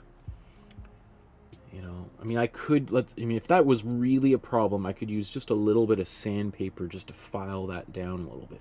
Because otherwise I would have to paint a lot to cover it up. So sandpaper would be your best bet there, but it's not that big of a deal, but it's a deal. Let's look at this side here.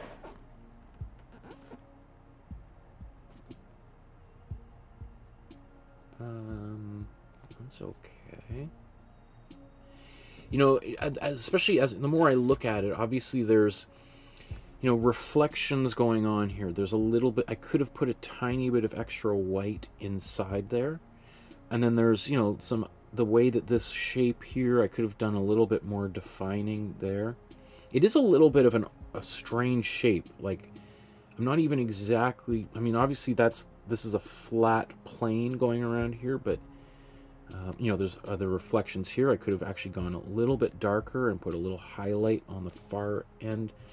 Those are things that I could do, but, you know, I was like, yeah, it's so subtle, and, you know, we're running over time, way over time, so let's look at this side and the signature.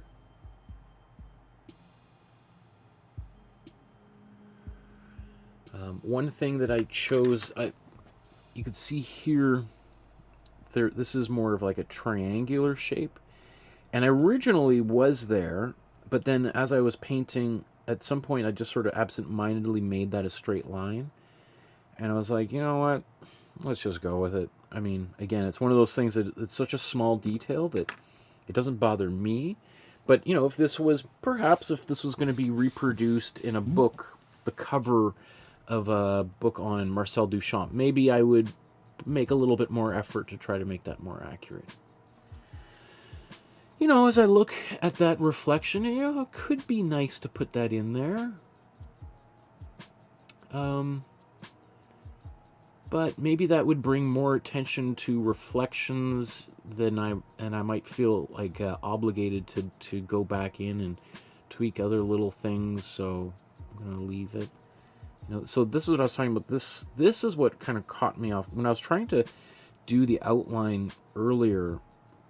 That is tricky, and this is a place, you know, I could really dive in here and spend like an hour sorting that out. I think it's not that big of a deal, but it's a deal. Okay, so I feel pretty good about that on its own. I think what I want to do now is take a look at this in comparison with the paintings by Elsa von Freytag-Loringhoven, and just see not only how these artworks that are often spoken about together fare, but even also the Imprimatura differences that I have used here.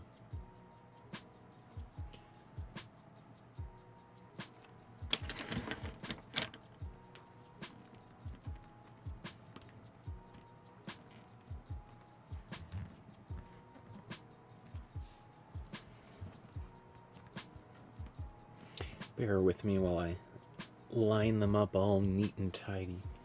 Do a little bit of knolling. Let's see.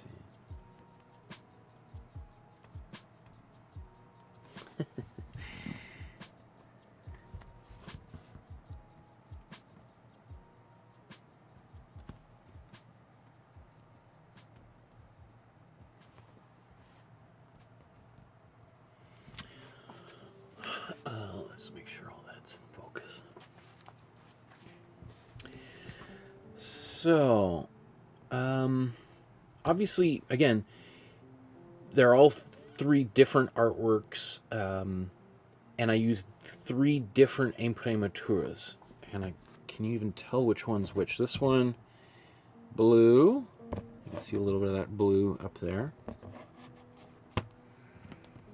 This one, green. You can see a little bit of green on those edges.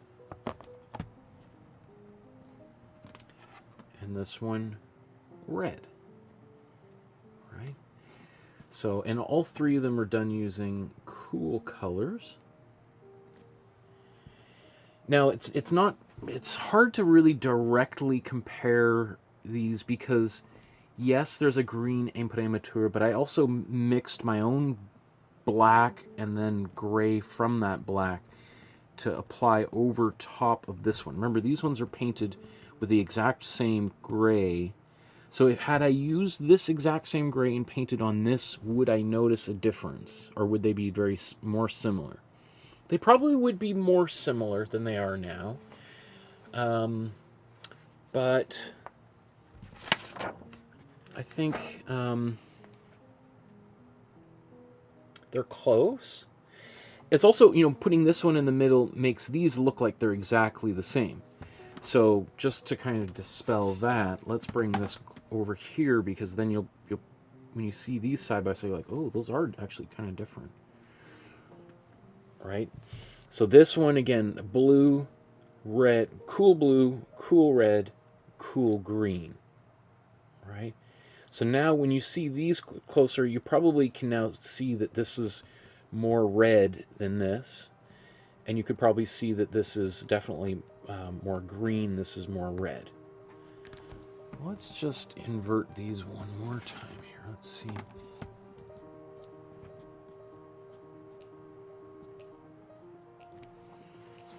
If you can see that. I mean, now we've got red, cool blue, cool green. And oddly enough, when I see that like that, these somehow seem more similar. And that also probably seems just a little bit more similar, because there's obviously some blue in this green here as well. I mean, I'm actually quite happy with the way that Imprimatura has worked in all of them. And the slight differences, I think, add something a little bit different and to each one. I mean, I kind of use this cool green for the Duchamp fountain, which was obviously a urinal, but it was as a joke, you know, to, you know, play into the Duchampian kind of humor to begin with. But, you know, to be honest, it actually kind of works. It reminds me of, like, the bathroom in my high school, you know, that had that, you know, it was white, but kind of slightly green tiles, and the toilet doors, you know, were kind of green. Everything was, you know, probably they painted it that way so you didn't want to hang out in there too long. This one is blue, right? Yeah, this one's blue. I feel like that, you know, this is clearly some sort of ring that had, you know, maybe brass or bronze or whatever that oxidized, maybe was underwater or getting lots of rain on it for years, and so maybe blue works well with that, you know, this moisture affected ring, iron. I think it's an iron ring. That's what it is, right? And then here, this one has got the red. All right, if I recall, yeah, just making sure. You know, seems to complement the wood maybe a little bit. There is a little bit of pinks and stuff in the pipe as well. So it's kind of, for me, it's really neat seeing them all together like that. Both because they're three paintings of sculptures, or ready-mades, as Marcel Duchamp coined them. But also just like, I think we have a nice little progression. In fact, let's... kind of the proper progression is probably something like this. I'm not sure which came first here. They're probably done at a very similar time. I think this might be first, but or prior to the fountain, I should say. So you have here, You've got Elsa von Freytag-Loringhoven's portrait, or portrait. It's the sculpture Enduring Ornament from 1913. And then you have her collaboration with Morton Livingston Schomburg, God, circa 1917. And then obviously you have Marcel Duchamp's Fountain from 1917. So these are created in roughly the same year, but, you know, and they were friends, so they would have known about maybe what each one is working on. But it's interesting that this is by far the most famous of all the of these three, for sure, and seen as sort of the ground zero for, you know, you might even say modern art as we know it today. And yet it was at least preceded by this one by 4 years, and this one is considered to be really the very first thing. So it's, and then arguably this is certainly probably her most famous work, Elsa von Freytag-Loringhoven's work. But this one is the one that really might have set it in motion and may even have given Duchamp the idea to do ready-mades. Now, this wasn't the first ready-made. He did do like the bottle rack, I think, is also from 1913. I don't think I'm going to do another painting by Duchamp, but it just, you know, I want these to exist as this is the way I think that this should be seen in context with her works that certainly both preceded and were, you know, simultaneous to his piece, and yet this is the one that is reproduced endlessly, that is seen as the great breakthrough in modern art. Why is this one not getting its due? Why is it still in a private collection somewhere? Not that private collections are bad, but why is this not the featured object at the Museum of Modern Art in the way that this is the featured object at, well, I mean, the Philadelphia Museum of Art and about 10 other museums around the world, right? That's I think the great tragedy, and I think that's one reason why people have wanted to try to recuperate her reputation by, I think, falsely attributing this work also to Elsa von Freytag-Loringhoven. But I think seeing them together like that, or these together like that, is a kind of a step towards her getting her proper recognition as an artist. Well, he says, who can tell the green Imprimatura? Lolly says, you got to hang them on your wall, Michael. I'm dying for you to exhibit all of these amazing pieces. Chase says, those look so cool. Barbara says, woohoo, I just tuned in to say hello. Looks like you've all had fun with this. And Ken says, hello. Hi, Ken. Lolly says, you should be super proud of these, Michael. They look awesome. What a cool set of paintings. Wow. Thank you guys for painting along with me once again.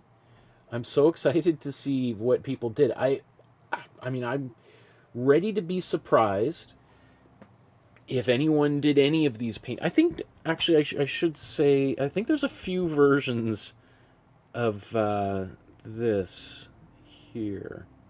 I think Paula, did one of the Elsa von Freytag. I wonder if she's going to do the urinal or the fountain by Duchamp. You know, yeah, I'm going to be fascinated. It would surprise me if anyone did this, because how many people want to hang a urinal on their wall, unless you really know the history behind this. So, anyway, thank you everybody for painting along with me. We'll see. I'm heading out of town in a couple days. I don't know. I really wanted to do a feedback episode, but it might not happen until I get back. So we'll see. Okay, have a wonderful night, everybody, or morning, wherever you are. Have a great, enjoy your life. My brain is a little bit melted here. We'll see you all soon. Tongue twisting. That was a good one. I'm very happy here. Good.